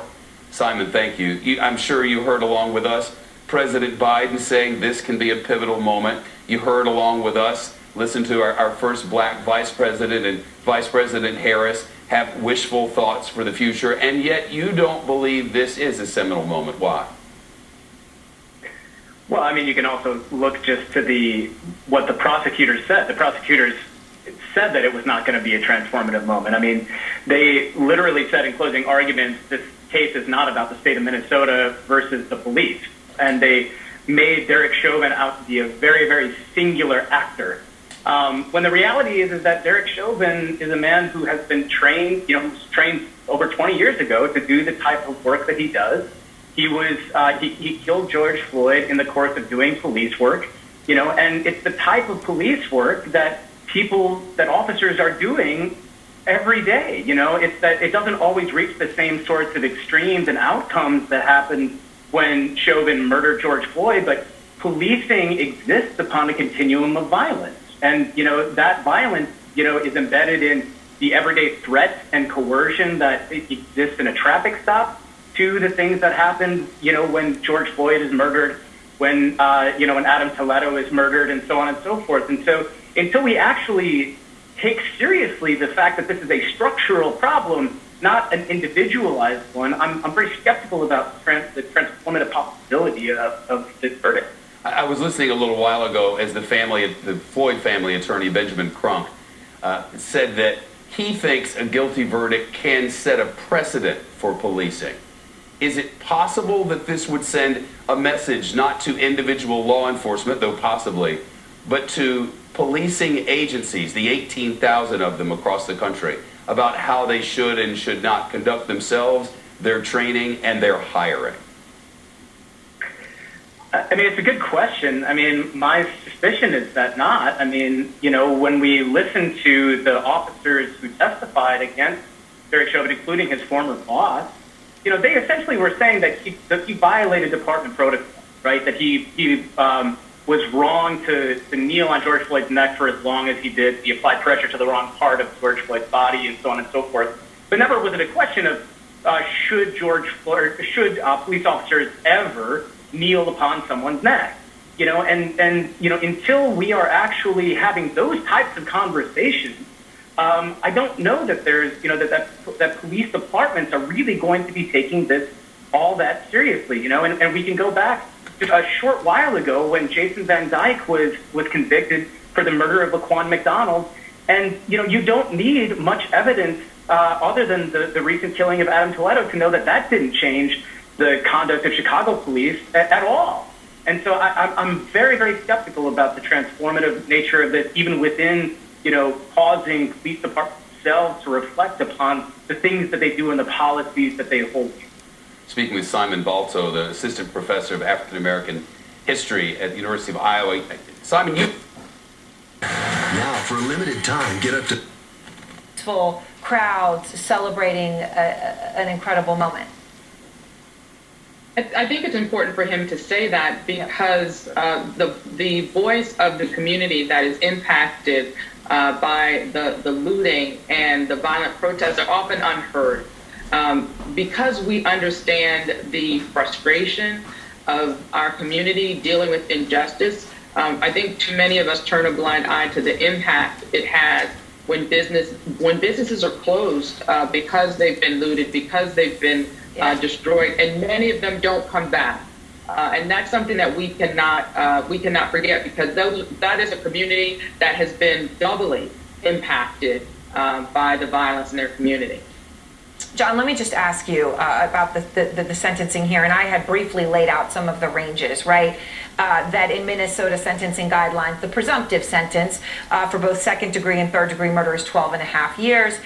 You could get, 10 years. You could get 4 years for manslaughter. This can all be served concurrently. But there's something called, you can get a tougher sentence if there's aggravating factors. Derek Chauvin waived the right for the jury to decide if there were aggravating factors, such as George Floyd, for example, being especially vulnerable. Put that on the judge, who now has to decide that, and therefore, if he says there are aggravating factors, could provide a sentencing, in the case, obviously, of the most severe charge here, of up to 40 years. So when you look at the sentencing guidelines, what do you think happens here? This is now all on the judge, right? Because the range here of 12.5 to 40 years, and just the most egregious charge, is a huge range, and it's now all on the judge.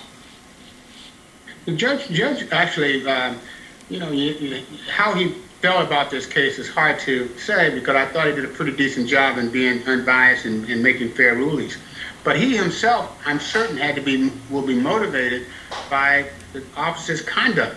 You know, the way he dealt with George Floyd in terms of his disinterested in trying to be providing care, his failure to turn him over. The judge could find these are aggravating factors and could, in fact, increase the sentence. I suspect that he will. Now, all these sentences can run concurrently, which means the most you're going to get is whatever that would be. That may be 12, except the aggravation. I could easily see in that being 5 to 10 years more and getting this up in the 20-year range. That is an option that a judge has here, and the aggravation is pretty strong there. The other aggravating factor might be the fact that he has, you know, what his record is. We don't know what his record is as a police officer. We understand he had a lot of complaints. It seems to me those could be aggravating factors as well, even though they weren't brought into court. But there are conditions, like they do in other cases, you look to see what a person's background is. Who was that person? What were they doing? You can't necessarily use them as evidence factually, but you can, in fact, incorporate them into your thinking if you want to aggravate the case. So I hope that he does, because I think the community would not be satisfied if he got a modest sentence, even if it's just 12 years, in light of the fact that the murder itself was so outrageous. And so I would think that the general population and the judge himself would want to increase it. Remember this, the FBI, when they tried to get a sentence for 10 years, the FBI, through then Attorney General, said, no, that wasn't enough. So 10 years wasn't enough then, 12 years is not going to be enough now. So I can see where it should be increased significantly as a result of the aggravating factors. All right, John, thank you, and thanks to all. And across the country right now, as we've been showing you, of course, you're seeing Minneapolis up on my screen, but people are gathering to mark this moment. Oscar Jimenez is also out front in Minneapolis, but he's Omar Jimenez, I'm sorry, from Minneapolis, live outside the Cup Food store where Chauvin took Floyd's life. And Omar, I know you've talked to a lot of people who are inside, but we're inside the store on that day, and there's a crowd there tonight. What are people telling you, and what are you hearing behind you? Well, Aaron, frankly, they look at this as a new day in America for people here. And when you pan around to the crowd, this is the intersection where some of George Floyd's final moments played out. And it's amazing when you contrast that his body was under the knee of Derek Chauvin a little less than a year ago, and now a little less than a year later, this is his support. This is his legacy on this day where that police officer was convicted on all charges and became a convicted murderer, a conclusion that many people here felt they already knew before the verdict was even read. Hundreds have shown up to this scene, and one of the men we spoke to earlier today, he broke down in tears as he reacted or saw the news, and he said that his mind before that verdict was read went back to Rodney King, because he said in that case we saw what happened and the officers got off. And so when that verdict was read, he completely could not believe it and broke down in tears and described it as a new day in America. And I want to actually keep the camera over here toward where the makeshift memorial actually is for George Floyd, because in this sea of people was actually the final resting place in many ways of George Floyd under the knee of Derek Chauvin. And one thing to note in this is Darnella Frazier was the 17-year-old who pushed record on that video, on her cell phone video, and uploaded it to social media, and was the spark, the messenger for the world to pay attention to what happened at this intersection. It's wild to believe that if she had not pressed record on that cell phone video, you question where this case would even be. And many of the people that we spoke to earlier that have been protesting in these streets for nearly a year now say they're not even confident that the prosecution would have been as succinct as it was if not for the pressure of the people trying to make sure that these officers, not just Chauvin, are held accountable, or at least would be held accountable. And what we've heard, we're hearing stories right now coming from various speakers that have come up, but one message has struck through all of this. While they feel this is a victory, they also feel that the work is not done here. One of the persisting chants that we've heard is 1 down, 3 to go. Of course, referring to officers Tutau, J. Alexander King, and Thomas Lane, who still face charges in this case. But seeing right now, again, the verdict of all guilty for Derek Chauvin is a sight that many here have wanted to see for a long time, and this feels like a day of vindication almost a year after George Floyd's death, right where I'm standing right now. All right, Omar, thank you very much. And just minutes ago, George Floyd's brother getting very emotional as he compared his tragic death to another horrifying murder. It's been a long journey, and it's been less than a year. And the person that comes to my mind is 1955. And to me, he was the first George Floyd. That was Emmett Till. Wow. Wow. I did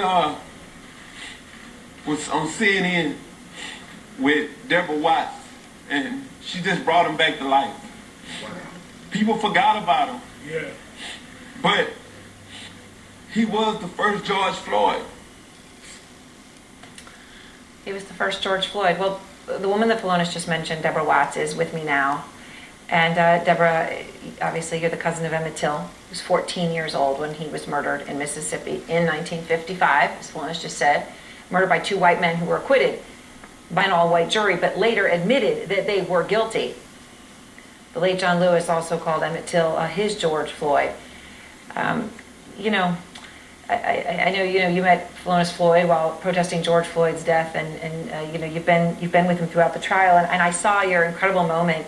You know, when you were talking with Philonis and our Sarah Seidner, and just this emotional connection, and she said to me that, you know, that she and her crew left after the interview, and then they came back to get something 40 minutes later. You're still talking, and that you were still talking, you were still together.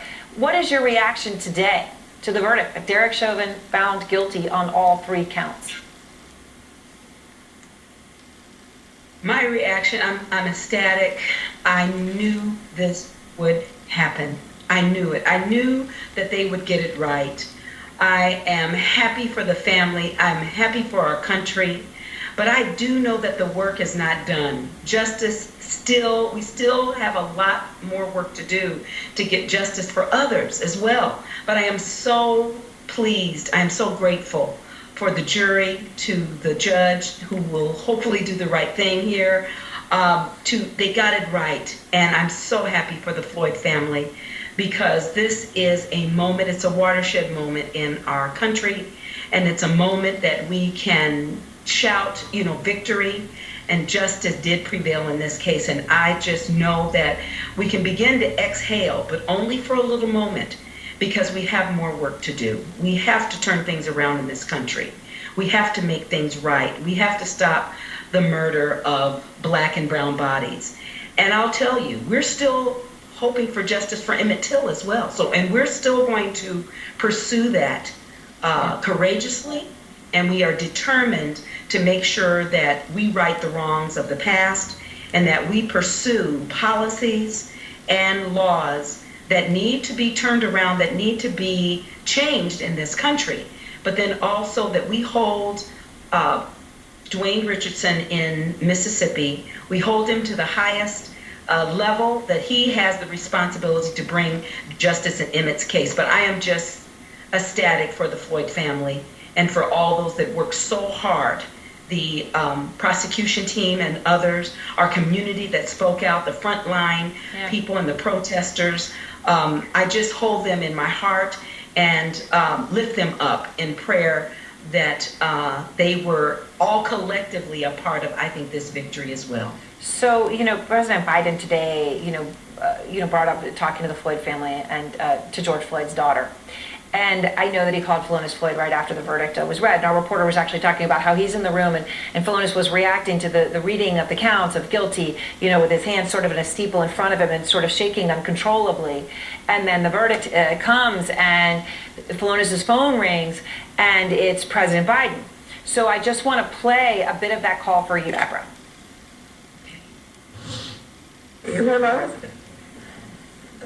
Hello. Hey, how you doing? You can have Gianna doing. Feeling better now. Nothing is going to make it all better, but at least God, now there's some justice. Right. And you know, I think a John is coming. My dad is going to change the world. He's going to start to change it now. That's right. Yes. Amen. Something changes now. You've been incredible. You're an incredible thing. I wish I were there just with my arms around you. I'm standing here with Cedric. We've been talking, we've been watching every second of this, and the Vice President, all of us, and we're all so relieved. Not just one verdict, but all three, really on all three counts. And it's really important. I'm anxious to see you guys. I really am. And we're going to get a lot more done. We're going to get police. We're going to do a lot. We're going to stay at it till we get it done.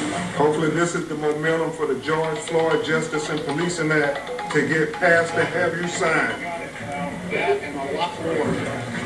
Not just that, but a lot more. Thank you, Mr. President. Let's give it a first shot at dealing with genuine systemic racism.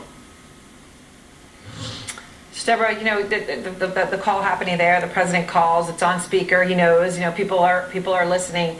What does it mean to you and say to you that President Biden called, you know, we heard 90 seconds of it there, but he called and what he had to say to Philonise Floyd? You know, I think it's important. President has, I think, demonstrated extreme leadership there. Compassion, empathy, and understanding. Also, it sounds like he's willing to take on a responsibility to push things forward in our country. And I am hopeful that he is going to be a person of his word. We have several bills that need to be a priority right now. And the George Floyd Policing Act, also anti-lynching, H.R. 55.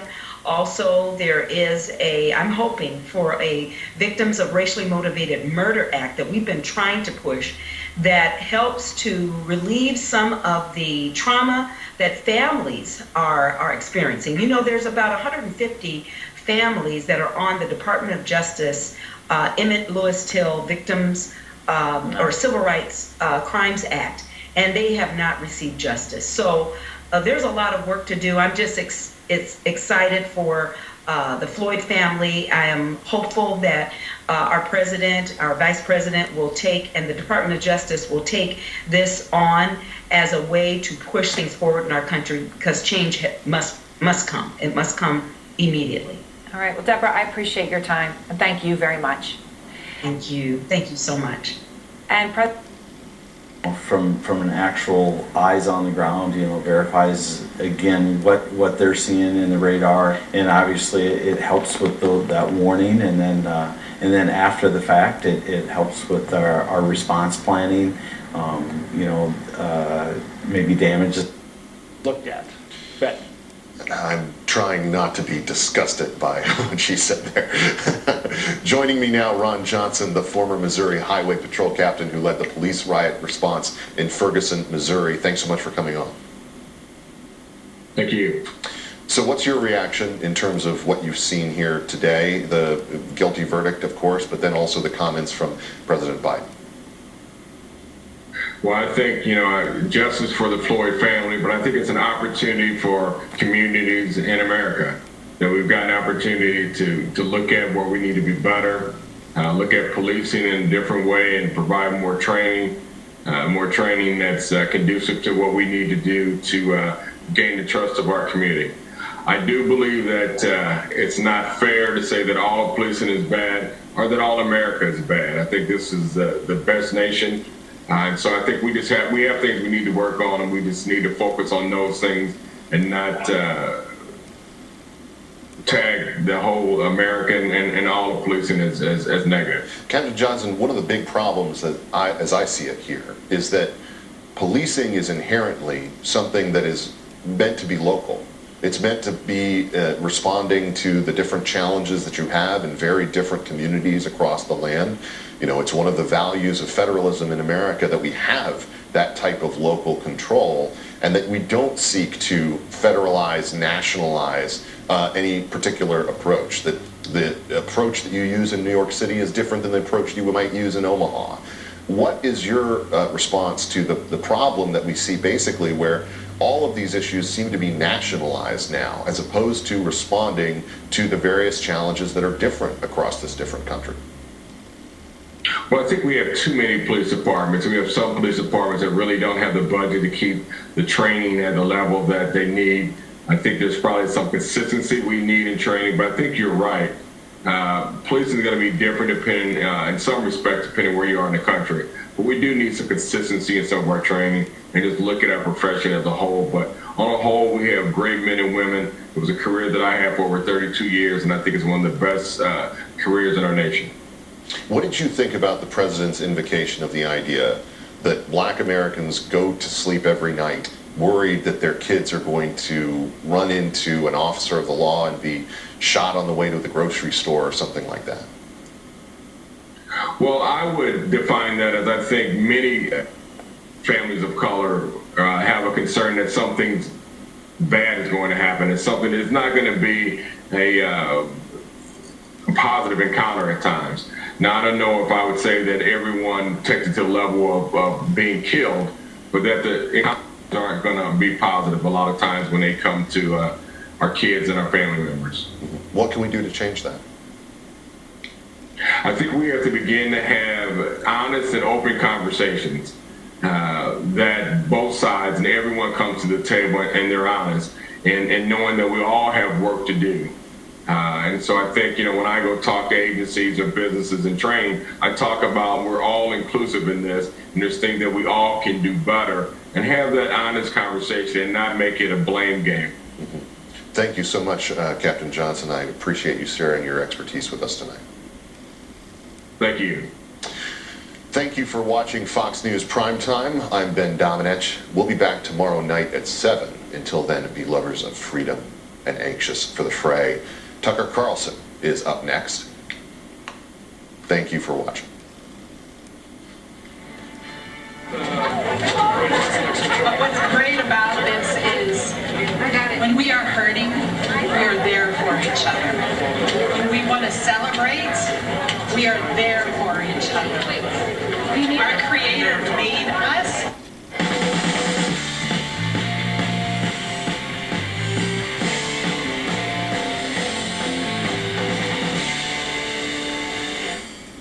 Good evening and welcome to Tucker Carlson Tonight. The jury in the Derek Chauvin trial came to a unanimous and unequivocal verdict this afternoon. Please don't hurt us. The jurors spoke for many in this country. Everyone understood perfectly well the consequences of an acquittal in this case. After nearly a year of burning and looting and murder by BLM, that was never in doubt. Last night, 2,000 miles from Minneapolis, police in Los Angeles preemptively blocked roads. Why? They knew what would happen if Derek Chauvin got off. In the end, he didn't get off. If given the maximum sentence under the law, he will spend the rest of his life in prison. Is that a fair punishment? Is the officer guilty of the specific crimes for which he was just convicted? We can debate all that, and over this hour we will. But here's what we can't debate. No mob has the right to destroy our cities. Not under dreams and aspirations and things he wanted to do with his life and struggles that he got through, and that is gone and we can't get that back, hit me really hard, almost more than anything else in the moment. Just the fact that he should be alive still. I'm with you. I had tears that were inside that I had to do TV, so I couldn't have them out, but I wasn't. It was a combination of tears of relief and tears of sadness, but you're absolutely right. It was definitely tears. Chris, thank you very much. Thank you, Joy. That was a great hour. Thank you very much. And good evening from New York. I am Chris Hayes. This afternoon, as we were just discussing, millions of people, tens of millions of people I would actually hazard, across the country were holding their breath, feeling fear, anxiety, even dread about what the outcome might be in the trial of former Minneapolis police officer Derek Chauvin. Somewhat absurdly, as many noted, given the fact that we all watched what happened to George Floyd last May in excruciating and unbearable detail, all 9 minutes and 29 seconds of it. From a high-powered spaces when they go out in bad weather. They either work to do. There can never be any safe harbor for hate in America. I've said it many times. The battle for soul of this nation has been a constant push and pull for more than 240 years.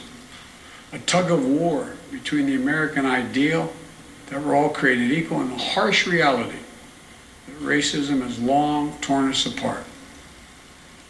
At our best, the American ideal wins out. So we can't leave this moment or look away thinking our work is done.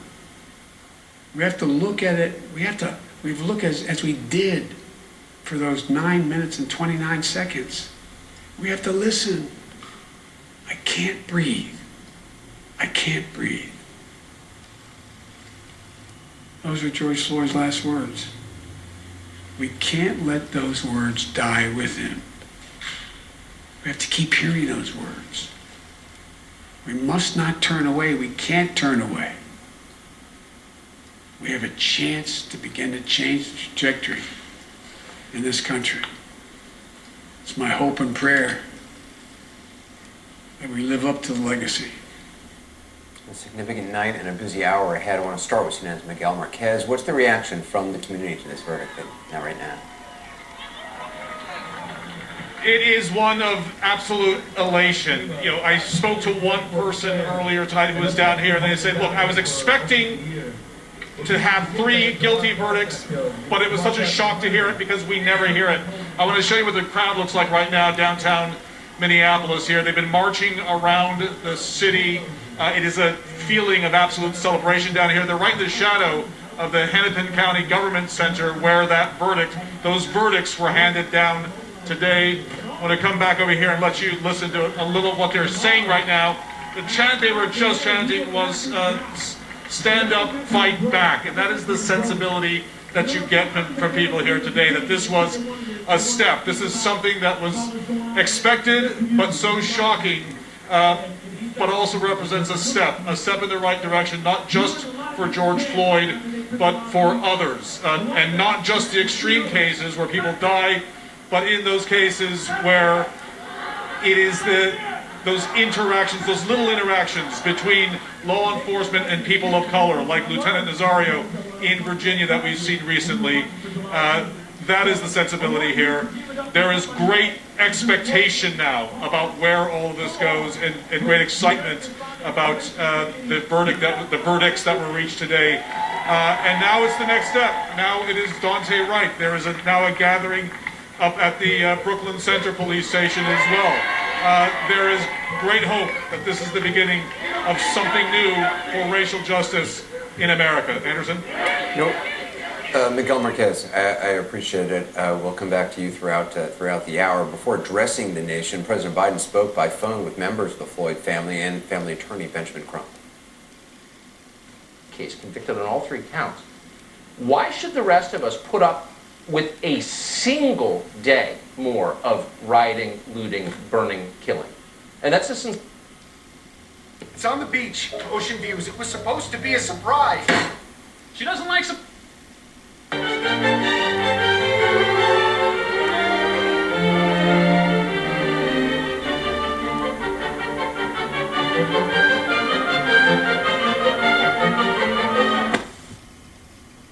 Bring you through just to give you a look at it now, because I know, Anderson, you remember what it looked like back in May, after May 25th, when it started to be built. And it has grown into, a whole square, truly.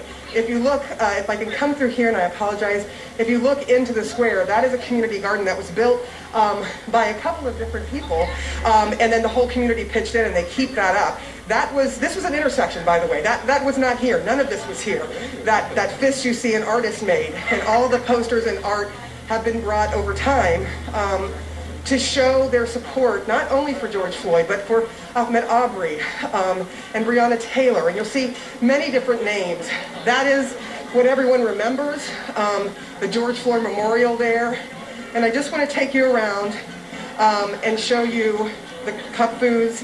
Now, just a few feet ahead of me, and I'm going to see if I can sneak through here. Excuse me, I'm so sorry. I apologize. I'm going to sneak through here and just show you a site that, a lot of people come to see. And if you look just beyond that sign, you will see the outline of where George Floyd's body was. Maybe it's easier for you to see here, but many people come here to stand in front of that, to pray in front of that, to bring flowers. You see all those flowers there. There's even a greenhouse just beyond it where they grow flowers so that they can replace these flowers. So that's the scene here. It is more of a scene of relief. And as you know, as some of the family members said, relief and release. And you can tell people are very calm. They are very, some of them are very thankful for the verdicts that came out. And this is a peaceful gathering of people who recognize that they look at the justice system and say, okay, in their minds, that the justice system got it right this time. Anderson? The people you spoke to today who were there, how were they surprised at the verdict? You know, it's interesting. I've asked a lot of people that question. You know, did it surprise you, or did you feel like you thought you knew what was coming? And for many folks, they said they wouldn't have been surprised if it had been not guilty, because so many times when it comes to police officers versus the public, and particularly black men, it isn't guilty. And so this time, it really was more of a feeling of relief. They knew that it was a possibility, partly because of the length of time the jury was out. Jury was out just over 10 hours, and there was no questions, and there was video. And that video really, in people's minds, they couldn't see any other way around it. They couldn't see anyone seeing another explanation for what happened to George Floyd. And indeed, the jury decided that that is exactly what happened to him, that he was murdered. And that's why they came back with a guilty verdict on all 3 counts, which means, by the way, if there are aggravating factors that they prove in the next phase of this, that, you know, Derek Chauvin, the former police officer who used to wear a badge, can now be in prison for 75 years. So that's the maximum amount of time, and it is unlikely often that you would get that like this. But that potential amount of time he could spend now in prison. Sir Seidner, appreciated. Of the many reactions that poured in today, there was this from the teenager who recorded the cell phone video of Derek Chauvin kneeling on George Floyd's neck and posted it on Facebook, igniting ultimately the protest. She also testified at the trial. This is what Darnella Frazier posted on Facebook. I just cried so hard. This last hour, my heart was beating so fast. I was so anxious, anxiety busting through the roof, but to know guilty on all 3 charges. Thank you, God. Thank you. Thank you. Thank you. George Floyd, we did it. Justice has been served. Joining me now from Minneapolis is Minnesota Governor Tim Walz. Governor, thanks for being with us. 2 days after George Floyd was killed, you said, the lack of humanity in the video made me physically ill, and it's even more difficult to understand. That video taken by Darnella Frazier, what's your reaction to the verdict today? Well, thanks, Anderson, for having me on, and thanks for Darnella Frazier. The humanity that stood on the side of what's now George Floyd Square, and taking that video, I think many folks know, is maybe the only reason that Derek Chauvin will go to prison. So I'd like to say it was a sense of relief, but I feel very strongly that this was a very small first step. When you were asking folks what they expected of this, if you asked white Minnesotans, they thought it would be an absolute conviction. If you asked black Minnesotans, their history showed them that it wouldn't be. And so I think for a state I'm incredibly proud of, we rank near the top in so many things: well-being, life expectancy, home ownership, education, unless you're black. And that has been laid bare to the world. And I think for many of us, it's a feeling like, okay, this happened, now the work really begins. And it is just that stark. If you're white, it's one existence. If you're black, it's another. Yeah, and this is the North. This is progressive Minnesota. This is the home of Hubert Humphrey, and we saw Walter Mondale, Paul Wellstone, and we do rank. We have the highest life expectancies. We have personal incomes that are high, home ownership, education, all those things. But when you disaggregate that, we're at the bottom. And I think the insidious thing is that most white Minnesotans don't know that. They see a quality of life that seems really good, and they don't see what we're leaving behind. And it starts before birth. It starts with black mothers dying in childbirth at a rate that's unacceptable. So this is, it's not just Minnesota's issue, but Minnesota's was laid bare, because if you don't fix these things, you end up with George Floyd being killed. You end up with Daunte Wright being killed. So they're not going to get a whole lot more chances at this. You saw what poured into the streets, and I have to tell you, as governor, being prepared what might have happened had this not been a guilty verdict like most of us thought and knew it should be is terrifying. And that's because of this anger. We can't continue to live like this. We need to fix these things. I understand you spoke with President Biden after the verdict. I don't know, would you mind sharing details of that? Sure, and I think most of us who know President Biden, he's a man of compassion and empathy.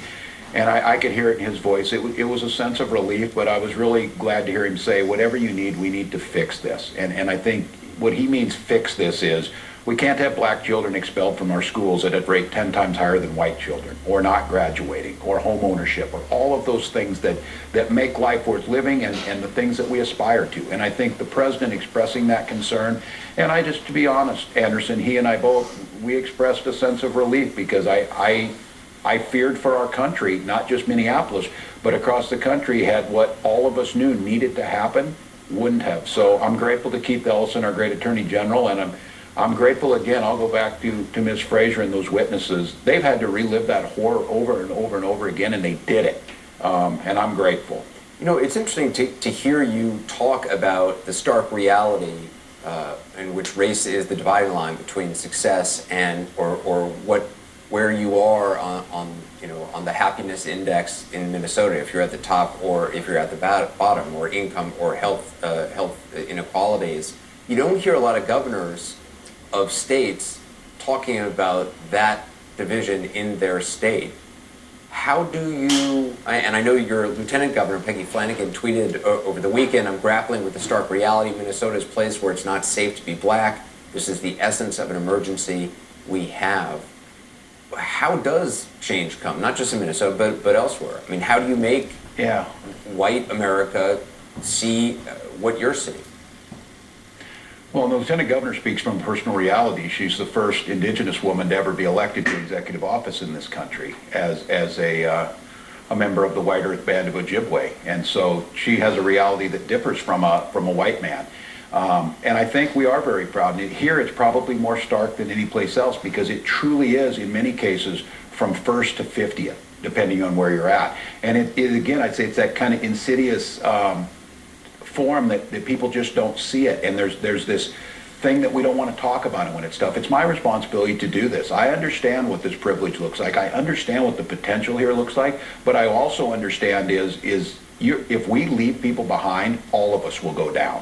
When you have these types of income inequalities, education inequalities, healthcare inequalities, whether you're trying to do it or not, and it exists, it will bring the entire system down. And again, I want to be the place, and I'm a school teacher. That was my profession before I did this.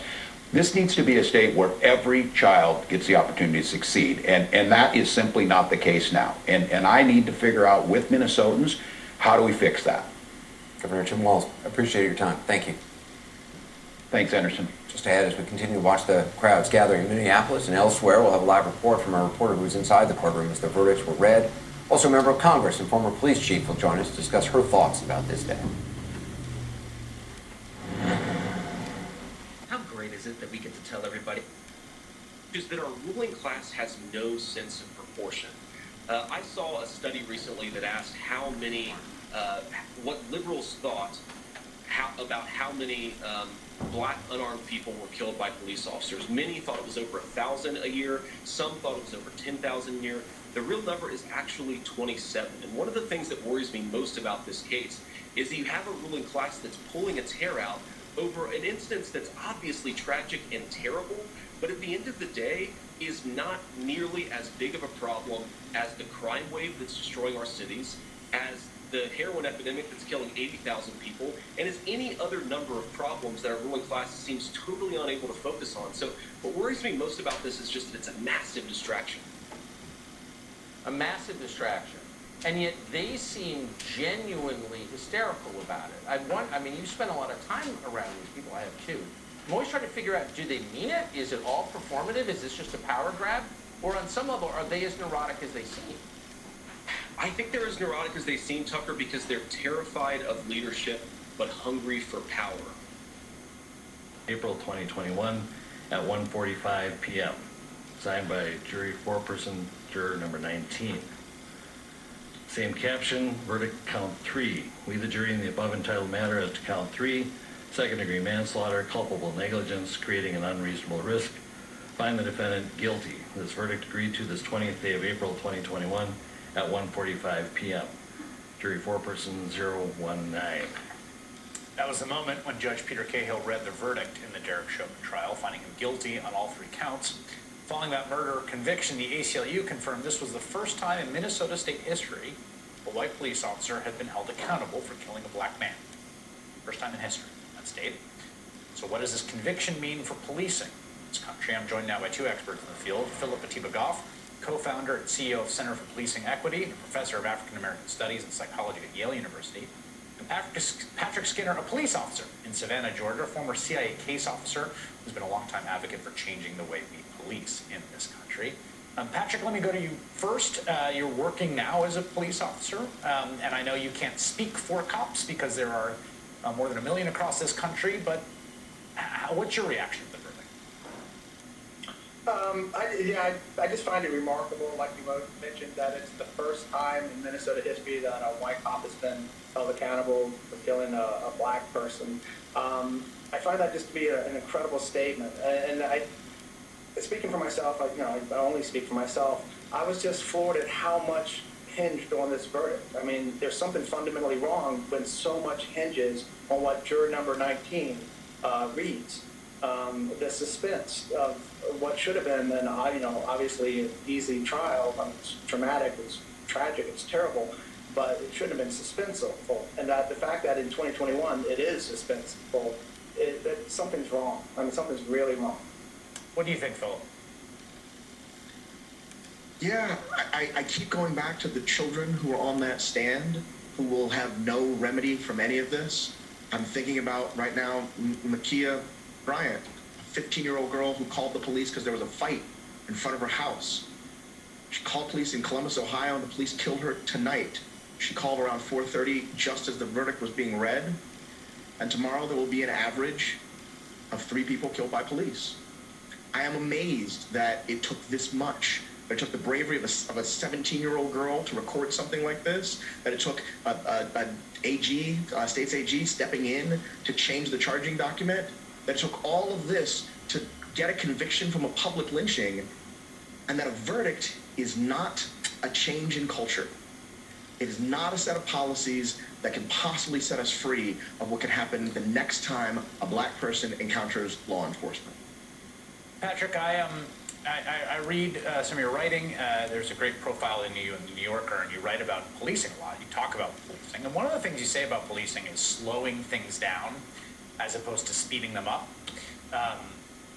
One of the things I think we see in a lot of these incidents is police seeming to exacerbate a situation or seeming to make it worse or escalating the amount of tension, escalating the amount of energy, escalating the amount of aggressiveness as opposed to bringing it down. I mean, I think we see that in the body cam footage of Daunte Wright. We clearly see it in the case of George Floyd and many others. Can you talk a little bit about that and why training of police or the bearing or disposition of police isn't more focused on that approach? It's because the focus right now is on compliance, and it has to be immediate and it has to be total. And that can't be the goal of a 911 call, especially since most 911 calls are not crime. 80% of the calls we go to, at least, are not crime. They might be trending that way, but they're not crime. And yet the police officer, by training and by policy, by culture, we're focused on assuming automatic control, and when I tell you to do something, you have to do it, even if you're not in a state to comply with that order, and also even when I don't really need to give that order. And so we really need to get away from this mindset of, yes, if things are life or death, yes, of course you have to act. But most of the things we are seeing are not life or death. In fact, we're making them life or death.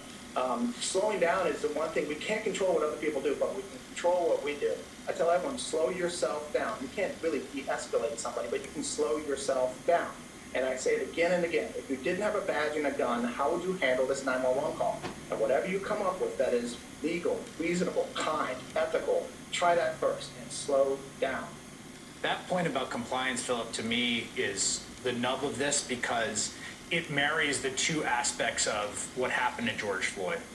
A man was murdered in a horrendous and cruel fashion, but he was also murdered in a way in which the authority of the state was brought to bear on him in a specific way that in less lethal ways has been brought to bear on millions of our fellow Americans in interactions of tremendous drama and small ones of indignity in which a person wants you to comply, in which you become essentially a subject to state authority that feels like it's robbing you of something deeply sovereign about who you should be as a free person. And that is underneath all this stuff, whatever happens in technique or reform that comes out of the aftermath of this. Yeah, and we frame that as if it's an issue of culture only, because it's definitely an issue of culture. But, you know, I appreciate that there are things that officers can do, that we can train officers to take stuff less personally, to be less concerned about your individual authority in a situation.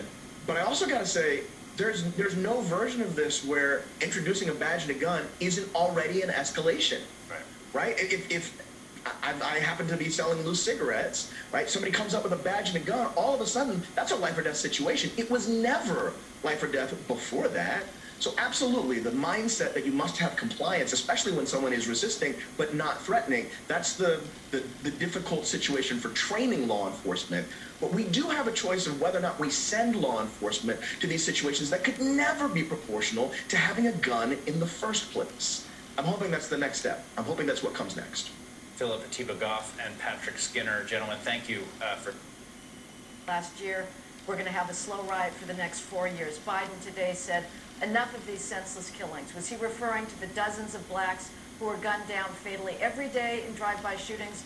Was he referring to 7-year-old Jaslyn Adams, who was shot fatally 6 times at a McDonald's in Chicago over the weekend? Of course not. He was referring to a phantom. That phantom is the idea of systemic police bias. It is outrageous on the part of our leaders, whether it's President Biden or former President Obama today. We also need to look at discrimination in all systems. We have to deal with poverty. We have to deal with high unemployment rates, low wages. We have to deal with substandard education. We must deal with drug addiction and mental illness. Until we get serious about those quality of life issues, fixing systemic issues in one system does not take us where we need to go. We need to hold America to its promise in all systems. And as you know, I know the family of George Floyd expressed to President Biden his hope that he's going to soon sign or be able to sign the George Floyd Policing Act. You mentioned that you're an original co-sponsor of the bill. It's passed in the House. It's stalled in the Senate. Do you think the verdict creates any kind of momentum to get to 60 votes that's needed to get it through? You know, Anderson, we always seem to get yet another opportunity to step up and do better and do the right thing. America, and quite frankly, I think around the world, people have been grieving now for over a year. It's been a tough year. We're all exhausted. But the verdict today sent a strong message.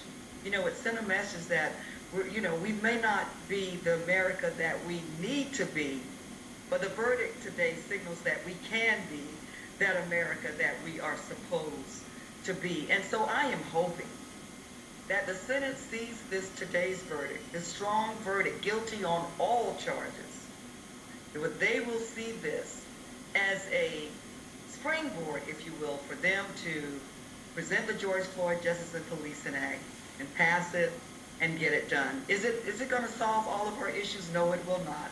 But it is certainly a great step in the right direction. And we deserve it. Good law enforcement officers deserve it. And America deserves it. Congresswoman Bell Demings, I appreciate it. Thanks. I want to bring back our legal and law enforcement analysts, Bree Farrar, Laura Coates, and Charles Ramsey. It's interesting, Laura, to hear Josh Campbell talk about being inside that courtroom. I mean, the tension of it and just the seriousness of it. You know, it's a very somber place. People have the thought that you might react and you might cheer in a courtroom oftentimes, but you know the weight of it all. And remember, the prosecutors, they obviously represent the family, but they're in the state of Minnesota. And they know that they're on behalf of the people of the community. And they know that justice is not always a celebration, even when it leads to a conviction, because they are aware that somebody is going to lose their freedom, that there are issues on appeal. It might not be over for them. Now there's a conviction. There's always the potential the defense counsel try to preserve there. But you also recognize the moment of the humanity of watching somebody realize that their life has been taken from them in a way. And that's a really interesting thought when you consider that he was there for taking someone else's life. The prosecutors never forget this moment, that in both sides, there are really never any winners. There's justice, and there's the idea of the cost-benefit analysis of it all. There's the pursuit of it. But the way it's defined is very surprising to so many people, because as they talked about, the family does not get to have their loved one back. There is still work to be done. And justice feels at times to be very hard to understand, your emotions through it. And prosecutions are aware of that, the jury is aware of that, the judge is aware of that. We saw how stoic through the trial, I would dare to say, Chauvin was, probably out of fear, probably out of nerves, probably out of knowing and hearing the weight of the case against him. And also because he recognized that at the end of this journey, there was a likelihood of exactly what happened. And for him, he saw it play out and was handcuffed and let out of the courtroom as now a murderer. As somebody who's been a police officer, does that affect where they're sent for prison, or is that not taken into account? Generally speaking, in the federal system, at least, I'm not familiar with how it works in Minnesota, many factors are taken into account by the Bureau of Prisons, and the equivalent institution in Minnesota will take into account various issues and considerations and factors, including how vulnerable the person is in a particular population, including if you have a progressive prison assignment system, how close they might be to family. It's taken into account, but I'm not sure it's a pretty dispositive thing. And just in terms of Laura was talking before about the possible sentences, the aggravating circumstances that prosecutors are bringing up as well. What would you expect for the length of the sentence? So often it's the case that particular judges have reputations for whether they're harsh sentences or not. I don't know the reputation of this particular judge. He didn't tip his hand much, generally speaking, throughout the trial. I think it's important that it be a lengthy sentence. I think there are two inflection points here. One was guilt, but often the relief that people feel upon a guilty verdict can be eviscerated by a judge who later slaps someone with a light sentence. And there's a lot of discretion. And there are guidelines, as we've talked about, in the federal system and in various state systems. But the judge has a lot of discretion.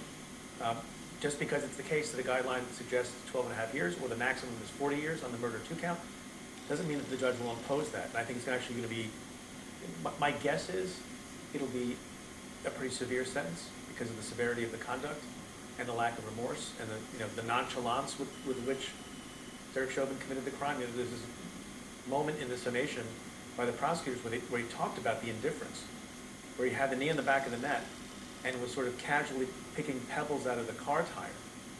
All of those things go into the decision-making of a judge as to how heinous a crime it is, and so I expect a lengthy sentence. What sort of message do you think tonight this sends to law enforcement? I think it sends a positive message for the men and women that are serving with honor every single day. I mean, they don't want the Derek Chauvins in their ranks any more than you do, but unfortunately, the profession's being painted with a very broad brush right now. So these are very tough times, believe me. But it takes that sometimes to be able to get through it. I mean, it's going to be rough, and it's going to be rough for a while. But I think we'll emerge and once again be able to honestly say that this is a noble profession, and everyone agrees with that. It's not just police saying it, others saying it. Chief Ramsey, Pre-Barrar, appreciate it. Laura Coates, we'll be right back. More ahead. Occasional bladder leakage or urgency. I've had it.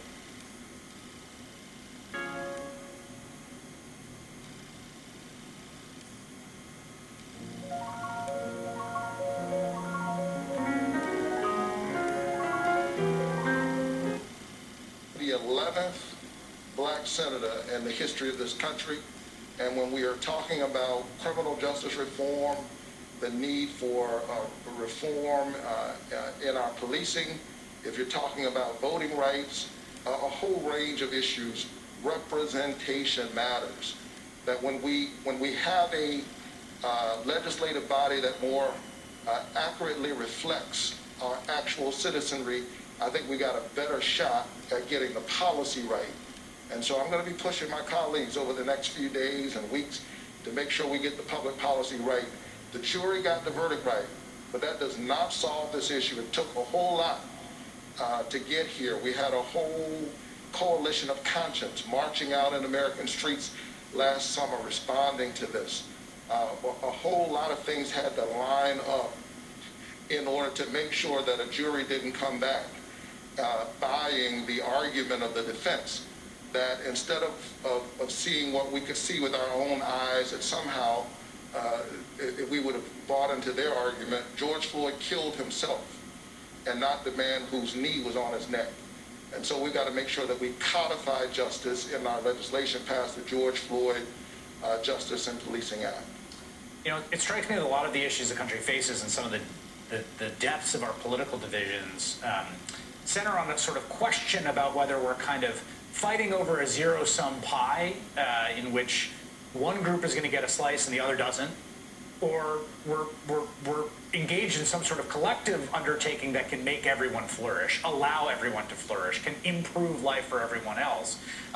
We're seeing that along voting rights, right, where you have this attack on voting rights, this idea that, like, if too many of the wrong people vote, that takes away the power of my vote.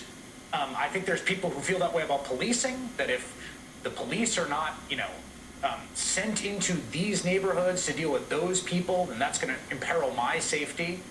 You're in a narrowly contested state. You've got to go back and tell this narrowly contested state a story that breaks out of that. What are you telling your constituents in Georgia, Republican, Democrat, across the spectrum? Oh, I am going to continue to tell the people of Georgia the same story that I tell every Sunday from my pulpit, that of one blood God has made all nations to dwell upon the face of the earth, and in him we live, move, and have our being. I'm going to continue to try to tell the American story, the story of e pluribus unum, out of many one. We've always had to fight for that. It is the covenant that we have with one another as an American people. And there always have been, and there probably always will be, demagogues who try to divide us in order to hold on to their power. Right now we're witnessing this with the fight for voting rights. They're attacking our democracy based on a big lie. And the goal is power, but it's rooted in an old mythology that says, as you put it, that somehow if you give other people, those people, access, that somehow that takes something away from you. The opposite is actually true, that when we are open, when we are inclusive, when we embrace one another, we create a society that is good enough for all of our children, ensures that our economy prospers and that the people can thrive, that the people's voices can be heard, and we move closer towards our ideals. Senator Raphael Warnock, thank you so much for joining us this evening. Thank you. That is all in on this Tuesday night. The Rachel Maddow Show starts right now. Good evening, Rachel. Good evening, Chris. Thank you, my friend. Much appreciated. And thanks to at home for joining us this hour. Shamari Stone is a reporter, a longtime reporter for the NBC station in Washington, D.C., NBC News 4. Mr. Stone shot this footage today as the country learned all at once, all together, what the verdict would be. Oh, thank God. How are you all feeling right now? Huh? I'm numb, like you still feel sadness about it all, like that we're here. What about you, ma'am? I see you have tears in your eyes right now. I feel so relieved. I feel relieved. I don't see how it could have been otherwise, but I feel relieved. I do see how it could have been otherwise. As an African-American woman, as an African-American woman, I am glad that I have lived to see this in my lifetime. I never thought I would live to see it, and I am 91 years old. I am 91 years old. I don't make the distinction. We talk about the 99% of good police officers that risk their lives daily to protect and serve their communities. They have a very hard job, and it's getting harder every day. We made that distinction often when we exposed the deep state, corruption at the highest levels of the FBI, the 1%, not the 99% that do their jobs honorably in the FBI. This trial was about the destructive and unlawful actions of one person.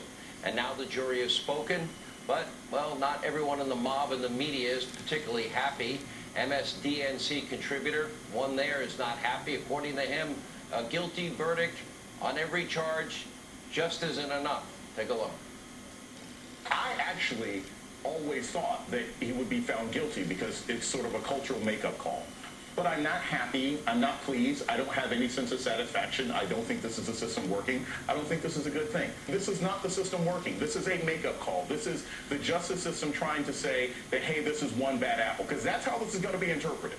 It's going to be this one bad apple, he got in trouble, yay, blah, blah, blah. Reckless, irresponsible rhetoric, but predictable. The jury found that the officer was guilty on every single charge. According to Johnson,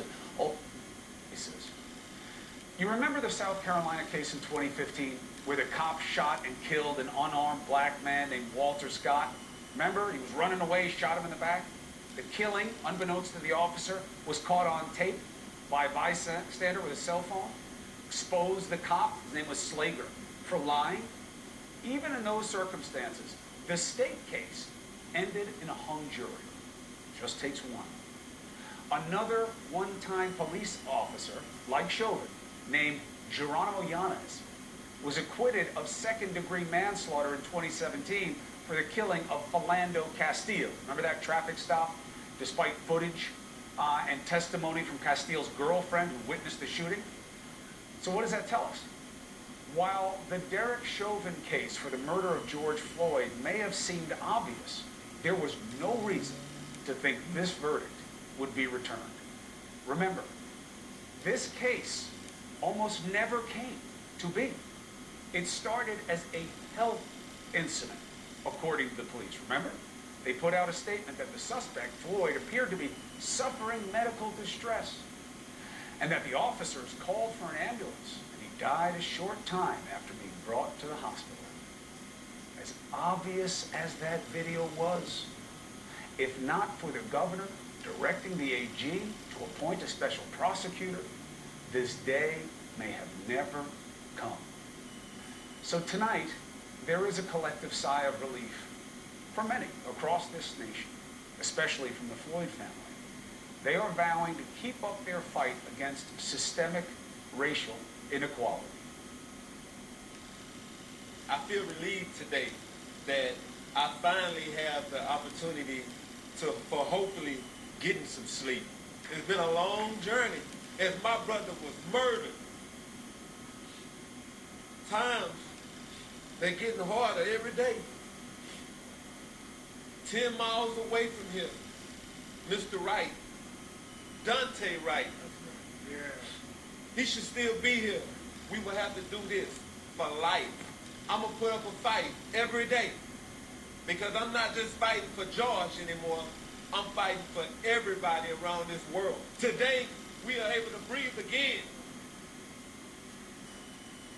It's a big enough occasion that President Biden addressed the nation after the verdict. He says we can and we must do more.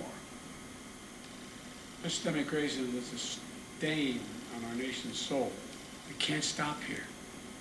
In order to deliver real change and reform, we can and we must do more to reduce the likelihood that tragedy like this will ever happen and occur again.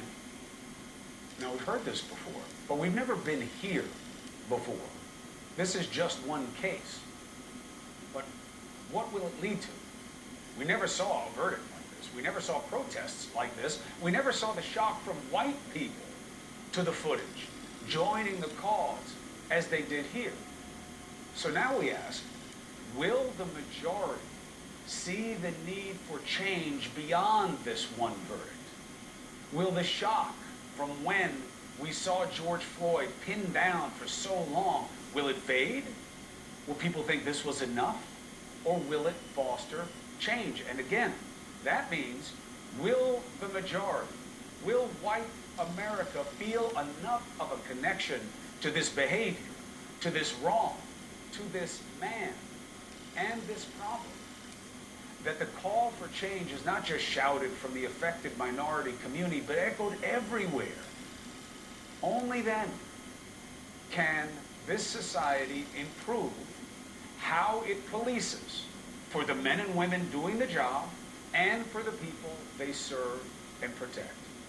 We know it is way past time, but is this the time that we move to put incidents like this one in the past for good? We have reaction tonight from someone who witnessed this murder firsthand He called the cops last May 23rd. Check his pulse. Check his pulse, Tyler. Tyler, check his pulse. Tyler, check his pulse, bro. Bro, check his pulse, bro. It's Donald Williams.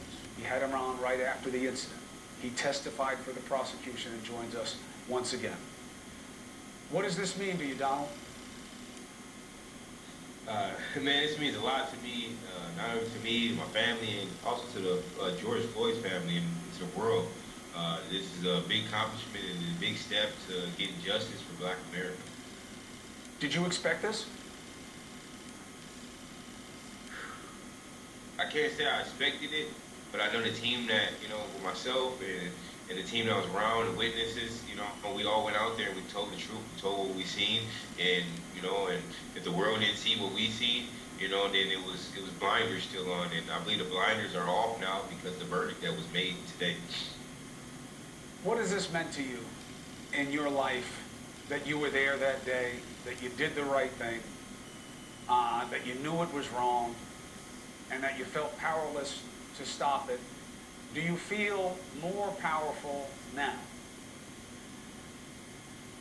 I wouldn't say I feel powerful. I just feel that, me as a human being and, the people that I grew up around, my personality, what I stand for, sticking up for people, and what I'm teaching my kids have been shown to the world as a Black man, and it just means a lot to me that a lot of weight has been lifted off my shoulders.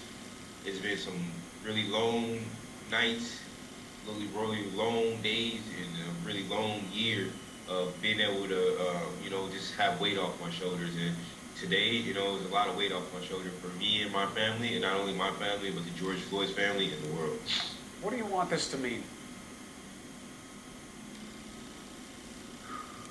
What I want this to mean, and, the reason I'm going to keep on going on with this battle after this situation, I want my son and my friends' kids, my kids, my son's kids, my daughter kids, and my nieces, my nephews, I want them to be able to be, understood as a Black human being in America. I want them to be able to have justice if their rights are being broken.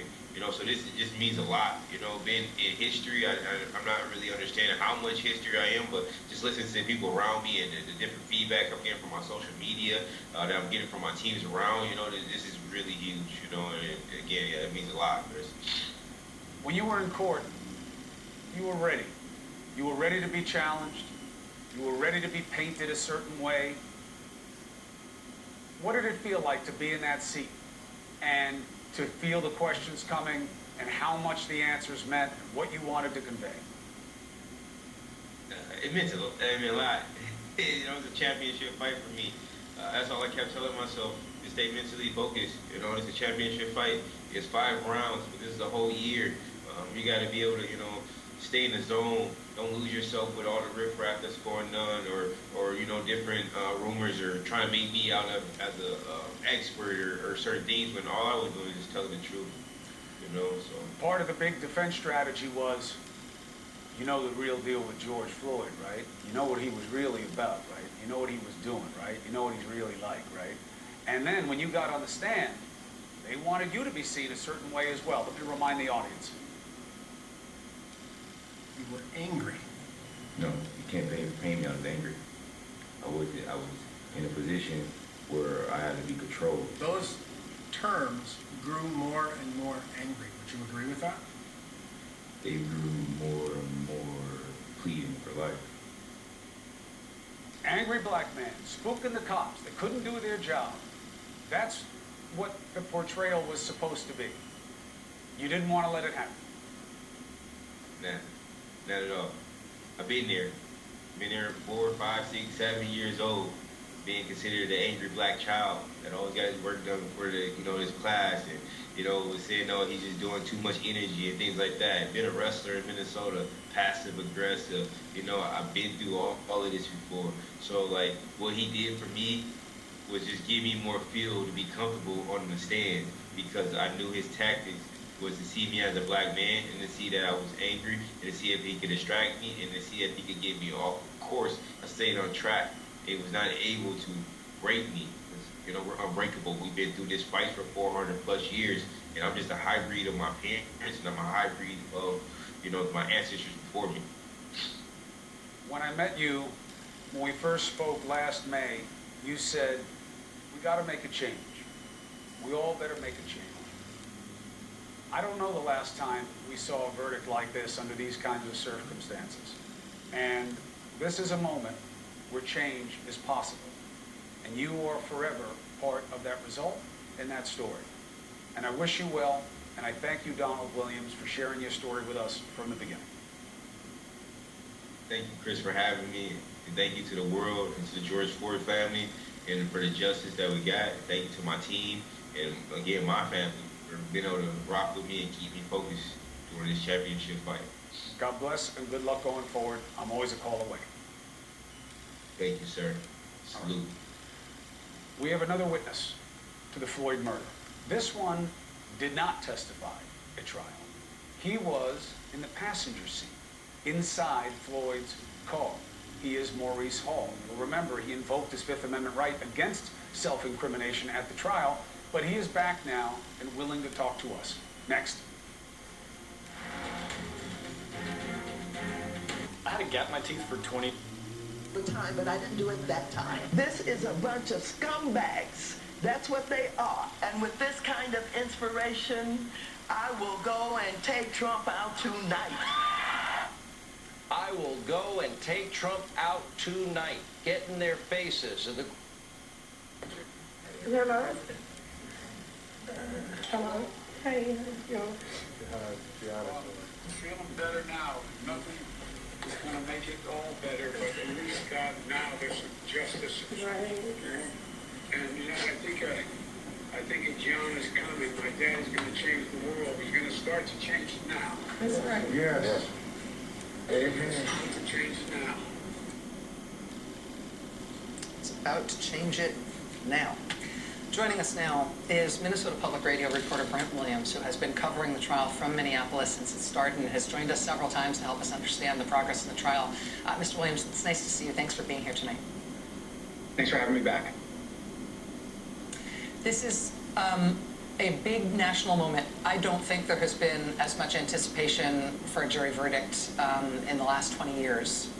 And I personally feel like I'm still not quite sure what to make of it. It may be that the importance of this moment isn't clear to us until it's in history and we see what happens as a result of this. But I just have to ask you, as somebody who saw this from very close up, both in the trial, in the courtroom, and from Minneapolis, covering this case from the beginning, what's your take on the jury's verdict today? So I think the outpouring of emotion that we've been seeing from George Floyd Square and from downtown Minneapolis outside the courthouse it's just been a long time coming. There's been, people are very well aware now, there have been several very also high-profile police killings of black men in the past that have not resulted in criminal charges, at least, and at the very most, convictions. So what you're seeing is a lot of this built up frustration and pain and emotion that people were releasing today. Now, I was taking a walk through by the courthouse minutes after the verdicts were read and was walking through some of the crowds, and I was seeing some of that same reaction, but I was also seeing people saying things like, well, we need to get one more conviction, and they're talking about the killing of Dante Wright in Brooklyn Center. People are not going to take this as being a end of the story. This is the beginning of many of them, and for many of them, and momentum going forward in efforts to stop this type of thing from happening again. On the point of that momentum, I was struck today to see long, cogent, I thought very well argued remarks from Attorney General Ellison, Minnesota Attorney General Keith Ellison, and to hear then echoes of his comments from Vice President Harris and further echoes of it in comments from President Biden, all directly trying to say that the momentum and the emotion and the feeling and the sense of possibility that people may feel because of this verdict should be channeled into a national policing reform bill that's pending before the Senate right now, the George Floyd Justice in Policing Act, that this is what those elected political leaders are trying to say is the right next thing to do. Seeing that from those high-level elected officials is one thing. Do you sense that there's momentum to support something like that among people on the ground who have been engaged in so much activism, but also in the midst of this maelstrom around this case? Yeah, there's been a push on local city officials to bring about not just reforms to the police department, but to dismantle the police department, replace it with a public safety agency that would include people who are not armed, not sworn police officers to respond to certain types of events. There was just last week a council member proposed having a traffic enforcement division that would not be armed police officers to address the types of traffic stops that we saw that resulted in the fatal shooting of Dante Wright. So there have been ideas going forward in Minneapolis brought about by city council members, but they have been restricted by either the city charter that needs to be changed in order for these things to happen. Some are restricted by state law, which restricts what, particularly when it comes to civilian review authorities, that there's a law that basically restricts the subpoena power of these civilian review authorities that local officials have been trying to get back. So it's going to take on different levels for people who are really trying to get some actual changes. It's going to take reforms that are going to happen at the city level, state level, and as you mentioned, some federal legislation as well. Deliberations, I think, was just dumb. All right, Greg Jarrett, stay there. We'll get back to you throughout the hour. Leo Terrell, stay there. We'll get back to you as well. We go now to Brian Yanis. He's on the ground. City. And now we have another one. The same city. It's a problem. It's a problem with the use of force of these officers. Philando Castile, you're talking about. No, I was wondering when I heard that you weren't going to testify. Obviously, it's completely your right. I wondered how much of your decision was the fact that you and your lawyer knew that the defense wanted to paint this situation about who George was and what he was really about.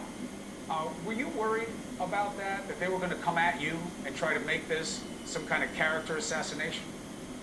And of course, I mean, first of all, the defense, I'm not on their side, so, you know, for them calling me, it was useless for them calling me. So to keep myself from being in their margin, going up there, probably getting into tempted court, we came up with a plan, and it was a great one, you know. It just would have distracted everybody.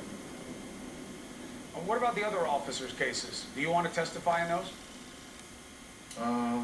I wouldn't mind.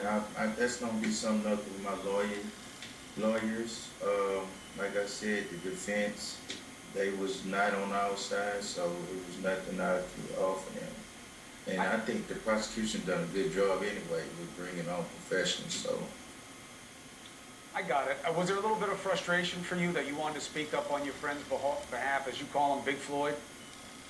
Well, you know, I know that this is a historical monument, so I have my chance to tell my story instead of being narrated and scripted the way they want to paint it.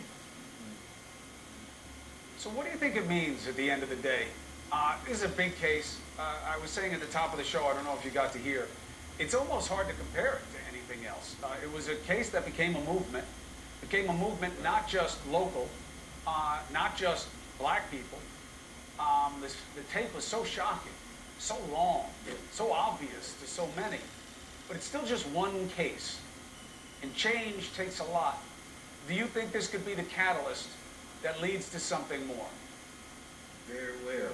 Very well. We believe that officers, we know for sure going forward, if they don't want to be a part and have a chance to intervene in something, I hope and pray that they'll have enough gumption to take and intervene no matter who's the superior officer.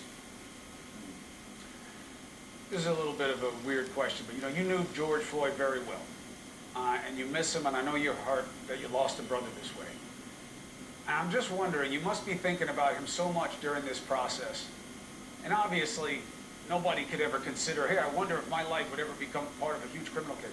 But what do you think your friend would have thought about how much dimension his life would take on? How many people would know his name across this country and the world? What do you think your friend would have made of this? Well, believe it or not, Chris, Big Floyd, I always thought he was legendary. You know, he come from a hip-hop culture in Houston. So, you know, it's ironic that it turned like this in these circumstances, but he still carried himself as if he was an athlete, a superstar that he was, and I think he would have embraced it. Well, he certainly has become very, very relevant. Maurice Hall, I'm glad this is over for you and you can get on with your life, and thank you for talking to us again. Yes, sir. Thank you. Be well. God bless you. Now, obviously, this started as a local story. It almost ended as a local story. And on the streets of Minneapolis, there has been a barometer about what this will mean for people in that communities and communities like it. The nation, those streets are no longer in waiting for this verdict. But we do know that this is just one case. And the fight over injustice in America has a long way to go. Next. It's water-based formula safely. What would be your motion going forward? Well, as you know, I've been a criminal defense attorney for decades, and this is the type of case that is always exceptionally difficult. The evidence here was quite strong against the defendant, but also you had a videotape that it just had this huge emotive impact on all of us. You can't unsee what you just saw in that traumatic video. I think the defense will will attempt to challenge the failure to change venue and the failure to sequester the jury. This has more facts to support that type of motion than you usually have in cases. I've made that type of motion in past cases. I've never seen a case like this one that has so many different factors that can be cited before the Court of Appeals. The problem, Sean, is that this is a notoriously difficult type of challenge to bring. The Court of Appeals loathes to second-guess trial judges or to overturn verdicts after such a long and traumatic trial. So they really require the defense to show something quite concrete in terms of bias for the jurors. The other types of attacks that can be made will be based on the evidence, but there again, it's a very hard type of appeal to make. I don't expect the verdict to be overturned. But there's also a second question here, which is where we're going. You'll notice that Attorney General Keith Ellison would not talk about the upcoming trial of the 3 officers. Those cases are going to be far more challenging. And the prosecutors made a statement during this trial in the closing day that I thought was quite extraordinary. The lead prosecutor said that the other officers were, quote, powerless to stop Chauvin. And that was a remarkable statement because prosecutors don't normally prosecute the powerless. And it'll be interesting if that statement to the court and the jury will be played back when these other 3 officers stand trial for aiding and abetting on this murder. I think that's a great observation on. In those circumstances, newly, it's a deep thing that you're doing for the country. Gwen Carr, the mother of Eric Garner, thank you for being here. Oh, thank you for having me. All right. We do have much more to get to tonight. In just a moment, we're going to hear from George Floyd's family in terms of their reaction today. We're going to speak with somebody who's been working with them for the last year. We're going to be looking ahead to the funeral of Daunte Wright, which is happening just 2 days from now. We're going to be talking about yet another police-involved shooting, apparently resulting in a fatality of a young African-American teenage girl this evening, even as the verdict was being absorbed nationwide. Like I said, it does not stop. But we've got much more ahead tonight. Stay with us. We are the ones who put food on tables and help keep us. headache, it's non-drowsy. Say yes to Allegra. And for congestion relief, find Allegra.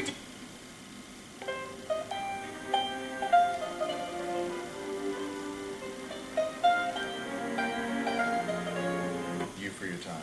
This is from the King Center statement. It's a quote from your dad, and it says, "No, no, we are not satisfied and will not be satisfied until justice rolls down like water and righteousness like a mighty stream." And I think that's exactly what the sentiment that you said in your last statement. Thank you, Bernice King. I appreciate Thank you.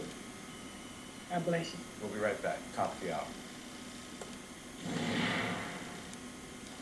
I literally Googled best online life insurance.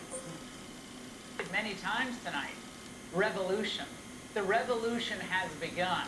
Laura, when you hear that, what does that tell you?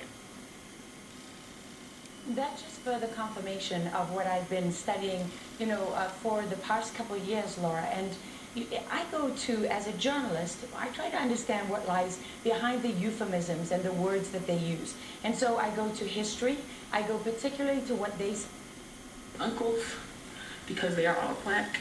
I have a black father. I have a black brother. I have black friends. And I look at that and I look at how that could have been one of them. It's been nights. I stayed up apologizing and apologizing to George Floyd for not doing more and not physically interacting and not saving his life. But it's like, it's not what I should have done. It's what he should have done.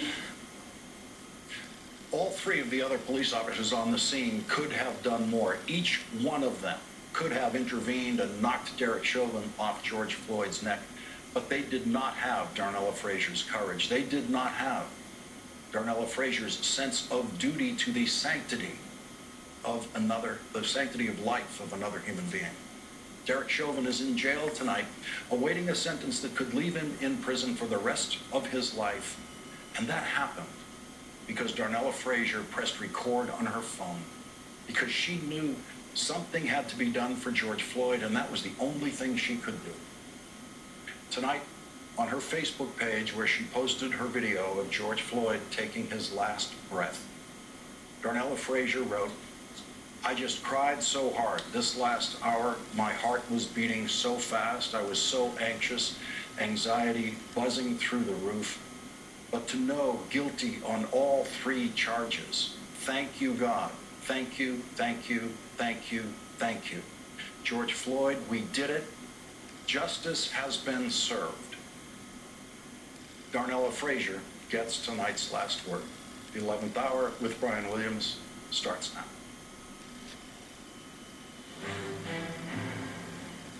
And good evening once again, day 91 of the Biden administration, though tonight in Minneapolis at the intersection that has become a memorial known as George Floyd Square.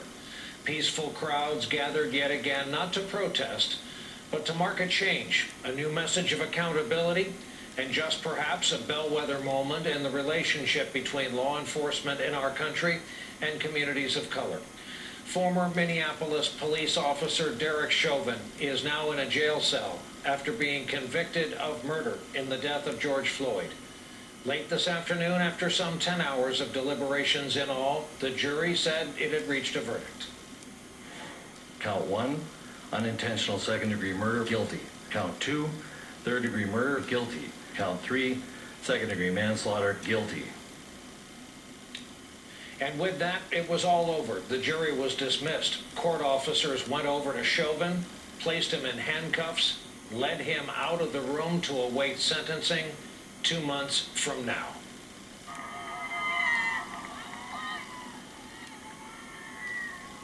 Outside court, as word spread, tension gave way to relief. Celebrations, in fact, as the gathered crowd realized Chauvin had been convicted on all 3 counts. Minnesota's Attorney General Keith Ellison, who once represented the area in Congress, praised the police officers who testified against Chauvin, as well as those who actually witnessed Floyd's murder. I would not call today's verdict justice, however. because justice implies true restoration. But it is accountability, which is the first step towards justice. The people who stopped and raised their voices on May 25th, 2020, they stopped and they raised their voices because they knew that what they were seeing was wrong. They were vindicated by the chief of police, by Minneapolis' longest-serving police officer, and by many other police officers who stepped up and testified as to what they saw and to what they knew. What happened on that street was wrong. George Floyd's family also reacted to today's verdict. His brothers noted the significance of the jury's unanimous decision, as well as another case involving deadly use of force. They get a guilty charge on all accounts. So we got a chance to go to trial. So this right here is for everyone that been in this situation, everybody. 10 miles away from him, Mr. Wright, Dante Wright. That's right. Yeah. He should still be here. We have to always understand that we have to march. We will have to do this for life. We have to protest because it seems like this is a never-ending cycle. The Floyd family also spoke by phone with President Biden, who called them and said, among other things, quote, "At least, God, now there is some justice." Not long after that, the president, who earlier today revealed he had been, quote, praying the verdict is the right verdict, appeared with the vice president and spoke to the nation. Today's verdict sends that message, but it's not enough. We can't stop here. And this takes acknowledging and confronting head-on systemic racism and the racial disparities that exist in policing and in our criminal justice system. A guilty verdict does not bring back George. But through the family's pain, they're finding purpose. So George's legacy will not be just about his death, but about what we must do in his memory. And with that, let's bring in our leadoff guests on this Tuesday night. Ashley Parker, Pulitzer Prize. The crowd seemed satisfied. They got justice. It was guilty on not just one count, but 3 counts. Yeah. They were going to be crying in anger or crying in happiness. And for us as reporters, we weren't sure which way it was going to go because we had been told things would be incredibly one way if it was not guilty and incredibly another way if it was guilty. We saw Derek Chauvin was convicted on all charges, and there were tears of joy here. A man next to me broke down because his fear was that just because it was on camera did not guarantee a conviction. He told me about the cases, of course, we know recently of Eric Garner in the past few years, but even more so back to 1992 when Rodney King, he remembers watching that verdict and seeing how it went poorly in his eyes, and comparing it to this one was just a completely different story. Yeah. Thank you, Omar. I appreciate it. Thank you. Now I want to bring in former Democratic Senator from Alabama, Doug Jones, and criminal defense attorney Joey Jackson. Gentlemen, good evening to you. Here we go again, covering it, but there's a much different, the outcome is much different than in previous times. Most of the previous times, if not all. Senator Jones, we have seen people of color dying at the hands of police over and over and over again with no accountability, but today was different. How do you explain that? You know, Todd, it is, I think, a miracle of media. What we saw in this instance was that this crime was committed on camera. We didn't see that in so many others. It's always a police officer's word against others, including many witnesses. But here we had video evidence, and I think the prosecutor was spot on in his closing argument when he said the world reacted, everyone reacted with horror when they saw what would happen. Everybody thought they knew what happened. And that played out in that courtroom. And I think that this is a real turning point for that reason, but also the fact that we saw the breakdown in that blue wall of silence. I think this is a turning point for law enforcement. They have had enough.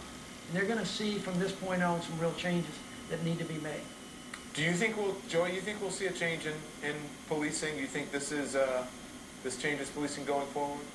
Look, I really hope so, Don. Good evening to you and the Senator. The bottom line is that we can only wait and see, right? Change comes and it's incremental, but I think we need to recognize, Don, the significance of this moment. So many cases in the past, right? You look at officers, they're not arrested. If they're arrested, they're not indicted. If they're indicted, they're not convicted. This is a watershed moment. We have an officer who did some pretty horrific things and who is now being held accountable.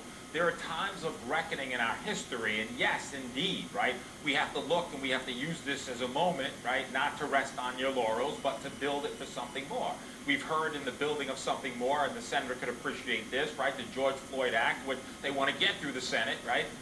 Sure, you know, he wishes he was there for that, but the reality is that we're looking at legislative efforts. But beyond legislative efforts, I think we're looking at attitudinal changes. And one thing that this does is it represents a deterrence because it lets everyone know that everyone will be held accountable. You can't hide behind a badge. You can't hide behind a uniform. And if you do, your own chief may come in and say the sanctity of life is valued. Someone who worked there for 40 years may come in and say, like Lieutenant Zimmerman, this is not how we do things. And so it remains to be seen where we go from here. We need cultural changes. We need changes in the manner in which we recruit officers. Are they from those communities? Do they understand the communities? But I think this is a very good step forward with respect to reckoning and letting everyone know. You do something wrong, you're going to be brought to justice. That happened today. One more, Joey, before I get back to Senator Jones. What do you expect? Sentencing is in the next 8 weeks, begin in 8 weeks or so. What are the next steps? And does that include an appeal from Chauvin's legal team as well? So a lot to unpack with that, Don. I'll be brief in doing so. We're looking at what we're looking at, which are the statutory maximums, right? But they, in reality, don't bear any relation to reality. Why? Because you have these sentencing guidelines that take into account the nature and characteristics of the defendant, the prior history, what if any criminal history, what if any other transgressions. That brings it down. And if you look at the guideline sentence, everyone would be shocked to learn that it's 12 years. What? But not so fast, because there's something called aggravating factors. And those aggravating factors, if you engage in them, which the prosecution already filed notice, they're seeking aggravated factors in sentencing. What are they? In the event that you engage in cruel conduct, it's an aggravating factor which allows you to depart from the guidelines. In the event that you use your position of authority and abuse it to commit a crime, it's an aggravating factor. So prosecutors have filed notice in that regard, Don, and in that regard, it can elevate the guidelines significantly such that he could be looking at a statutory maximum sentence. So that's to be clear. The judge will make that decision. Finally, on the other issue, in terms of appeal, of course, there's always appeals on issues.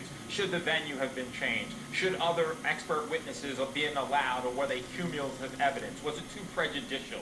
Should the verdict have been, the settlement have been announced right on the verge of the jury selection and the trial? So many issues that will be appealed. At the end of the day, even if there is appeal, this was compelling evidence. Prosecutors put the case together. No matter how many appeals, that tape shows what it shows. Chauvin's conduct what it was, and his accountability tonight is absolutely proper under our law. So appeal, if it's reversed, he'll be tried again, he'll be convicted again.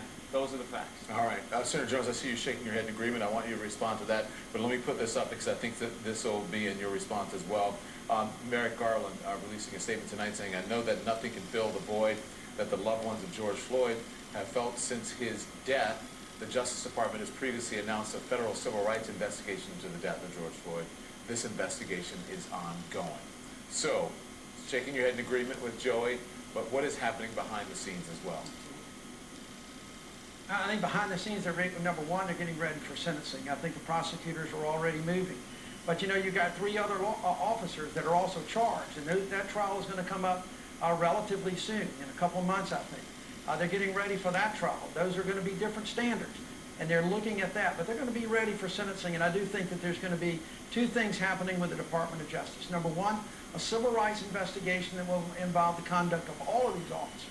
But also, I think that the administration is kind of held back just a little bit on the law enforcement reform measures that I think President Biden wants so badly to get accomplished in his administration. I think it would have been a little bit improper to, not improper, but it certainly wouldn't have been the right thing to do in the middle of this trial. Now that this trial is over, I think it is a way to reach out to both law enforcement, their unions, and others, and people across this country. People are breathing a sigh of relief. People are looking and saying, yes, we saw it happen in front of our own eyes, and now we need to do something about it. So I think you're going to see the Department of Justice, hopefully the Department of Justice, leading the effort for the reform, not only from the administration, but also helping in pride and finding that common ground necessary in the United States Senate to try to get that George Floyd Policing Act passed into law. Doug Jones, Joey Jackson, gentlemen, thank you so much. I appreciate that. Physically interacting and not saving his life, but it's like, it's not what I should have done. It's what he should have done. This is a young woman who most people agree played a heroic role. Imagine carrying around that kind of guilt and sadness. Marilyn, would there have been a case without this young woman? What I can tell you is that that video is the most vital piece of evidence that the prosecution had.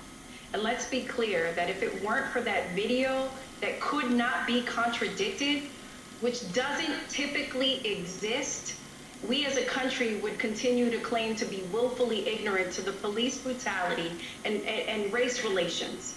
It was because of the iPhones, the social media, because of her courage in recording that video, the body-worn cameras, that America has now not able to refuse to understand that somebody, a police officer, would have the gall to put his knee on the neck of a handcuffed citizen in a prone position for 9 minutes and 30 seconds.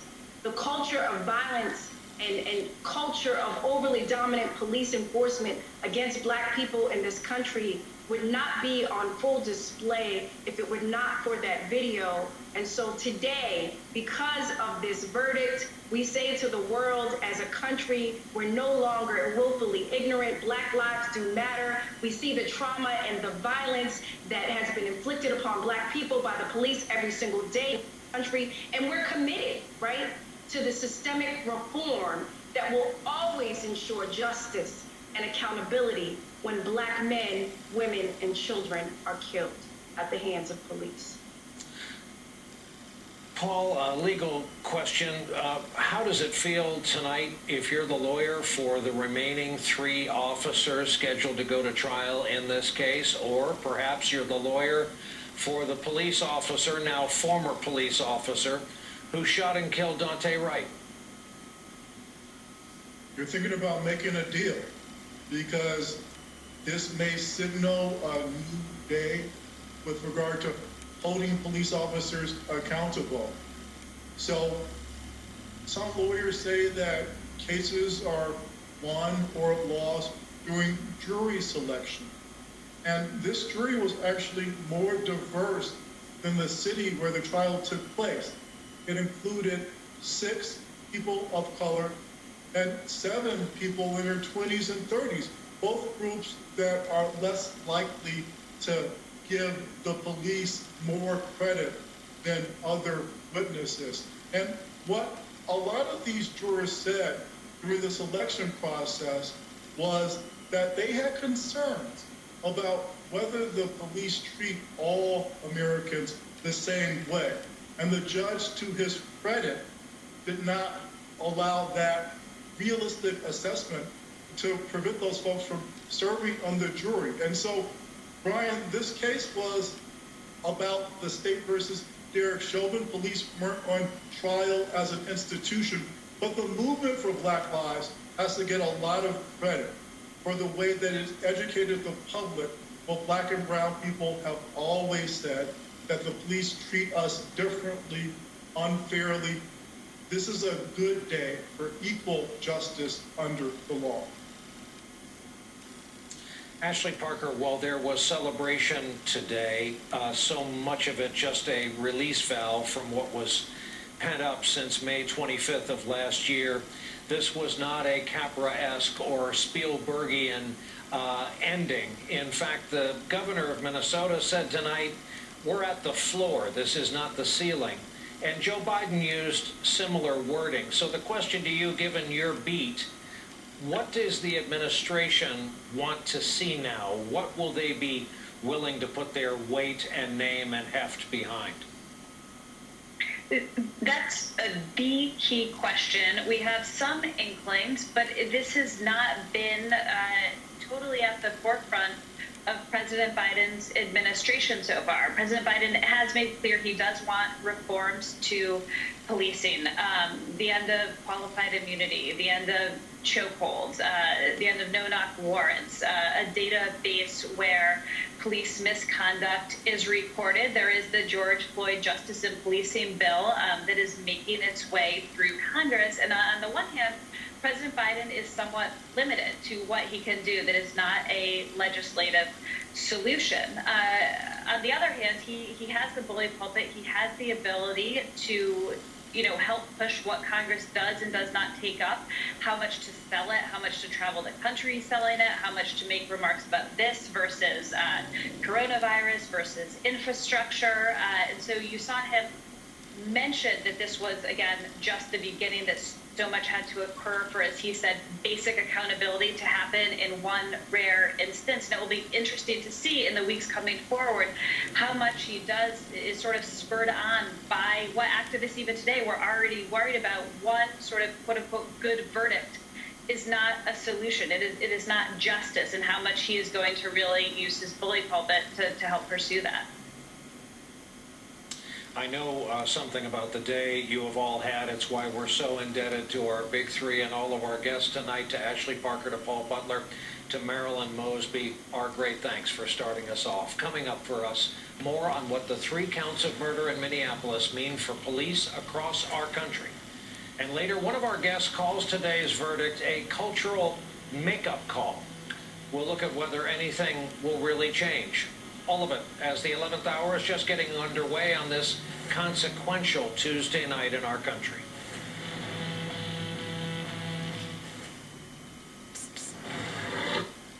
Change more the language in this situation? I use words like migrants. I'm also not under the impression that anyone at the border would give a single that that's the word that I use. Yes. I mean, I would just really...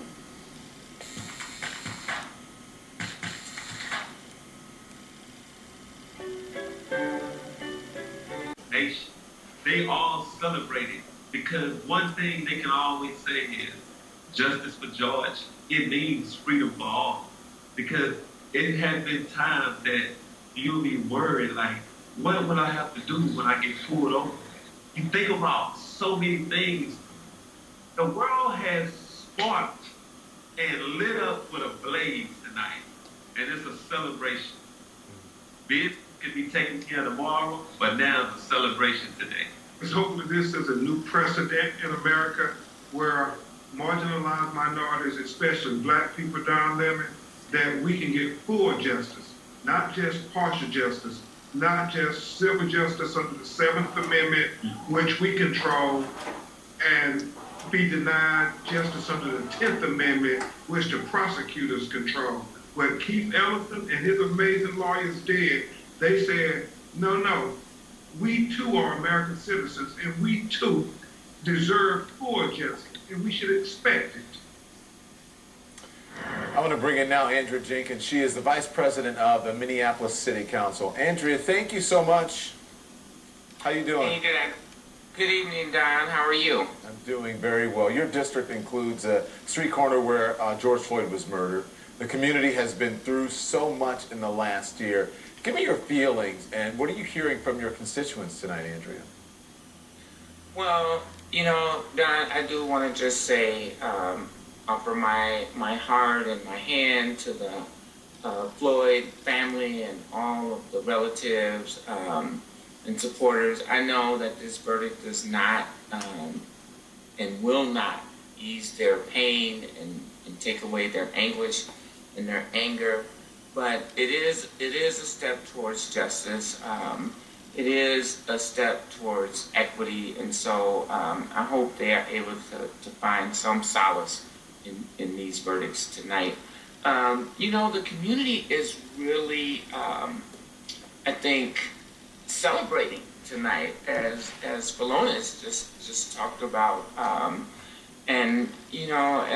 Again, just going back to the family, I really want to just thank them for how supportive they have been of this particular community. They pledge support for some of the businesses in the area. The city has pledged support in the area of forgivable loans to some of those businesses.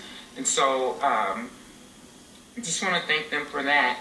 But people are taking a moment to celebrate tonight, and I think the community is really going to continue to press and push for justice and equality for all people.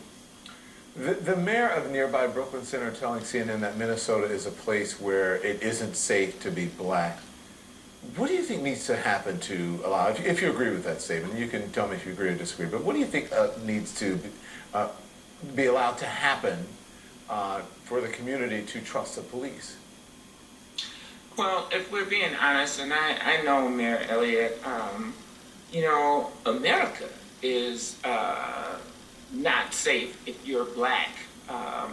And so, you know, there are issues, there are challenges, there are deep systemic problems here in Minneapolis and in Minnesota. But I don't think we're unique from other parts of the country. You know, that said, you know, in terms of public safety, we need to completely reimagine what public safety is like in our communities. We need to, you know, end qualified immunity. We need to have community involvement and oversight over the police. We have, my colleagues on the Minneapolis City Council have, you know, moving forward a charter amendment to rethink our public safety and actually in the police department and include it in a Department of Public Safety that will also include crime prevention strategies, strategies to have unarmed responses to mental health crises, to traffic stops, etc.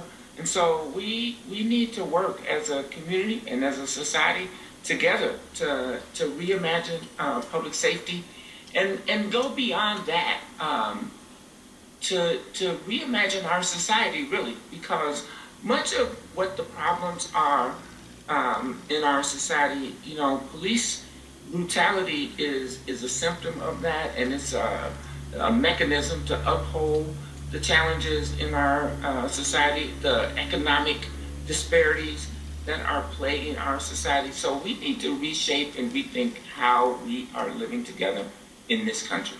Well, Andrew, I want to thank you. The members of your community have been so affected by this, the bystanders, the jury, and so on. I mean, just the witnesses, everything.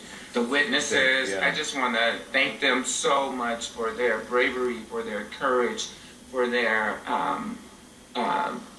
witness, and really make sure that they know that there are mental health supports out there, that there are other supports to help them to get through these really challenging times, and thank them so much for their bravery. I think today's verdict will help to facilitate some of that healing. It's not over yet, but as you said, there's help that they can get, that they can use. But I think this will help them get there. Thank you, Andrew Jenkins. I appreciate it. You be well.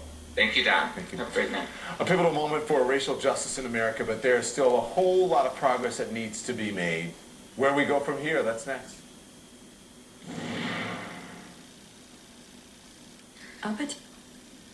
Successful, like turning it into a profit center. So then, like when you watch people get canceled and they go and they start like a podcast, and all of a sudden they're getting subscribers and they don't need advertisers, and suddenly Glenn Greenwald is making $1 million a year from some. Your eyes and may provide temporary relief. Ha! These drops probably won't touch me. Zap.